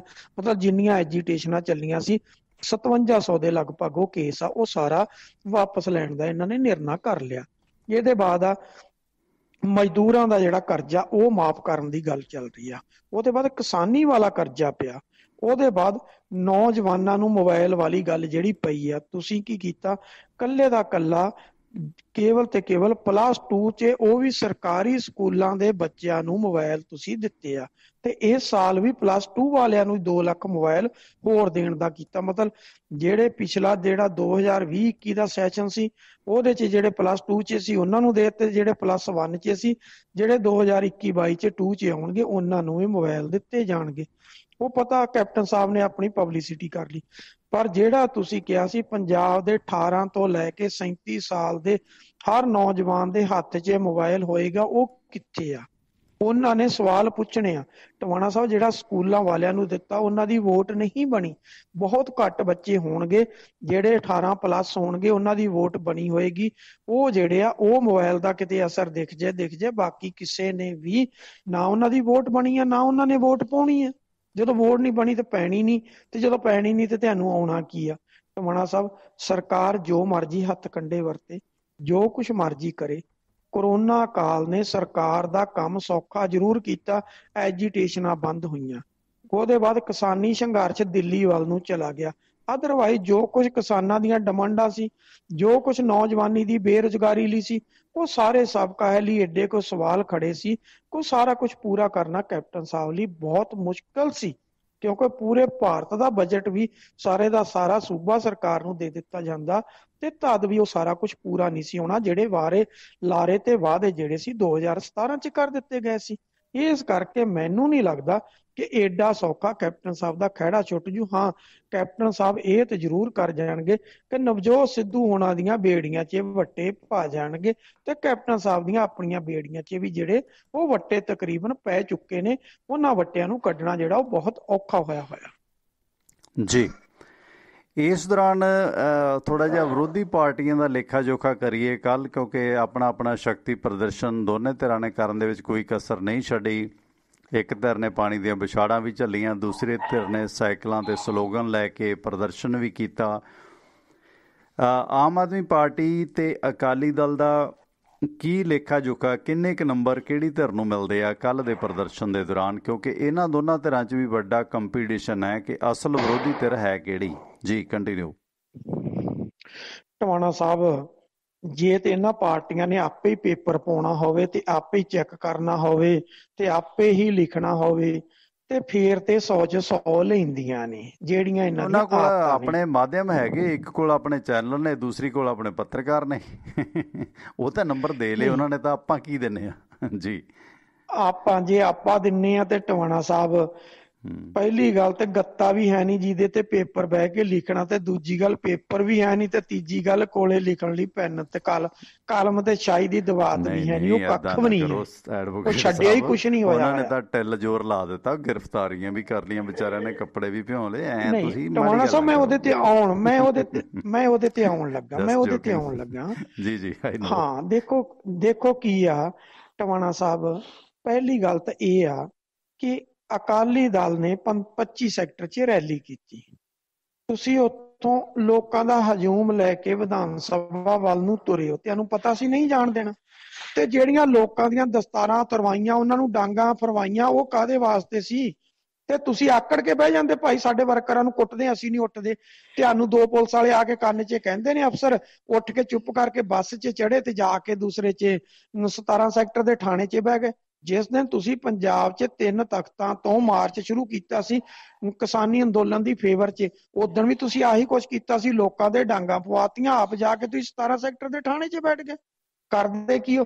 ਲੋਕ ਡਾਂਗਾਂ ਖਾਣ ਲਈ ਆ, ਮਤਲਬ ਲੋਕ ਜੁੱਤੀਆਂ ਖਾਣ ਲਈ ਰੱਖੇ ਆ, ਬਾਕੀ ਤੁਸੀਂ ਆਪਦੀਆਂ ਰੋਟੀਆਂ ਸਿੱਕੀ ਜੋ ਬੈਠੋ ਲੋਕਾਂ 'ਚ ਅੜ ਕੇ, ਕਹੋ ਭਾਈ ਅਸੀਂ ਨਹੀਂ ਉੱਠਣਾ।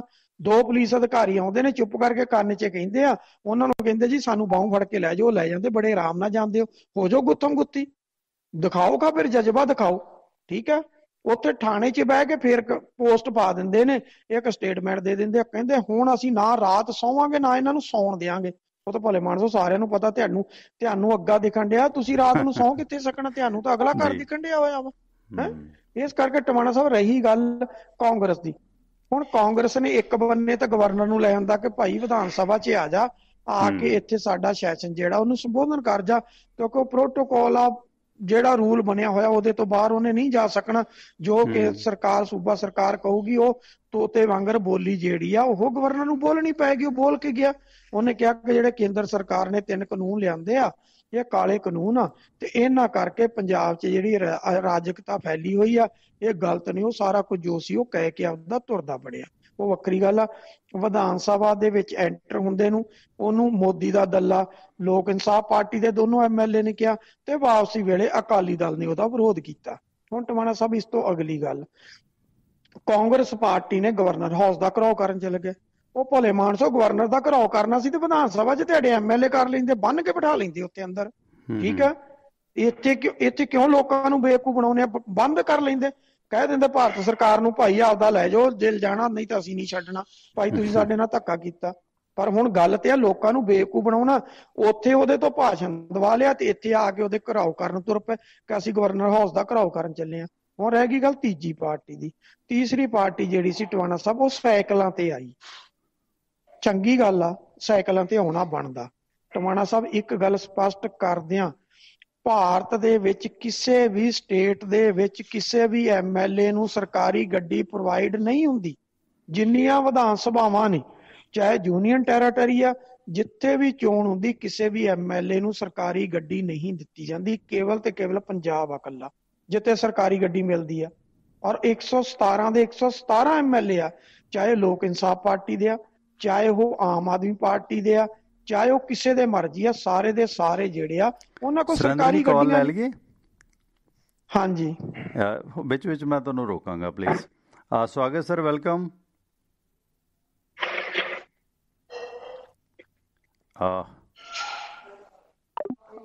ਹੈਲੋ ਸੁਰਿੰਦਰ ਜੀ। ਹਾਂਜੀ हाँ कॉल कट गई है, सॉरी माफ़ करना। मेरी बेनती है कि व्हाट्सएप कॉल मैं हुण नहीं लै सकांगा, प्लीज़ दूसरे सिंपल नंबर 9876309655 ਤੇ ਕਾਲ ਕਰ ਸਕਦੇ ਹੋ। ਜੀ ਕੰਟੀਨਿਊ ਪਲੀਜ਼।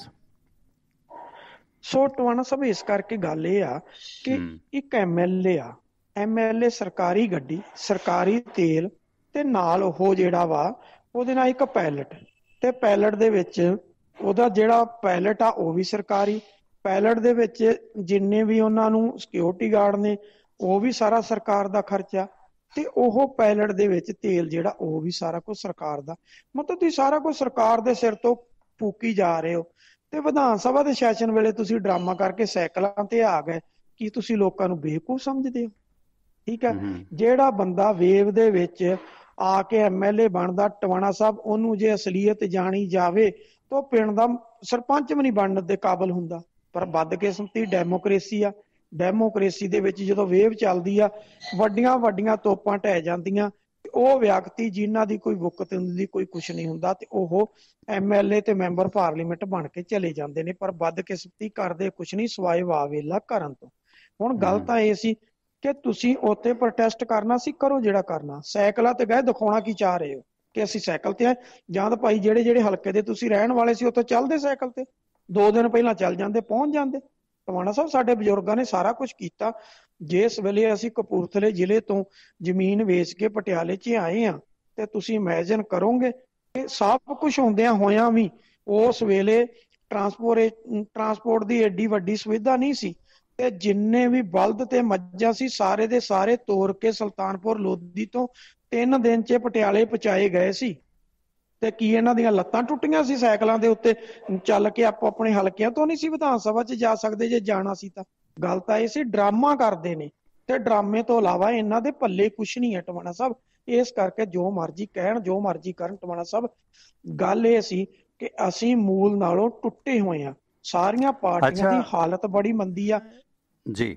ਜਿਸ ਤਰ੍ਹਾਂ ਉਹ ਠੀਕ ਹੈ, ਚਲੋ ਜੇ ਵਿਧਾਨ ਸਭਾ ਹਲਕਿਆਂ 'ਚ ਚੱਲਦੇ, ਇਹਨਾਂ ਨੂੰ ਮਤਲਬ ਜੇ ਦੌਰਾ ਕਰਦੇ ਆਉਂਦੇ ਤੇ ਇਹਨਾਂ ਨੂੰ ਸ਼ਾਇਦ ਪਬਲਿਸਿਟੀ ਵੀ ਮਿਲਦੀ, ਪਰ ਉਹਦੇ 'ਚ ਮੁਸ਼ਕਿਲ ਹੋ ਜਾਂਦਾ ਕਿ ਲੋਕ ਕਿੰਨਾ ਕੁ ਰਿਸਪੌਂਸ ਕਰਦੇ। ਇੱਕ ਪਾਸੇ ਕਿਸਾਨ ਅੰਦੋਲਨ ਵੀ ਚੱਲ ਰਿਹਾ, ਸ਼ਾਇਦ ਉੱਥੇ ਗੱਲ ਨਾ ਬਣਦੀ ਜੇ ਸਾਈਕਲ ਮਾਰਚ, ਪੈਦਲ ਮਾਰਚ ਕੱਢਦੇ। ਪਰ ਜਿਵੇਂ ਹੁਣ ਅਕਾਲੀਆਂ ਨੇ ਆਉਣ ਵਾਲੇ ਦਿਨਾਂ ਦੇ ਵਿੱਚ ਪੰਜਾਬ ਦੇ ਵਿੱਚ ਮਾਰਚ ਕੱਢਣ ਦਾ ਐਲਾਨ ਕਰ ਦਿੱਤਾ, ਉਹਨੂੰ ਕਿੱਦਾਂ ਵੇਖਦੇ ਹੋ ਕਿ ਹੁਣ ਜਿਹੜੀ ਕਿਸਾਨੀ ਅੰਦੋਲਨ ਨੂੰ ਛੱਡ ਕੇ ਅਕਾਲੀ ਹੁਣ ਪੰਜਾਬ 'ਚ ਕੈਪਟਨ ਸਰਕਾਰ ਦੇ ਖਿਲਾਫ ਮਾਰਚ ਕੱਢਣ ਦਾ ਐਲਾਨ ਕਰ ਚੁੱਕਿਆ, ਮੇਰੇ ਖਿਆਲ 7-8 ਤਰੀਕ ਤੋਂ।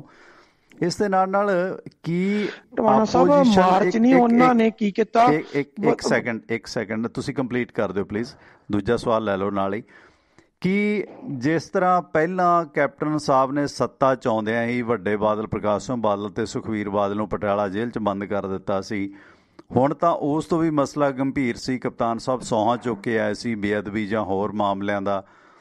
ਪਹਿਲਾਂ ਕਪਤਾਨ ਸਾਹਿਬ ਨੇ ਕਿਹਾ ਸੀ ਕਿ ਪਹਿਲਾਂ ਵਾਲੀ ਗਲਤੀ ਜਿਹੜਾ ਪੋਲੀਟੀਕਲ ਵੈਂਡੇਟਾ ਨਹੀਂ ਹੋਏਗਾ, ਲੰਮੀ ਜਾਂਚ ਤੋਂ ਬਾਅਦ ਹੀ ਅਰੈਸਟ ਕਰਾਂਗੇ। ਕੀ ਹੁਣ ਆਪੋਜੀਸ਼ਨ ਨੂੰ, ਖਾਸ ਕਰਕੇ ਅਕਾਲੀ ਦਲ ਨੂੰ, ਕਪਤਾਨ ਦਾ ਡਰ ਨਹੀਂ ਰਿਹਾ ਜੋ ਉਹਨਾਂ ਤੋਂ ਕੁਤਾਹੀਆਂ ਜਾਂ ਨਾਕਾਮੀਆਂ, ਜਿਵੇਂ ਉਹ ਕਹਿੰਦੇ ਨੇ ਕਿ ਇਹਨਾਂ ਨੇ ਕੀਤੀਆਂ ਨੇ 10 ਸਾਲ ਦੇ ਦੌਰਾਨ, 2 ਸੈਸ਼ਨਾਂ ਦੇ ਦੌਰਾਨ?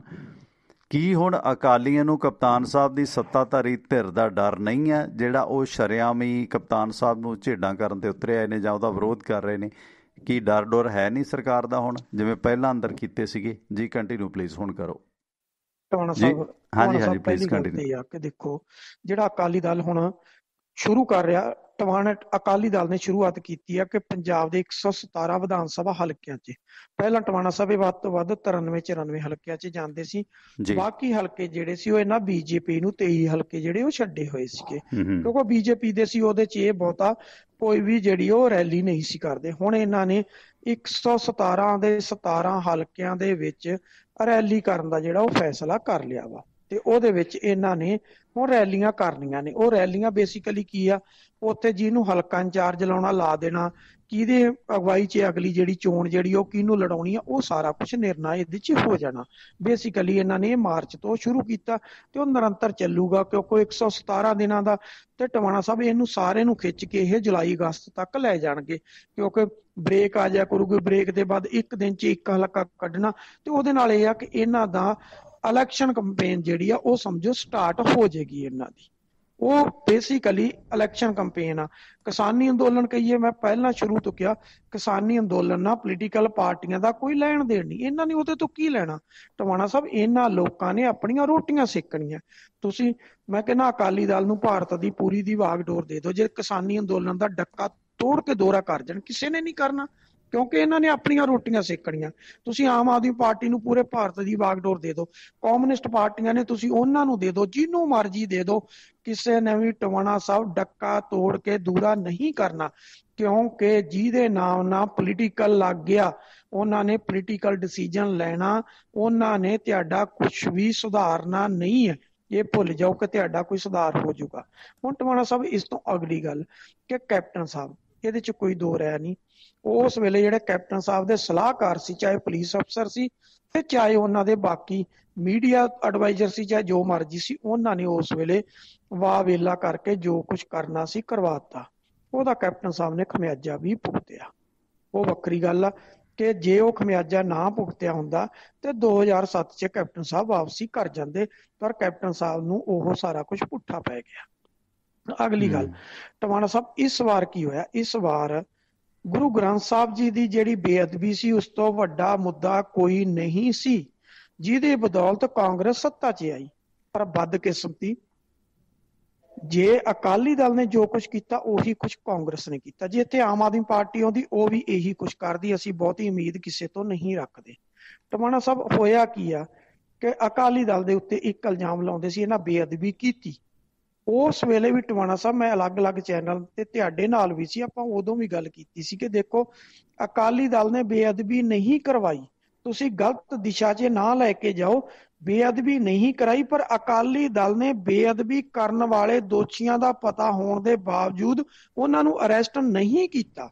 ਜਿਹੜੀ ਮੇਨ ਸਮੱਸਿਆ ਸੀ ਉਹਦੇ ਤੇ ਗਏ ਨਹੀਂ, ਕਿਉਂਕਿ ਜਿਹੜੇ ਉੱਤੇ ਪ੍ਰੋਟੈਸਟ ਕਰਨ ਵਾਲੇ ਸੀ ਟਵਾਣਾ ਸਾਹਿਬ, ਉਹਨਾਂ ਨੇ ਗਲਤ ਦਿਸ਼ਾ ਦੇ ਦਿੱਤੀ ਕਿ ਕਹਿ ਦੋ ਅਕਾਲੀ ਦਲ ਨੇ ਕਰਵਾਈ, ਮਤਲਬ ਗਲਤ ਦਿਸ਼ਾ 'ਚ ਲੈ ਗਏ। ਸਾਰੇ ਦਾ ਸਾਰੇ ਅੰਦੋਲਨ ਦਾ ਪੱਠਾ ਬਿਠਾ ਕੇ ਰੱਖ ਦਿੱਤਾ। ਜਿੱਡੀ ਵੱਡੀ ਮੂਵਮੈਂਟ ਉਸ ਸੀ ਟਵਾਣਾ ਸਾਹਿਬ, ਉਸ ਮੂਵਮੈਂਟ ਨੂੰ ਖੰਡਾਉਣ 'ਚ ਜੇ ਸਰਕਾਰੀ ਤੰਤਰ ਸੀ ਤੇ ਸਰਕਾਰੀ ਤੰਤਰ ਦੇ ਨਾਲ ਜਿਹੜੇ ਪ੍ਰੋਟੈਸਟ ਕਰਨ ਵਾਲੇ ਸੀ ਉਹਨਾਂ ਦਾ ਵੀ ਬੜਾ ਵੱਡਾ ਕਸੂਰ ਸੀ, ਜਿਨ੍ਹਾਂ ਨੇ ਉਹ ਪੂਰੇ ਦਾ ਪੂਰਾ ਪ੍ਰੋਟੈਸਟ ਜਿਹੜਾ ਸੀ ਉਹਦਾ ਸਤਿਆਨਾਸ਼ ਕੀਤਾ ਤੇ ਉਹਦਾ ਕੋਈ ਰਿਜ਼ਲਟ ਨਹੀਂ ਨਿਕਲ ਦਿੱਤਾ। ਹੁਣ ਰਹੀ ਗੱਲ ਮੌਜੂਦਾ ਸਰਕਾਰ ਦੀ, ਟਵਾਣਾ ਸਾਹਿਬ, ਸਰਕਾਰ ਨੇ ਨਾ ਕੁਝ ਕੀਤਾ ਤੇ ਨਾ ਕਰਨਾ। ਉਹਨਾਂ ਨੇ ਚੰਦ ਪੁਲਿਸ ਅਫਸਰ ਜਿਹੜੇ ਸੀ ਉਹਨਾਂ ਨੂੰ ਪਕੜਿਆ, ਪਕੜ ਕੇ ਅੱਖਾਂ ਭਜਾਤੀਆਂ। ਪਹਿਲਾਂ 17 ਤੋਂ ਇੱਕ ਇਨਕੁਆਰੀ ਮਾਰ ਕੀਤੀ ਜੁਡੀਸ਼ਲੀ, ਉਹ ਇਨਕੁਆਰੀ ਚੱਲਦੀ ਚੱਲਦੀ 18 ਆਈ, 18 ਚ ਵਿਧਾਨ ਸਭਾ ਚ ਲਗਾਏ, ਉੱਥੋਂ ਕਿਸ ਤਰ੍ਹਾਂ ਚੱਲਿਆ ਆਪਾਂ ਨੂੰ ਸਾਰਾ ਕੁਝ ਪਤਾ। ਉਹਦੇ ਬਾਅਦ ਆਉਂਦੇ ਆਉਂਦੇ 19 ਆ ਗਿਆ, 19 ਦੀ ਪਾਰਲੀਮੈਂਟ ਜਿੱਤਣੀ ਸੀ, ਉਸ ਵੇਲੇ ਉਹ ਵਾਵੇਲਾ ਜਿਹਾ ਦਿਖਾਤਾ ਕਿ ਅਸੀਂ ਦੇਖੋ ਜੀ ਇਹਨੂੰ ਅਰੈਸਟ ਕਰ ਲਿਆ, ਇਹਨੂੰ ਕਰ ਲਿਆ। ਪਾਰਲੀਮੈਂਟ ਜਿੱਤ ਲਈ ਤੇ ਕੱਲ ਖਤਮ ਹੋ ਗਈ। ਉਹਦੇ ਬਾਅਦ ਹੁਣ ਉਹ ਚਾਹੁੰਦੇ ਕਿ 22 ਵਾਲੀ ਵੀ ਇਹਦੇ ਸਿਰ ਤੇ। ਟਵਾਣਾ ਸਾਹਿਬ, 22 ਵਾਲੀ ਚੋਣ ਜਿਹੜੀ ਆ, ਹੁਣ ਗੁਰੂ ਗ੍ਰੰਥ ਸਾਹਿਬ ਜੀ ਦੀ ਬੇਅਦਬੀ ਜਿਹੜੀ 2015 ਚ ਹੋਈ ਸੀ ਉਹਦੇ ਸਿਰ ਤੇ ਨਹੀਂ ਜਿੱਤੀ ਜਾਣੀ, ਭੁੱਲ ਜਾਣ। ਨਾ ਕੁਝ ਕੀਤਾ ਨਾ ਕਰਨਾ। ਹੁਣ ਰਹੀ ਗੱਲ ਕਿ ਅਕਾਲੀ ਦਲ ਨਹੀਂ ਡਰੇਗਾ। ਅਕਾਲੀ ਦਲ ਨੂੰ ਪਤਾ ਜੇ 4 ਸਾਲ ਨਹੀਂ ਇਹ ਸਾਡਾ ਕੁਝ ਵਿਗਾੜ ਸਕੇ ਤੇ ਹੁਣ ਸਾਡਾ ਕੀ ਵਿਗਾੜ ਲੈਣਗੇ। ਤੁਸੀਂ ਟਵਾਣਾ ਸਾਹਿਬ, ਜਿਹੜੀ ਕਾਂਗਰਸ ਨੂੰ ਛੱਡੋ, ਜਿਹੜੀ ਪਾਰਟੀ ਵੱਡੇ ਵੱਡੇ ਦਮਗਜੇ ਮਾਰਦੀ ਸੀ, ਆਮ ਆਦਮੀ ਪਾਰਟੀ, ਨਸ਼ੇ ਕਾ ਤਸਕਰ ਮਜੀਠੀਆ, ਨਸ਼ੇ ਕਾ ਤਸਕਰ, ਮਤਲਬ ਉਹ ਤਸਕਰ ਵੀ ਨਹੀਂ, ਤਸਕਰ ਬੋਲਦੇ ਸੀ। ਉਹਨਾਂ ਨੂੰ ਇਹ ਵੀ ਨਹੀਂ ਸੀ ਪਤਾ ਲੱਗਦਾ ਕਿ ਕੀ ਕਹਿਣਾ। ਪਹਿਲਾਂ ਵਿਚਾਰਾ ਮਾਫੀ ਮੰਗ ਕੇ ਅਰਵਿੰਦ ਕੇਜਰੀਵਾਲ ਭੱਜਿਆ ਤੇ ਹੁਣ ਮੈਨੂੰ ਲੱਗਦਾ ਆਉਣ ਵਾਲੇ ਸਮੇਂ 'ਚ ਸੰਜੇ ਸਿੰਘ ਨੂੰ ਵੀ ਮਾਫੀ ਮੰਗ ਕੇ ਆਪਣਾ ਖਹਿੜਾ ਜਿਹੜਾ ਉਹ ਛਡਾਉਣਾ ਪੈਣਾ, ਜੋ ਹਾਲਾਤ ਬਣੀ ਹੋਈ ਆ। ਠੀਕ ਹੈ, ਇਸ ਕਰਕੇ ਟਵਾਣਾ ਸਾਹਿਬ, ਕਹਿਣਾ ਬੜਾ ਸੌਖਾ, ਰਾਜ ਸੱਤਾ ਤੇ ਬੈਠ ਕੇ ਇਹ ਲੋਕਾਂ ਦੀਆਂ ਜਿਹੜੇ ਆਪਸੀ ਘਰੇਲੂ ਤਲੋਕਾਤ ਹੁੰਦੇ ਨੇ, ਜਿਹੜੀਆਂ ਪੋਲੀਟੀਕਲੀ ਤੰਦਾਂ ਇੱਕ ਦੂਸਰੇ ਨਾਲ ਜੁੜੀਆਂ ਹੁੰਦੀਆਂ ਕਿ ਭਾਈ ਮੈਂ ਆ ਗਿਆ ਮੈਂ ਤੈਨੂੰ ਕੁਝ ਨਹੀਂ ਕਹੂੰਗਾ, ਤੂੰ ਆ ਗਿਆ ਤੂੰ ਕੁਝ ਨਾ ਕਹੀ, ਉਹ ਜਿਹੜਾ ਕੁਝ ਜੁੜਿਆ ਹੁੰਦਾ ਉਹਨੂੰ ਸਾਰੇ ਕੁਝ ਨੂੰ ਇਹ ਲੈ ਕੇ ਚੱਲਦੇ ਆ। ਜਿਹੜੀ 2002 ਚ ਕੈਪਟਨ ਸਾਹਿਬ ਫੁਰਤੀ ਦਿਖਾ ਗਏ ਸੀ, ਉਹਦੇ ਮਗਰ ਟਵਾਣਾ ਸਾਹਿਬ ਇੱਕ ਗੱਲ ਜਿਹੜੀ ਜੁੜਦੀ ਉਹ ਇਹ ਸੀ, 1985 ਤੱਕ 84 ਤੱਕ ਕੈਪਟਨ ਸਾਹਿਬ ਜਿਹੜੇ ਸੀ ਉਹ ਕਾਂਗਰਸ 'ਚ ਰਹੇ ਸੀ ਤੇ 1984 ਆਪਰੇਸ਼ਨ ਬਲੂ ਸਟਾਰ ਤੋਂ ਬਾਅਦ ਇਹਨਾਂ ਅਸਤੀਫਾ ਦੇ ਦਿੱਤਾ। 1985 ਚ ਇਹ ਅਕਾਲੀ ਦਲ ਵੱਲੋਂ ਪੰਜਾਬ 'ਚ ਕੈਬਨਿਟ ਮਿਨਿਸਟਰ ਬਣਦੇ ਨੇ। ਉਹਦੇ ਬਾਅਦ ਇਹ ਅਕਾਲੀ ਦਲ ਤੋਂ ਅਲੱਗ ਹੁੰਦੇ ਨੇ, ਆਪਣਾ ਇੱਕ ਪੰਥਕ ਮੋਰਚਾ ਬਣਾਉਂਦੇ ਨੇ। ਉਹਦੇ ਵਿੱਚ ਰਵਿੰਦਰ ਸਿੰਘ ਵੀ ਹੁੰਦਾ, ਜਸਦੇਵ ਸਿੰਘ ਸੰਧੂ ਹੁੰਦੇ, 4-5 ਬੰਦੇ ਹੀ ਰਹਿ ਜਾਂਦੇ, ਬਹੁਤਾ ਕੋਈ ਇਹਨਾਂ ਨੂੰ ਰਿਸਪੌਂਸ ਨਹੀਂ ਮਿਲਦਾ। 1997 ਚ ਕੈਪਟਨ ਸਾਹਿਬ ਚਾਹੁੰਦੇ ਸੀ ਕਿ ਮੈਨੂੰ ਟਿਕਟ ਜਿਹੜੀ ਆ ਉਹ ਡਕਾਲਾ ਹਲਕਾ, ਜਿਹੜਾ ਅੱਜ ਕੱਲ੍ਹ ਸਨੌਰ ਬਣ ਗਿਆ, ਇੱਥੋਂ ਦਿੱਤੀ ਜਾਵੇ, ਪਰ ਬਦਕਿਸਮਤੀ ਉਹ ਨਹੀਂ ਮੰਨੇ। ਫਿਰ ਵਿੱਚ ਵਿਚਾਲਾ ਪੈ ਕੇ ਇਹ ਕਹਿੰਦੇ ਸੀ ਮੈਨੂੰ ਰਾਮਪੁਰਾ ਫੂਲ ਦਿਓ। ਉਹ ਕਹਿੰਦੇ ਸੀ 1985 ਚ ਤੁਹਾਨੂੰ ਅਸੀਂ ਤਲਵੰਡੀ ਸਾਬੋ ਦਿੱਤੀ ਤੇ ਮੈਂ ਉੱਥੇ ਨਹੀਂ ਜਾਣਾ। ਰਾਮਪੁਰਾ ਫੂਲ ਉਹ ਦਿੰਦੇ ਨਹੀਂ ਸੀ। ਫਿਰ ਬਠਿੰਡੇ ਤੇ ਆਈ, ਬਾਦਲ ਸਾਹਿਬ ਨੇ ਬਠਿੰਡੇ ਦੀ ਹਾਂ ਕਰਕੇ ਮੁੜ ਕੇ ਚੁੱਕ ਕੇ ਚਰਨਜੀ ਲਾਲ ਗਰਗ ਨੂੰ ਦੇ ਦਿੱਤੀ। ਕੈਪਟਨ ਸਾਹਿਬ ਉੱਥੋਂ ਵਾਸ਼ ਹੋ ਗਏ, ਉਹ ਕਹਿੰਦੇ ਸਮਾਣਾ ਲੈ ਲਓ। ਸਮਾਣਾ ਜਿਹੜੀ ਸੀਗੀ ਉਹਦੀ ਪ੍ਰੋਬਲਮ ਸੀ ਕਿ ਉਹ ਗੁਰਚਰਨ ਸਿੰਘ ਟੌਹੜਾ ਦੇ ਕੋਟੇ 'ਚ ਸੀ, ਉਹ ਨਹੀਂ ਸੀ ਦਿੱਤੀ ਜਾ ਸਕਦੀ। ਇਸ ਕਰਕੇ ਕੈਪਟਨ ਸਾਹਿਬ ਦਾ ਰਸਤਾ ਬੰਦ ਹੋਇਆ। ਕੈਪਟਨ ਸਾਹਿਬ ਨੇ 1998 ਦੀ ਚੋਣ ਜਿਹੜੀ ਸੀਗੀ ਉਹ ਲੜੀ ਕਾਂਗਰਸ ਪਾਰਟੀ ਵੱਲੋਂ, ਤੇ ਮੁੜ ਕੇ ਕਾਂਗਰਸ ਦਾ ਸਟੇਟ ਪ੍ਰੈਜ਼ੀਡੈਂਟ ਬਣਿਆ। ਤੇ ਬਣ ਕੇ ਉਹਨੂੰ ਪਤਾ ਨਹੀਂ ਸੀ, ਨਾ ਅਕਾਲੀ ਦਲ ਨੂੰ ਇਹ ਪਤਾ ਸੀ ਵੀ 1997 ਚ ਜਿਹਨੂੰ ਅਸੀਂ ਅਸੈਂਬਲੀ ਦੀ ਟਿਕਟ ਇੱਕ ਨਹੀਂ ਦਿੱਤੀ ਪੰਜਾਬ ਤੋਂ ਮੰਗਣ ਕੇ, ਉਹ ਕਾਂਗਰਸ ਦਾ ਪ੍ਰਧਾਨ ਹੋਏਗਾ ਤੇ ਉਹ 2002 ਚ ਅਗਲਾ ਸੀਐਮ ਬਣੇਗਾ ਬਾਦਲ ਸਾਹਿਬ ਤੋਂ ਬਾਅਦ। ਇਹ ਉਹਨਾਂ ਨੂੰ ਵੀ ਨਹੀਂ ਸੀ ਪਤਾ, ਪਰ ਹੋਣੀ ਨੇ ਇਹ ਕੁਝ ਲਿਖਿਆ ਸੀ, ਉਹ ਕੁਝ ਵਾਪਰ ਗਿਆ। ਤੇ ਕੈਪਟਨ ਸਾਹਿਬ ਦਾ ਉਹ ਅੰਦਰ ਜਿਹੜਾ ਭਰਿਆ ਪੀਤਿਆ ਸੀ, ਉਹ ਸਾਰਾ ਕੁਝ 2002 ਚ ਫੁੱਟ ਕੇ ਬਾਹਰ ਨਿਕਲਿਆ। ਹੁਣ ਗੱਲਾਂ ਦੂਰ ਦੀਆਂ ਹੋ ਗਈਆਂ, ਹੁਣ ਉਹ ਦੂਰੀਆਂ ਜਿਹੜੀਆਂ ਵੱਧ ਗਈਆਂ, ਕਿਉਂਕਿ 2007 ਚ ਸੱਤਾ 'ਚ ਆ ਕੇ ਅਕਾਲੀ ਦਲ ਨੇ ਉਹੀ ਕੁਝ ਕਰਕੇ ਦਿਖਾਤਾ ਜਿਹੜਾ ਕੁਝ ਕੈਪਟਨ ਸਾਹਿਬ ਨੇ ਉਹਨਾਂ ਨਾਲ 2002 ਚ ਕੀਤਾ ਸੀ। ਇਸ ਕਰਕੇ ਹੁਣ ਉਹਨਾਂ ਨੇ ਸੋਚ ਲਿਆ ਕਿ ਵਾਰੀ ਵੱਟਾ ਜਿਹੜਾ ਇਹ ਬੰਦ ਕਰੀਏ, ਨਾ ਤੁਸੀਂ ਸਾਨੂੰ ਕੁਝ ਕਹੋ ਨਾ ਅਸੀਂ ਤੁਹਾਨੂੰ ਕੁਝ ਕਹੀਏ। ਜਿਹੜੇ ਬਾਦਲ ਪਰਿਵਾਰ ਤੇ ਕੇਸ ਸੀ ਉਹ ਵੀ ਸਾਰੇ ਬਰੀ ਹੋ ਗਏ, ਜਿਹੜੇ ਕੈਪਟਨ ਸਾਹਿਬ ਦੇ ਪਰਿਵਾਰ ਤੇ ਉਹਨਾਂ ਤੇ ਕੇਸ ਸੀ ਉਹ ਵੀ ਸਾਰੇ ਇਹਨਾਂ ਸਰਕਾਰਾਂ ਨੇ ਆ ਕੇ ਵਾਪਸ ਲੈ ਲਏ ਤੇ ਕੰਮ ਨਿਪਟ ਗਿਆ। ਇਸ ਕਰਕੇ ਕਾਰਵਾਈ ਕਿਹਨੇ ਕਰਨੀ ਸੀ? ਕਾਰਵਾਈ ਤੇ ਕੇਵਲ ਲੋਕਾਂ ਦੇ ਸਾਹਮਣੇ ਅੱਖਾਂ ਭਜਾਉਣੀਆਂ ਸੀ, ਉਹ ਭਜਾਤੀਆਂ ਤੇ ਗੱਲ ਖਤਮ ਕਰ ਦਿੱਤੀ। ਇਸ ਤੋਂ ਵੱਧ ਨਾ ਕਿਸੇ ਨੇ ਕੁਝ ਕੀਤਾ ਤੇ ਨਾ ਕੁਝ ਹੋਣਾ। ਜੇ ਪਿਛਲੀ ਸਰਕਾਰ ਨਹੀਂ ਕਰਕੇ ਗਈ ਤੇ ਜਿਹਨੇ ਹੁਣ 2022 ਚ ਆਉਣਾ ਉਹਨੇ ਵੀ ਕੱਖ ਨਹੀਂ ਕਰਨਾ। ਇਹ ਇਸੇ ਤਰ੍ਹਾਂ ਰੰਡੀ ਰੋਣਾ ਜਿਹੜਾ ਉਹ ਚੱਲਦਾ ਰਹਿਣਾ। ਜੀ ਜੀ ਜੀ। ਤੇ ਇਸ ਦੇ ਨਾਲ ਨਾਲ ਹੁਣ ਸਿਆਸਤ ਤੋਂ ਜਿਹੜਾ ਅਸਲ ਸੰਘਰਸ਼ ਵੱਲ ਨੂੰ ਚੱਲੀਏ, ਕਿਸਾਨ ਅੰਦੋਲਨ ਨੂੰ ਲੈ ਕੇ ਕੀ ਚਰਚਾਵਾਂ ਨੇ? ਜਿਸ ਤਰ੍ਹਾਂ ਆਪਾਂ ਪਹਿਲਾਂ ਵੀ ਆਖਿਆ ਸੀ, ਹੁਣ ਜਿਵੇਂ ਬੰਗਾਲ ਇਲੈਕਸ਼ਨ ਹੈ, ਸੋ ਸੰਯੁਕਤ ਮੋਰਚੇ ਦੀ ਤਰਫੋਂ ਜਿਹੜੇ ਨੇ ਰਜਿੰਦਰ ਸਿੰਘ ਦੀਪ ਸਿੰਘ ਵਾਲਾ ਦੀ ਡਿਊਟੀ ਲੱਗੀ ਹੈ ਕਿ ਉਹ ਬੰਗਾਲ ਦੇ ਵਿੱਚ ਜਿਸ ਤਰ੍ਹਾਂ ਵਿਦਿਆਰਥੀ, ਕਿਉਂਕਿ ਵਿਦਿਆਰਥੀ ਆਗੂ ਅਸਲ ਦੇ ਵਿੱਚ ਵਿਦਿਆਰਥੀ ਆਗੂ, ਲੇਖਕ, ਬੁੱਧੀਜੀਵੀ ਇੱਕ ਵੱਡੀ ਕਾਨਫਰੰਸ ਬੰਗਾਲ ਦੇ ਵਿੱਚ ਕਰ ਰਹੇ ਨੇ। ਤੇ ਇਹ ਜਾਣੀ ਕਿ ਸੰਯੁਕਤ ਕਿਸਾਨ ਮੋਰਚੇ ਨਾਲ ਸੰਬੰਧਿਤ ਧਿਰਾਂ ਇਸ ਤਰ੍ਹਾਂ ਵਿਦਿਆਰਥੀਆਂ ਦੇ, ਲੇਖਕਾਂ ਦੇ ਇਕੱਠ ਨੇ ਜਿਹੜੇ ਉਹ ਇਹਨਾਂ ਸੱਤਾਧਾਰੀ ਜਿਹੜੇ ਇਲੈਕਸ਼ਨ ਰਾਜ ਨੇ ਉਹਨਾਂ ਦੇ ਵਿੱਚ ਹੋਣ ਲੱਗੇ ਨੇ। ਸੰਯੁਕਤ ਮੋਰਚੇ ਦੇ ਕਿਸਾਨ ਇਸ ਤਰ੍ਹਾਂ ਵਿਦਿਆਰਥੀਆਂ ਦੇ, ਲੇਖਕਾਂ ਦੇ, ਬੁੱਧੀਜੀਵੀਆਂ ਦੇ ਇਕੱਠਾਂ ਦੇ ਰੂਪ ਦੇ ਵਿੱਚ ਉੱਥੋਂ ਦੀ ਇਲੈਕਸ਼ਨ ਦੇ ਵਿੱਚ ਕੀ ਰੋਲ ਨਿਭਾਉਣਗੇ?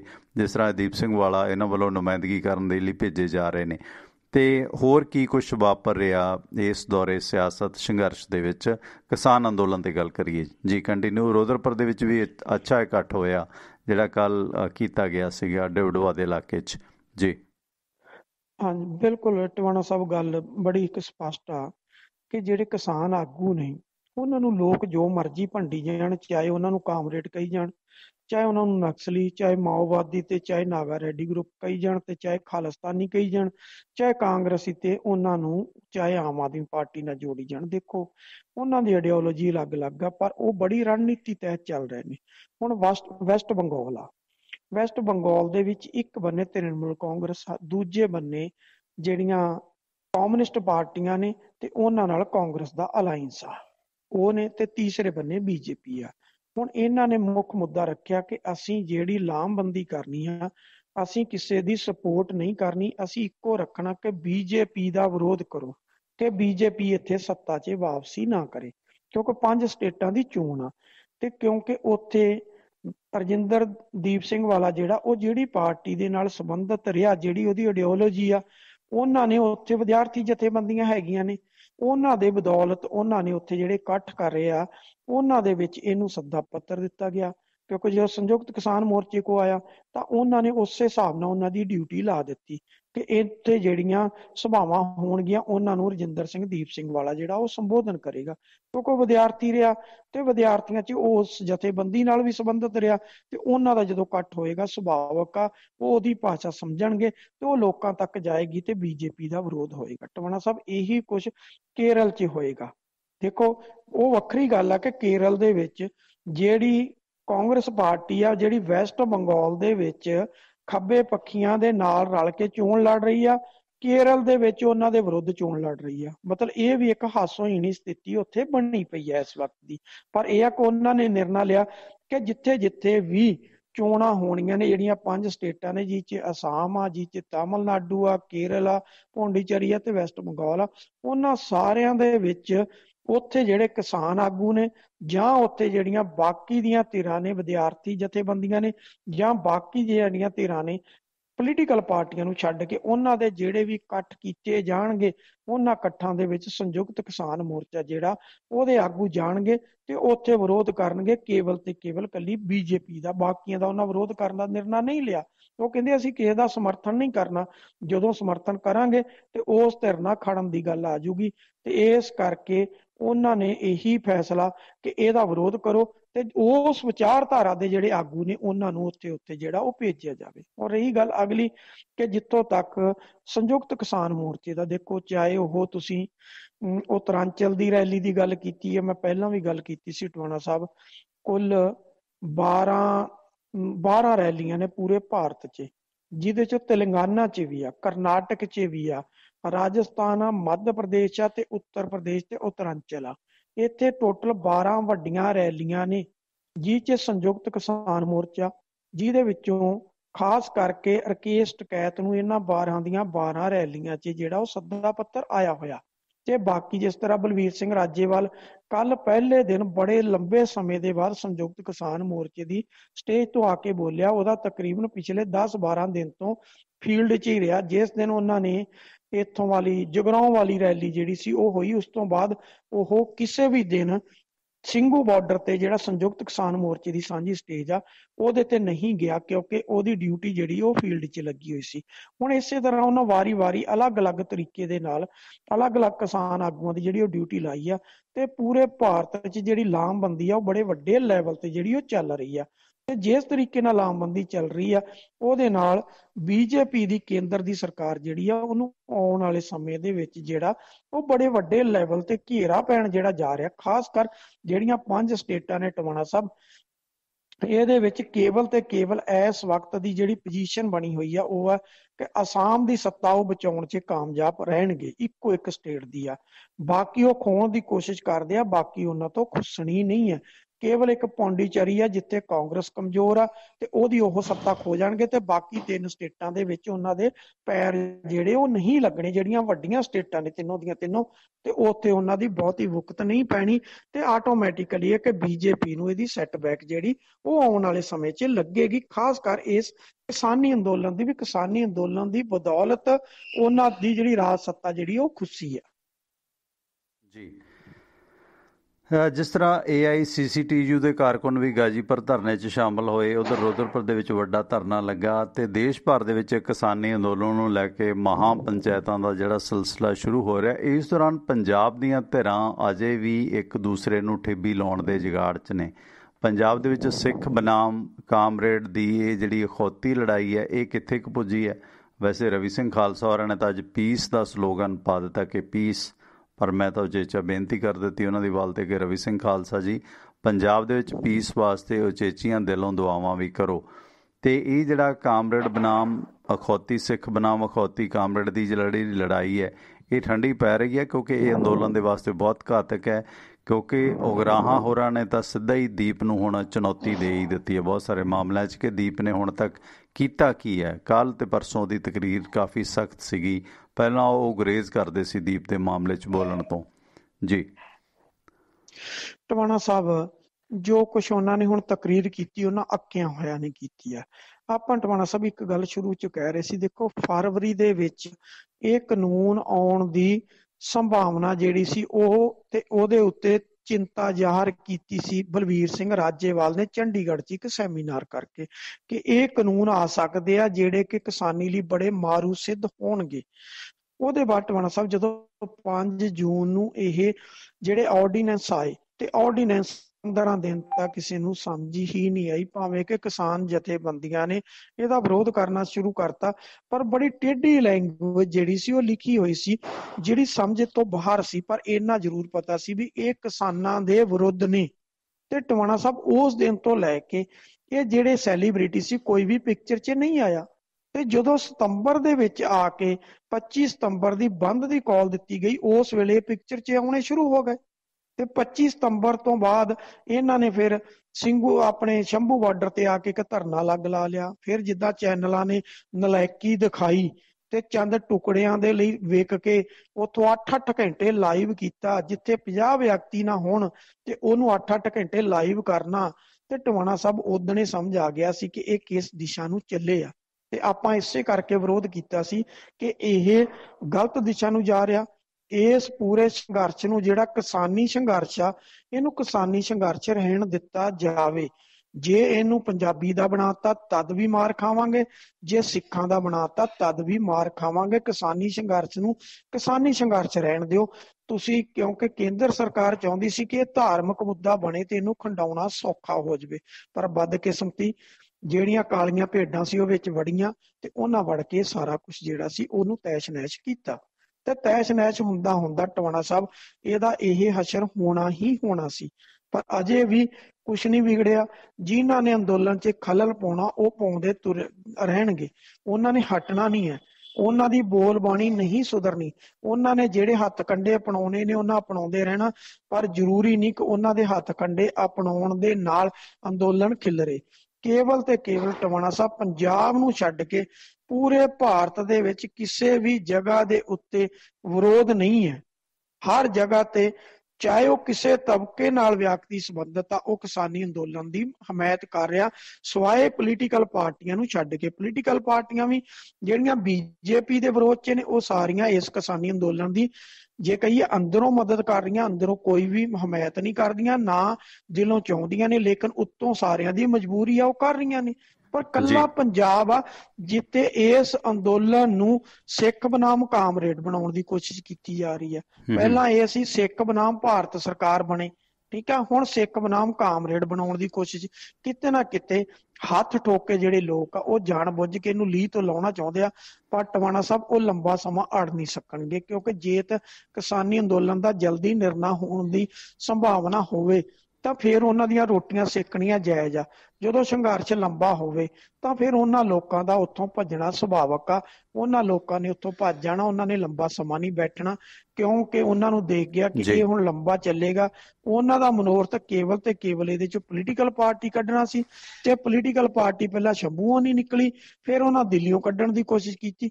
ਹੁਣ ਵੀ ਉਹ ਕੋਈ ਨਾ ਕੋਈ ਕੋਸ਼ਿਸ਼ ਕਰਨਗੇ ਤੇ ਕੋਸ਼ਿਸ਼ ਕਰਕੇ ਇਹਦੇ ਚੋਂ ਪੋਲੀਟੀਕਲ ਪਾਰਟੀ ਕੱਢ ਕੇ ਉਹ ਮੈਦਾਨ 'ਚ ਆਉਣ ਦੀ ਕੋਸ਼ਿਸ਼ ਕਰਨਗੇ। ਪਰ ਟਵਾਣਾ ਸਾਹਿਬ ਉਹਦੇ 'ਚ ਆਈਡੀਓਲੋਜੀ ਇੰਨੇ ਰੰਗ ਢੰਗ ਦੀ ਆ ਕਿ ਮੈਨੂੰ ਲੱਗਦਾ 5-6 ਪਾਰਟੀਆਂ ਹੋਰ ਨਿਕਲਣਗੀਆਂ, ਇੱਕ ਅੱਧੀ ਨਹੀਂ ਨਿਕਲੇਗੀ। ਕੋਈ ਮਾਓਵਾਦੀਆਂ ਦੀ ਨਿਕਲੇਗੀ, ਕੋਈ ਨਾਗਾ ਰੈਡੀ ਗਰੁੱਪ ਦੀ ਨਿਕਲੇਗੀ, ਕੋਈ ਨਕਸਲੀਆਂ ਦੀ ਨਿਕਲੇਗੀ, ਕੋਈ ਕਾਮਰੇਡਾਂ ਦੀ ਨਿਕਲੇਗੀ, ਕੋਈ ਖਾਲਿਸਤਾਨੀਆਂ ਦੀ ਨਿਕਲੇਗੀ, ਕੁਛ ਜਿਹੜੀ ਆ ਉਹ ਨਿਕਲੇਗੀ ਫੈਡਰਲ ਢਾਂਚੇ ਵਾਲਿਆਂ ਦੀ ਨਿਕਲੇਗੀ, ਕੋਈ ਵੱਧ ਅਧਿਕਾਰ ਵਾਲਿਆਂ ਦੀ ਆਏਗੀ, ਕੋਈ ਆਨੰਦਪੁਰ ਸਾਹਿਬ ਦੇ ਮਤੇ ਦੀ ਆ ਜਾਏਗੀ। ਮਤਲਬ ਉਹ ਅਲੱਗ-ਅਲੱਗ ਵਿਚਾਰਧਾਰਾ ਦੀਆਂ ਆਉਣਗੀਆਂ, ਪਰ ਉਹ ਲੰਬਾ ਸਮਾਂ ਨਹੀਂ ਚੱਲਣਗੀਆਂ, ਕਿਉਂਕਿ ਲੰਬਾ ਸਮਾਂ ਜਿਹੜੀ ਪੰਜਾਬ ਦੀ ਰਾਜਨੀਤੀ ਆ ਉਹ ਕੇਵਲ ਤੇ ਕੇਵਲ ਅਕਾਲੀ ਵਰਸਸ ਕਾਂਗਰਸ ਤੇ ਖੜੀ ਆ, ਇਹਦੇ ਇਲਾਵਾ ਹੋਰ ਕੁਝ ਨਹੀਂ। ਕਿਉਂਕਿ ਲੋਕਾਂ ਨੇ ਇੱਥੇ 2017 ਚ ਆਮ ਆਦਮੀ ਪਾਰਟੀ ਨੂੰ ਲਿਆ ਕੇ ਦੇਖ ਲਿਆ, 1999 ਚ ਇੱਕ ਧਿਰ ਨੂੰ ਸਾਰਾ ਕੁਝ ਦੇ ਕੇ ਵੀ ਉਹਨਾਂ ਦੇਖ ਲਿਆ, ਕਿਸੇ ਦੇ ਪੱਲੇ ਕੁਝ ਨਹੀਂ। ਦੁਬਾਰਾ ਲੋਕ ਫਿਰ ਉਸੇ ਜਗ੍ਹਾ ਤੇ ਆ ਕੇ ਖੜੇ ਹੋ ਗਿਆ ਕਿ ਜਿਹੜੀ 2017 ਦੀ ਟੱਕਰ ਆ ਉਹ ਕੇਵਲ ਤੇ ਕੇਵਲ ਅਕਾਲੀ ਦਲ ਤੇ ਕਾਂਗਰਸ 'ਚ ਸਿੱਧਮ ਸਿੱਧੀ ਹੋਏਗੀ।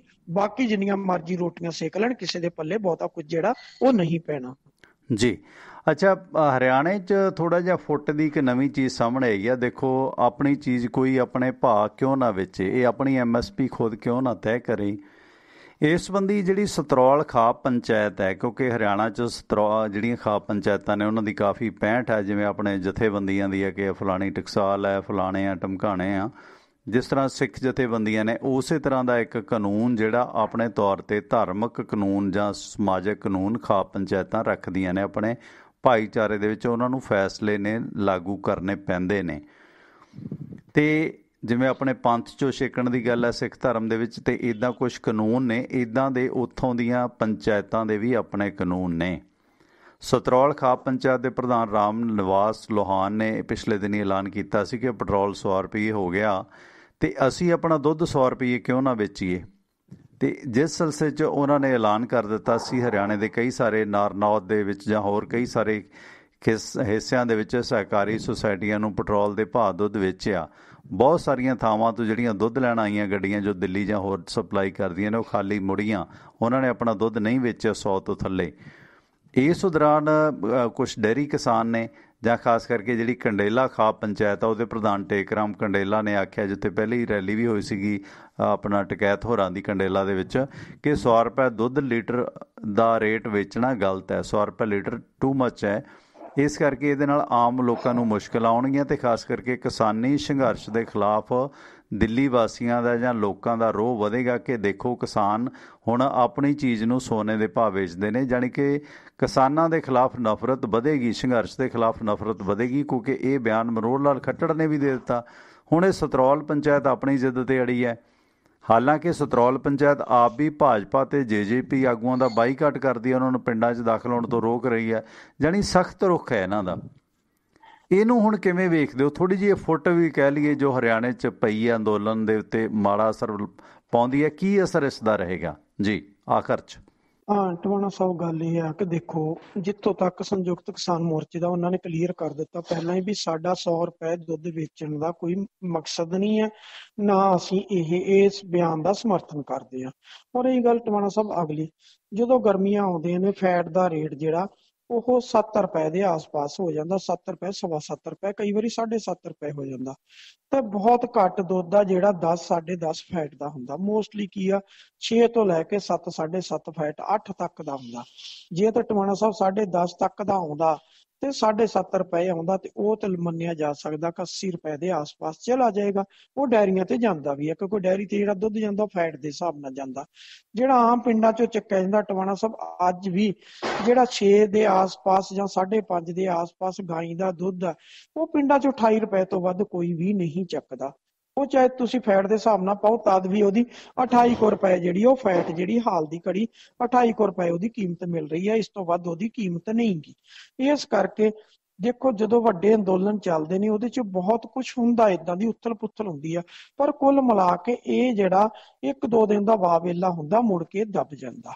ਪਰ ਇਹੀ ਗੱਲ ਅਗਲੀ ਕਿ ਹਰਿਆਣਾ ਜਿਹੜਾ ਉਹ ਪੰਜਾਬ ਚੋਂ ਦੁੱਧ ਦੇ ਉਤਪਾਦਨ ਦੇ ਵਿੱਚ ਨੰਬਰ 1 ਆ, ਕਿ ਉਹ ਪੰਜਾਬ ਉਸ ਤੋਂ ਬਹੁਤ ਪਿੱਛੇ ਰਹਿ ਗਿਆ। ਟਵਾਣਾ ਸਾਹਿਬ ਖਾਸ ਕਰਕੇ ਜਿਹੜਾ ਪੰਜਾਬੀ ਬੈਲਟ ਜਿੰਨੀ ਹਰਿਆਣੇ ਦੇ ਵਿੱਚ ਆ, ਇਹ ਨਾ ਕਹਿ ਲਓ ਕਿ ਉੱਥੇ ਜੱਟ ਜਿਹੜਾ ਬੈਠਾ, ਜਿਹੜਾ ਪੰਜਾਬੀ ਖੱਤਰੀ ਬੈਠਾ, ਉਹਦੇ ਵਿੱਚ ਟਵਾਣਾ ਸਾਹਿਬ ਏਡੀ ਵੱਡੀ ਆ ਕਿ ਮੈਂ ਦੇਖ ਕੇ ਹੈਰਾਨ ਕਿ ਟੈਂਕਰਾਂ ਦੇ ਟੈਂਕਰ ਉੱਥੋਂ ਦੁੱਧ ਦੇ ਨਿਕਲਦੇ ਨੇ ਤੇ ਏਡਾ ਵੱਡਾ ਦੁੱਧ ਦਾ ਉਤਪਾਦਨ ਆ। ਤੇ ਜਿਹੜੀ ਮਠਿਆਈ ਆ ਉਹ ਹਰਿਆਣੇ ਦੇ ਅੰਦਰ ਜਿਹੜੀ ਬਣਦੀ ਆ ਉਹ ਪੰਜਾਬ ਨਾਲੋਂ ਕਿਤੇ ਬਿਹਤਰ ਆ ਔਰ ਪਿਓਰ ਆ। ਇਹ ਚੀਜ਼ਾਂ ਮੰਨਣੀਆਂ ਪੈਣਗੀਆਂ ਕਿ ਹਰਿਆਣੇ ਦਾ ਜਿਹੜਾ ਦਿੱਲੀ ਨੂੰ ਦੁੱਧ ਸਪਲਾਈ ਹੁੰਦਾ, ਉਹ ਹਰਿਆਣਾ ਜਿਹੜਾ ਕੱਲੇ ਦਾ 60% ਤੋਂ ਉੱਪਰ ਆ। ਬਾਕੀ 40% ਦੇ ਵਿੱਚ ਰਾਜਸਥਾਨ ਔਰ UP ਆਉਣਾ। ਕੱਲੇ ਦਾ ਕੱਲਾ ਹਰਿਆਣਾ ਏਡਾ ਵੱਡਾ ਯੋਗਦਾਨ ਜਿਹੜਾ ਉਹ ਦਿੱਲੀ ਨੂੰ ਪਾ ਰਿਹਾ ਵਾ। ਹੁਣ ਉਹ ਚਲੋ ਏਦਾਂ ਦੀਆਂ ਜਿਹੜੀਆਂ ਖਾਪ ਪੰਚਾਇਤਾਂ, ਆਪਾਂ ਸਮਝਦੇ ਹਾਂ ਖਾਪ ਪੰਚਾਇਤਾਂ ਦੇ ਫੈਸਲੇ ਜਿਹੜੇ ਉਹ ਸਖਤ ਆ। ਕਈ ਵਾਰੀ ਕਾਨੂੰਨ ਤੋਂ ਬਾਹਰ ਜਾ ਕੇ ਉਹ ਬਹੁਤ ਕੁਝ ਫੈਸਲੇ ਐਸੇ ਲੈ ਜਾਂਦੇ ਜਿਹਦਾ ਕਿ ਉੱਥੇ ਲੜਕੀਆਂ ਨੇ ਤੇ ਔਰਤਾਂ ਨੇ ਬਹੁਤ ਵੱਡੇ ਲੈਵਲ ਤੇ ਵਿਰੋਧ ਵੀ ਕੀਤਾ। ਉਹਨਾਂ ਦੇ ਅਗੇਂਸਟ ਵੀ ਉਹ ਖਾਪ ਪੰਚਾਇਤਾਂ ਨੇ ਬਹੁਤ ਵੱਡੇ ਫੈਸਲੇ ਲਏ ਸੀਗੇ, ਪਰ ਸਮੇਂ ਦੇ ਨਾਲ ਮੁੜ ਕੇ ਉਹ ਦਬ ਗਏ। ਇਸ ਕਰਕੇ ਉਹ ਪੁਰਾਣੀ ਰਵਾਇਤ ਦੇ ਮੁਤਾਬਕ ਫੈਸਲੇ ਲੈਂਦੇ ਨੇ ਤੇ ਮੁੜ ਕੇ ਉਹ ਫੈਸਲੇ ਜਿਹੜੇ ਆ ਉਹ ਉੱਥੇ ਦੇ ਉੱਥੇ ਦਬ ਜਾਂਦੇ ਨੇ। ਉਹਨਾਂ ਨੂੰ ਬਹੁਤੀ ਅਹਿਮੀਅਤ ਨਹੀਂ ਦਿੱਤੀ ਜਾਂਦੀ। ਮੈਨੂੰ ਨਹੀਂ ਲੱਗਦਾ ਕਿ ਇੱਕ ਜਿਹੜੀ ਖਾਪ ਪੰਚਾਇਤ ਆ ਉਹਦਾ ਫੈਸਲਾ ਇਸ ਪੂਰੇ ਅੰਦੋਲਨ ਨੂੰ ਪ੍ਰਭਾਵਿਤ ਕਰੇਗਾ। ਪਰ ਕੁੱਲ ਮਿਲਾ ਕੇ ਸੰਯੁਕਤ ਕਿਸਾਨ ਮੋਰਚੇ ਨੇ ਇਹਦੇ ਨਾਲੋਂ ਆਪਣੇ ਆਪ ਨੂੰ ਤੋੜਿਆ। ਅਗਲੀ ਗੱਲ ਟਵਾਣਾ ਸਾਹਿਬ, ਕਈ ਵਾਰੀ ਕੀ ਹੁੰਦਾ ਕਿ 1 ਸਾਲ ਪਹਿਲਾਂ ਜਿਹੜਾ 2019 ਦੇ ਵਿੱਚ ਜਿਹੜਾ ਇੱਕ ਵਾਰੀ ਸਬਜ਼ੀਆਂ ਤੇ ਦੁੱਧ ਦੀ ਸਪਲਾਈ ਬੰਦ ਕਰਨ ਦਾ 15 ਦਿਨ ਦਾ ਨਿਰਣਾ ਲਿਆ ਸੀ ਕਿਸਾਨ ਆਗੂਆਂ ਨੇ। ਉਹਦਾ ਕੀ ਹਸ਼ਰ ਹੋਇਆ ਕਿ 3 ਦਿਨ ਦੇ 4 ਦਿਨ ਦੇ ਬਾਅਦ ਕਿਸਾਨ ਆਗੂਆਂ ਨੂੰ ਉਹ ਵਾਪਸ ਲੈਣਾ ਪੈ ਗਿਆ, ਕਿਉਂਕਿ ਜਿਹੜੇ ਕਿਸਾਨ ਯੂਨੀਅਨ ਦੇ ਲੋਕਲ ਲੈਵਲ ਦੇ ਲੀਡਰ ਸੀ ਉਹਨਾਂ ਨੇ ਲੋਕਾਂ ਦੀਆਂ ਸਬਜ਼ੀਆਂ ਸੜਕ ਤੇ ਖੋਹ ਕੇ ਖਿਲਾਰ ਦਿੱਤੀਆਂ। ਉਹਨਾਂ ਨੇ ਜਾਂਦੇ ਦੋਧੀ ਦਾ ਦੁੱਧ ਜਿਹੜਾ ਸੀ ਉਹ ਪੂਰੇ ਦੇ ਪੂਰੇ ਉਹਦੇ ਕੈਨ ਜਿਹੜੇ ਸੀ ਸੜਕ ਤੇ ਰੋੜ ਦਿੱਤੇ। ਜਦੋਂ ਕਿਸਾਨ ਆਗੂਆਂ ਨੇ ਦੇਖਿਆ ਕਿ ਸਾਡੀ ਯੂਨੀਅਨ ਦਾ ਜਲੂਸ ਨਿਕਲ ਜਾਏਗਾ, ਅਖੀਰ ਉਹਨਾਂ ਨੇ ਜਲਦੀ 'ਚ ਮੀਟਿੰਗ ਕਰਕੇ ਉਹ 15 ਦਿਨ ਵਾਲਾ ਫੈਸਲਾ ਜਿਹੜਾ ਸੀ ਉਹ ਪਹਿਲੇ 5 ਦਿਨਾਂ 'ਚ ਹੀ ਵਾਪਸ ਲੈ ਲਿਆ। ਇਸ ਕਰਕੇ ਟਵਾਣਾ ਸਾਹਿਬ ਇਦਾਂ ਦੀਆਂ ਗੱਲਾਂ ਏਡੇ ਵੱਡੇ ਅੰਦੋਲਨ 'ਚ ਵਾਪਰਦੀਆਂ ਨੇ, ਤੇ ਕਈ ਵਾਰੀ ਕੋਈ ਸ਼ਰਾਰਤੀ ਤੱਤ ਵੀ ਵਿੱਚ ਹੁੰਦੇ ਨੇ ਜਿਨ੍ਹਾਂ ਦਾ ਮਕਸਦ ਹੁੰਦਾ ਕਿ 2-4 ਬੰਦਿਆਂ ਨੂੰ ਭੜਕਾ ਕੇ ਇਦਾਂ ਦੀ ਕੋਈ ਵੇਵ ਜਿਹੜੀ ਉਹ ਖੜੀ ਕਰ ਦਿੱਤੀ ਜਾਵੇ, ਜਿਹਦੇ ਨਾਲ ਇਹ ਅੰਦੋਲਨ ਜਿਹੜਾ ਉਹਦੇ 'ਚ ਬੈਠੇ ਉਹ ਲੋਕ ਜਿਹੜੇ ਦੁੱਧ ਮੁੱਲ ਲੈ ਕੇ ਆਪਣਾ ਗੁਜ਼ਾਰਾ ਕਰਦੇ ਨੇ, ਜਿਨ੍ਹਾਂ ਕੋਲ ਆਪਣੇ ਡੰਗਰ ਨਹੀਂ ਰੱਖੇ ਹੋਏ, ਤੇ ਉਹ ਜਿਹੜੇ ਆ ਉਹ ਇਸ ਅੰਦੋਲਨ ਦੇ ਵਿਰੁੱਧ ਹੋ ਜਾਣ ਤੇ ਇਹ ਅੰਦੋਲਨ ਜਿਹੜਾ ਆਪਣੀ ਲੀਹ ਤੋਂ ਲੱਥ ਜਾਵੇ। ਇਦਾਂ ਦੀਆਂ ਘਟਨਾਵਾਂ ਇਸ ਵੱਡੇ ਅੰਦੋਲਨਾਂ 'ਚ ਜਿਹੜੀਆਂ ਉਹ ਚੱਲਦੀਆਂ ਰਹਿੰਦੀਆਂ ਨੇ। ਜੀ ਸੁਰਿੰਦਰ ਜੀ, ਬਹੁਤ ਬਹੁਤ ਧੰਨਵਾਦ ਬਾਈ ਜੀ। ਸ਼ਾਮੀ ਜੁੜਦੇ ਹਾਂ ਫਿਰ। ਧੰਨਵਾਦ, ਸਤਿ ਸ਼੍ਰੀ ਅਕਾਲ। ਮਿਹਰਬਾਨੀ ਟਵਾਣਾ ਸਾਹਿਬ, ਸ਼ੁਕਰੀਆ, ਥੈਂਕ ਯੂ। ਹੋਏ ਸਨ ਰਾਜਨੀਤਿਕ ਮਾਮਲੇ ਦੇ ਮਾਹਰ ਤੇ ਵਕਾਲਤ ਨਾਲ ਵਾਬਸਤਾ ਸੋ ਸੁਰਿੰਦਰ ਸਿੰਘ ਆਪਣੇ ਨਾਲ ਜੁੜੇ ਸਨ, ਤੇ ਕੁਝ ਖਬਰਾਂ ਦੀ ਅਪਡੇਟ ਮੈਂ ਰੂਟੀਨ ਖਬਰਾਂ ਦੀ ਦੇ ਦਿਆਂ। ਸੁਸ਼ੀਲ ਪੰਡਤ ਕਸ਼ਮੀਰੀ ਪੰਡਤ ਹੈ ਤੇ ਹਿਊਮਨ ਰਾਈਟਸ ਐਕਟਿਵਿਸਟ ਹੈ ਦਿੱਲੀ ਦੇ ਵਿੱਚ, ਤੇ ਇਸ ਨੂੰ ਕਤਲ ਕਰਨ ਵਾਸਤੇ 2 ਵਿਅਕਤੀ ਫੜੇ ਗਏ ਸਨ, ਜਿਨ੍ਹਾਂ ਦੇ ਵਿੱਚੋਂ ਸੁਖਵਿੰਦਰ ਤੇ ਲਖਨ ਫਰੀਦਕੋਟ ਦੇ ਨੇ। ਇਹਨਾਂ ਨੂੰ ਟੂਟੀ ਨਾਂ ਦੇ ਵਿਅਕਤੀ ਨੇ 10-10 ਲੱਖ ਰੁਪਏ ਦਿੱਤਾ ਸੀ। ਸੋ ਇਸ ਦਾ ਕਨੈਕਸ਼ਨ ਪਾਕਿਸਤਾਨ ਤੇ ਵਿਦੇਸ਼ ਨਾਲ ਜੋੜਿਆ ਜਾ ਰਿਹਾ ਕਿ ਕਸ਼ਮੀਰੀ ਪੰਡਤ ਸੁਸ਼ੀਲ ਦੇ ਕਤਲ ਦੀ ਜਿਹੜੀ ਸਾਜ਼ਿਸ਼ ਆ ਵਿਦੇਸ਼ਾਂ 'ਚ ਰਚੀ ਗਈ ਆ। ਸੋ ਅਮਰੀਕਾ ਦੇ ਵਿੱਚ ਇੰਡੋ ਕੈਨੇਡੀਅਨ ਕਸ਼ਮੀਰ ਫੋਰਮਨ ਨੇ ਇਹ ਮਨੁੱਖੀ ਅਧਿਕਾਰਾਂ ਦੇ ਕਾਰਕੁਨ ਸੁਸ਼ੀਲ ਪੰਡਤ ਦੀ ਜਾਨ ਨੂੰ ਖਤਰੇ ਤੇ ਫਿਕਰ ਜ਼ਾਹਰ ਕੀਤਾ ਕਿ ਕੁਝ ਜਿਹੜੇ ਦੇਸ਼ ਵਿਰੋਧੀ ਲੋਕ ਨੇ ਉਹਨਾਂ ਦੇ ਰਾਹੀਂ ਇਹ ਜਿਹੜਾ ਕਤਲ ਕਰਵਾਇਆ ਜਾ ਰਿਹਾ। ਖਾਸ ਕਰਕੇ 1991 ਦੇ ਵਿੱਚ ਕਸ਼ਮੀਰੀ ਪੰਡਤਾਂ ਦੇ ਖਿਲਾਫ ਹੋ ਰਹੇ ਜ਼ਬਰ ਨੂੰ ਦੁਨੀਆ ਦੇ ਖਿਲਾਫ ਲਿਆਉਣ ਦੇ ਵਾਸਤੇ ਜੋ ਉਹਨਾਂ ਨੇ ਸੰਸਥਾ ਬਣਾਈ ਸੀ, ਤੇ ਇਹ ਉਮੀਦ ਜ਼ਾਹਰ ਕੀਤੀ ਹੈ ਕਿ ਦੋਸ਼ੀਆਂ ਨੂੰ ਸਖਤ ਸਜ਼ਾ ਜਿਹੜੀ ਜਲਦ ਤੋਂ ਜਲਦ ਦਿੱਤੀ ਜਾਵੇ। ਇਸ ਦੇ ਨਾਲ ਨਾਲ ਜਿਹੜਾ ਅੰਬਾਨੀ ਅਨਿਲ ਦੇ ਘਰ ਦੇ ਅੱਗੇ ਐਂਟੀਲੀਆ ਉਹਦਾ ਜਿਹੜਾ ਘਰ ਹੈ ਉਹਦੇ ਅੱਗੇ ਪਿਛਲੇ ਦਿਨੀ ਇੱਕ ਸਕਾਰਪੀਓ ਗੱਡੀ ਮਿਲੀ ਸੀ, ਜਿਸ ਦੇ ਵਿੱਚ 20 ਜਿਲੇਟਿਨ ਦੀਆਂ ਛੜਾਂ ਸਨ, ਰੋਡ ਸਨ, ਜਿਨ੍ਹਾਂ ਦੇ ਨਾਲ ਧਮਾਕਾ ਬਹੁਤ ਗੰਭੀਰ ਕੀਤਾ ਜਾ ਸਕਦਾ ਸੀ। ਤੋਂ ਉੱਥੇ ਇੱਕ ਜਿਹੜਾ ਨੋਟ ਮਿਲਿਆ ਸੀ ਜਿਸ ਦੇ ਵਿੱਚ ਕਿਹਾ ਗਿਆ ਸੀ ਕਿ ਇਹ ਤਾਂ ਟ੍ਰੇਲਰ ਹੈ, ਸਮਾਨ ਜਲਦ ਮਿਲੇਗਾ। ਇਸ ਦੀ ਜ਼ਿੰਮੇਵਾਰੀ ਜੈਸ਼ ਉਲ ਹਿੰਦ ਨਾਂ ਦੀ ਸੰਸਥਾ 'ਤੇ ਪਾ ਦਿੱਤੀ ਗਈ ਸੀ ਕਿ ਸੋਸ਼ਲ ਸਾਈਟ 'ਤੇ ਆ, ਪਰ ਜੈਸ਼ ਉਲ ਹਿੰਦ ਨੇ ਆਪਣੇ ਆਪ ਨੂੰ ਵੱਖ ਕਰ ਲਿਆ, ਸਪਸ਼ਟੀਕਰਨ ਦਿੱਤਾ ਕਿ ਸਾਡਾ ਇਸ ਵਿਸਫੋਟ ਕਰਨ ਦੇ ਮਨਸੂਬੇ ਦੇ ਨਾਲ ਕੋਈ ਵੀ ਤਾਲੁਕ ਨਹੀਂ ਹੈ। ਉਦਯੋਗਪਤੀ ਮੁਕੇਸ਼ ਅੰਬਾਨੀ ਦੇ ਘਰ ਦੇ ਬਾਹਰ ਜਿਹੜੀਆਂ ਰੋਡਸ ਰੱਖੀਆਂ ਗਈ ਵਾਲੀ ਗੱਡੀ ਸੀਗੀ, ਇਸ ਸੰਬੰਧੀ ਜਿਹੜਾ ਇਸ ਸੰਗਠਨ ਨੇ ਕਿਹਾ ਕਿ ਉਹ ਨਰਿੰਦਰ ਮੋਦੀ ਨਾਲ ਲੜ ਰਹੇ ਨੇ, ਅੰਬਾਨੀ ਨਾਲ ਉਹਨਾਂ ਦੀ ਕੋਈ ਲੜਾਈ ਨਹੀਂ ਹੈ। ਸੋ 28 ਫਰਵਰੀ ਨੂੰ ਬਣੇ ਇੱਕ ਟੈਲੀਗ੍ਰਾਮ ਅਕਾਊਂਟ ਦੇ ਵਿੱਚ ਇੱਕ ਚਿੱਠੀ ਪਾਈ ਗਈ ਸੀ, ਜਿਸ ਦੇ ਵਿੱਚ ਜ਼ਿੰਮੇਵਾਰੀ ਜੈਸ਼ ਉਲ ਹਿੰਦ ਨੇ ਲਈ ਸੀ ਕਿ ਅੰਬਾਨੀ ਦੇ ਖਿਲਾਫ ਇਹ ਧਮਾਕਾ ਕਰਨ ਦੀ ਸਾਜ਼ਿਸ਼ ਉਹਨਾਂ ਦੀ ਸੀ। ਪਰ ਜੈਸ਼ ਉਲ ਹਿੰਦ ਨੇ ਹੁਣ ਇਸ ਬਾਰੇ ਆਪਣੇ ਆਪ ਨੂੰ ਸਪਸ਼ਟ ਕੀਤਾ ਕਿ ਸਾਡਾ ਇਸ ਰੋਡ ਵਾਲੀ ਗੱਡੀ ਦੇ ਨਾਲ ਕੋਈ ਵੀ ਤਾਲੁਕ ਨਹੀਂ ਹੈ। ਤੇ ਉਧਰ ਮੁੰਬਈ ਦੇ ਵਿੱਚ ਇੱਕ ਬਲੈਕਆਊਟ ਹੋਇਆ ਸੀ, ਜਿਸ ਦੇ ਵਿੱਚ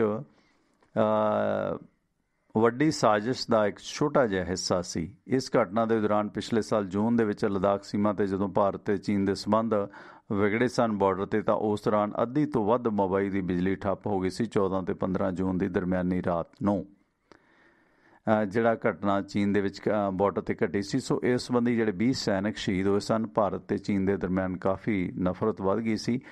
ਪਰ ਇਸ ਦੌਰਾਨ ਅਕਤੂਬਰ 12, 2020 ਦੇ ਵਿੱਚ ਸਵੇਰੇ 10 ਵਜੇ ਤੋਂ ਲੈ ਕੇ ਅੱਧੀ ਰਾਤ ਤੱਕ ਬਲੈਕਆਊਟ ਰਿਹਾ ਸੀਗਾ। ਸੋ ਇਸ ਸੰਬੰਧੀ American cyber security company record future ਨੇ ਇਹ ਜਾਣਕਾਰੀ ਦਿੱਤੀ ਹੈ ਕਿ ਇਹਨਾਂ ਘਟਨਾਵਾਂ ਦਾ ਸੰਬੰਧ ਚੀਨ ਦੇ ਨਾਲ ਹੈ। ਸੋ ਚੀਨ ਨੇ ਵੱਡੀ ਸਾਜ਼ਿਸ਼ ਦਾ ਛੋਟਾ ਜਿਹਾ ਸੰਕੇਤ ਦਿੱਤਾ ਸੀ ਕਿ ਤੁਹਾਡੀ ਬਿਜਲੀ ਦਾ ਜੋ ਸਾਰਾ ਮਾਲਵੇਅਰ ਸਿਸਟਮ ਸੀਗਾ ਇਹ ਚੀਨ ਨੇ ਠੱਪ ਕੀਤਾ ਸੀ। ਅਮਰੀਕਾ ਵੈਸੇ ਬਹੁਤ ਹਮਦਰਦ ਹੈ, ਪਰ ਅਮਰੀਕਾ ਦਾ ਸਾਬਕਾ ਹਮਦਰਦ ਇੰਡੀਆ ਦਾ ਕਿੰਨਾ ਕੁ ਹਮਦਰਦ ਹੈ? ਮੋਦੀ ਸਾਹਿਬ ਦਾ ਪੁਰਾਣਾ ਯਾਰ ਹੁਣ ਮੋਦੀ ਸਾਹਿਬ ਦੇ ਭਾਰਤ ਨੂੰ ਭੰਡ ਰਿਹਾ। 40 ਦਿਨਾਂ ਬਾਅਦ ਵਾਈਟ ਹਾਊਸ ਤੋਂ ਬਾਹਰ ਰਹਿਣ ਦੇ 40 ਦਿਨਾਂ ਬਾਅਦ ਟਰੰਪ ਫਿਰ ਜਨਤਕ ਹੋਏ ਤੇ ਉਸਨੇ ਭਾਰਤ ਨੂੰ ਗੰਦਾ ਦੱਸਿਆ। ਇਹ ਵੀ ਆਖਿਆ ਕਿ ਮੈਂ 2024 ਦੇ ਵਿੱਚ ਫਿਰ ਆਵਾਂਗਾ। ਸੋ ਵਾਈਟ ਹਾਊਸ ਛੱਡਣ ਤੋਂ 40 ਦਿਨਾਂ ਬਾਅਦ ਅਮਰੀਕਨ ਰਾਸ਼ਟਰਪਤੀ ਡੋਨਾਲਡ ਟਰੰਪ ਨੇ ਫਿਰ ਆਪਣੀ ਹਾਜ਼ਰੀ ਲਵਾਈ ਹੈ ਉਸੇ ਸਟਾਈਲ ਦੇ ਨਾਲ ਜਿਸ ਤਰ੍ਹਾਂ ਦੀਆਂ ਉਹ ਬਿਆਨਾਤ ਕਰਦਾ ਹੈ। ਤੇ ਉਸ ਦੌਰਾਨ ਉਸਨੇ ਆਪਣੀ ਖਿੱਚ ਮਿਟਾਉਣ ਦੇ ਲਈ ਭਾਸ਼ਣ ਦੇ ਵਿੱਚ ਬਾਈਡਨ ਤੋਂ ਲੈ ਕੇ ਭਾਰਤ, ਚੀਨ, ਰੂਸ ਸਾਰਿਆਂ ਦੇ ਖਿਲਾਫ ਭੜਾਸ ਕੱਢੀ। ਫਲੋਰੀਡਾ ਦੇ ਔਰਲੈਂਡੋ ਦੇ ਵਿੱਚ ਕੰਜ਼ਰਵੇਟਿਵ ਪੋਲੀਟਿਕਸ ਐਕਸ਼ਨ ਕਮੇਟੀ ਦੀ ਸਾਲਾਨਾ ਇੱਕ ਸੈਮੀਨਾਰ ਹੋ ਰਿਹਾ ਸੀ, ਜਿਸ ਦੌਰਾਨ ਟਰੰਪ ਨੇ ਜਲਵਾਯੂ ਪਰਿਵਰਤਨ ਦਾ ਮੁੱਦਾ ਉਠਾਇਆ ਤੇ ਪੈਰਿਸ ਸਮਝੌਤੇ ਦੇ ਮਾਮਲੇ ਨੂੰ ਭੇਦਪੂਰਨ ਦੱਸਿਆ। ਫਿਰ ਇਸ ਨਾਲ ਜੁੜੇ ਮਾਮਲਿਆਂ ਨੂੰ ਲੈ ਕੇ ਜੋ ਬਾਈਡਨ ਦੀ ਵੀ ਆਲੋਚਨਾ ਕੀਤੀ ਤੇ ਭਾਰਤ ਨੂੰ ਗੰਦਾ ਆਖਿਆ। ਤੇ ਉਸਨੇ ਟਰੰਪ ਨੇ ਆਖਿਆ ਕਿ ਅਮਰੀਕਾ ਸਭ ਪਹਿਲਾਂ ਹੀ ਸਵੱਛ ਸੀਗਾ, ਸਾਫ਼ ਸੁਥਰਾ ਸੀ, ਪਰ ਚੀਨ, ਰੂਸ, ਭਾਰਤ ਸਭ ਸਾਫ਼ ਸੁਥਰੇ ਨਹੀਂ ਨੇ, ਗੰਦੇ ਨੇ। ਤੇ ਇਹਨਾਂ ਨਾਲ ਸਾਨੂੰ ਜੁੜਨ ਦਾ ਕੀ ਫਾਇਦਾ, ਕਿਉਂਕਿ ਅਸੀਂ ਤਾਂ ਆਲਰੇਡੀ ਸਾਫ਼ ਹਾਂ। ਸੋ ਇਸ ਦੇ ਦੌਰਾਨ ਉਹਨਾਂ ਨੇ ਆਖਿਆ ਕਿ ਵਾਤਾਵਰਣ ਦੇ ਮਾਮਲੇ ਦੇ ਵਿੱਚ ਇਹ ਨਿਯਮਾਂ ਦਾ ਪਾਲਣ ਨਹੀਂ ਕਰਦੇ, ਹਰ ਚੀਜ਼ ਦੀ ਰੱਖਿਆ ਕਰਨ ਦੀ ਉਹ ਕੋਸ਼ਿਸ਼ ਕਰ ਰਹੇ ਨੇ, ਪਰ ਚੀਨ, ਰੂਸ ਤੇ ਭਾਰਤ ਅਜਿਹਾ ਨਹੀਂ ਕਰ ਰਹੇ ਤੇ ਧੂਆਂ ਤੇ ਗੰਦਗੀ ਫੈਲਾ ਰਹੇ ਨੇ। ਇਹ ਟਰੰਪ ਨੇ ਭੜਾਸ ਕੱਢੀ ਹੈ, ਮੋਦੀ ਸਾਹਿਬ ਦੇ ਪੁਰਾਣੇ ਯਾਰ ਨੇ। ਇੱਕ ਪਾਸੇ ਜਿੱਥੇ ਸ਼ਰਾਬ ਦੇ ਜ਼ਹਿਰੀਲੇਪਣ ਨੂੰ ਲੈ ਕੇ ਸਖਤ ਆਦੇਸ਼ ਦਿੱਤੇ ਨੇ ਕਿ ਜ਼ਹਿਰੀਲੀ ਸ਼ਰਾਬ ਵੇਚਣ ਵਾਲਿਆਂ ਨੂੰ ਮੌਤ ਦੀ ਸਜ਼ਾ ਜਾਣੀ ਕਿ ਟਿਲ ਡੈਥ ਜੇਲ੍ਹ ਦੇ ਵਿੱਚ ਰਹਿਣਾ ਹੋਏਗਾ, ਇਹ ਕਾਨੂੰਨ ਬਣਾ ਦਿੱਤਾ ਕਪਤਾਨ ਸਾਹਿਬ ਨੇ। ਪਰ ਇਸ ਦੌਰਾਨ ਪੰਜਾਬ ਦੇ ਵਿੱਚ ਸ਼ਰਾਬ ਹੁਣ ਵੀ ਫੜੀ ਜਾ ਰਹੀ ਹੈ। ਸੋ ਅੰਮ੍ਰਿਤਸਰ ਦਾ ਖਿਆਲਾ ਕਲਾਂ ਬਹੁਤ ਮਸ਼ਹੂਰ ਪਿੰਡ ਹੈ ਜਿੱਥੇ ਸ਼ਰਾਬ ਦੀ ਇੱਕ ਫੈਕਟਰੀ ਕੱਲ੍ਹ ਫੜੀ ਗਈ ਹੈ। ਇਸ ਸੰਬੰਧੀ ਜਿਹੜੇ ਪੁਲਿਸ ਦੇ ਵੱਲੋਂ ਰੇਡ ਕੀਤੀ ਗਈ ਹੈ ਖਿਆਲਾ ਕਲਾਂ ਦੇ ਵਿੱਚ, ਸ਼ਰਾਬ ਦੀ ਮਿੰਨੀ ਫੈਕਟਰੀ ਫੜੀ ਹੈ ਜਿਸ ਦੇ ਵਿੱਚ 25 ਘਰਾਂ ਦੇ ਵਿੱਚ ਛਾਪੇ ਮਾਰੇ ਗਏ, ਜਿਸ ਦੌਰਾਨ 1 ਲੱਖ ਲੀਟਰ ਲਾਹਣ ਤੇ 1700 ਲੀਟਰ ਦੇਸ਼ੀ ਸ਼ਰਾਬ ਤੇ 3 ਔਰਤਾਂ ਸਮੇਤ 7 ਲੋਕਾਂ ਨੂੰ ਫੜਿਆ ਗਿਆ। ਇਸ ਵੱਡੇ ਆਪਰੇਸ਼ਨ ਦੇ ਦੌਰਾਨ ਅੰਮ੍ਰਿਤਸਰ ਤੋਂ ਵੱਡੀ ਪੁਲਿਸ ਫੋਰਸ ਪੁੱਜੀ ਸੀ।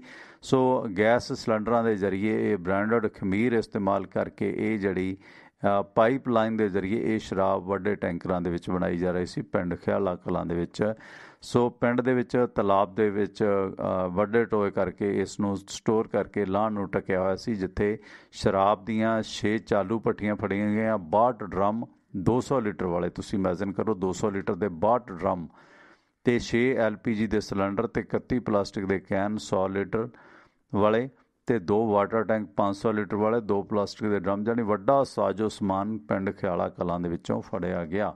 ਸੋ ਵੱਡਾ ਮੁਲਕ, ਵੱਡਾ ਧਰਮ, ਵੱਡੀਆਂ ਗੱਲਾਂ, ਵੱਡਾ ਨਰਕ। ਖੈਰ, ਭਾਰਤ ਦਾ ਅਮੀਰ ਮੰਦਰ ਹੈ, ਅਮੀਰ ਮੰਦਰਾਂ ਦੀ ਸੂਚੀ ਦੇ ਵਿੱਚ ਉੱਪਰ ਹੈ ਆਂਧਰਾ ਦਾ ਤਿਰੂਪਤੀ ਸਥਿਤ ਤਿਰੂਮਾਲਾ ਮੰਦਰ। 2021-22 ਦਾ ਬਜਟ ਪੇਸ਼ ਕੀਤਾ ਗਿਆ। 2937 ਕਰੋੜ ਰੁਪਏ ਦਾ ਬਜਟ ਹੈ ਤੇ 375 ਕਰੋੜ ਰੁਪਏ ਪ੍ਰਸ਼ਾਦ ਤੋਂ ਕਮਾਏ ਜਾਣਗੇ। ਇਸ ਬਜਟ ਦੇ ਵਿੱਚ ਇਹ ਗੱਲ ਆਈ ਹੈ।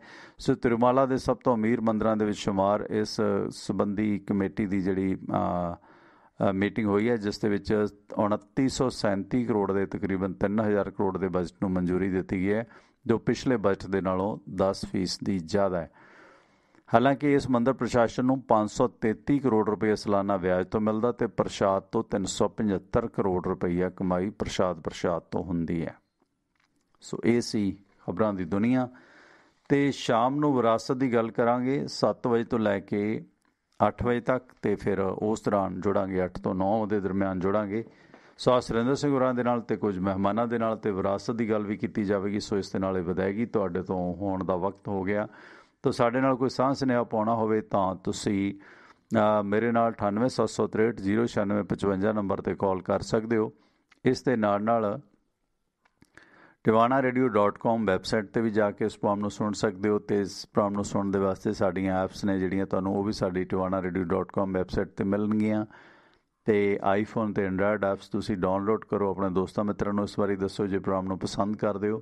ਪ੍ਰੋਗਰਾਮ ਜ਼ਰੂਰ ਪਸੰਦ ਕਰੋਗੇ, ਇੱਕ ਵਾਰੀ ਸੁਣਨ ਦੀ ਕੋਸ਼ਿਸ਼ ਕਰੋ। ਬਹੁਤ ਨਿੱਠ ਕੇ ਮਿਹਨਤ ਕਰੀ ਦੀ ਹੈ ਕਈ ਘੰਟੇ, ਤੇ ਇਸੇ ਕਰਕੇ 4 ਘੰਟੇ ਬੋਲਣਾ ਜਾਂਦਾ। ਸਵੇਰੇ 8 ਵਜੇ ਤੋਂ ਲੈ ਕੇ 10 ਵਜੇ ਤੱਕ ਤੇ ਸ਼ਾਮ ਨੂੰ 7 ਵਜੇ ਤੋਂ ਲੈ ਕੇ 9 ਵਜੇ ਤੱਕ, ਹਫ਼ਤੇ ਦੇ 6 ਦਿਨ, ਸੋਮਵਾਰ ਤੋਂ ਲੈ ਕੇ ਸ਼ਨੀਵਾਰ ਲਾਈਵ ਪ੍ਰੋਗਰਾਮ ਦੇ ਵਿੱਚ ਮੈਂ ਤੁਹਾਡੇ ਨਾਲ ਜੁੜਦਾ। ਤੇ ਨਾਲ ਰਾਜਨੀਤਿਕ ਮਾਮਲਿਆਂ ਦੇ ਮਾਹਰ ਸੁਰਿੰਦਰ ਸਿੰਘ ਤੇ ਹੋਰ ਮਹਿਮਾਨ ਵੀ ਆਪਣੇ ਨਾਲ ਜੁੜਨਗੇ।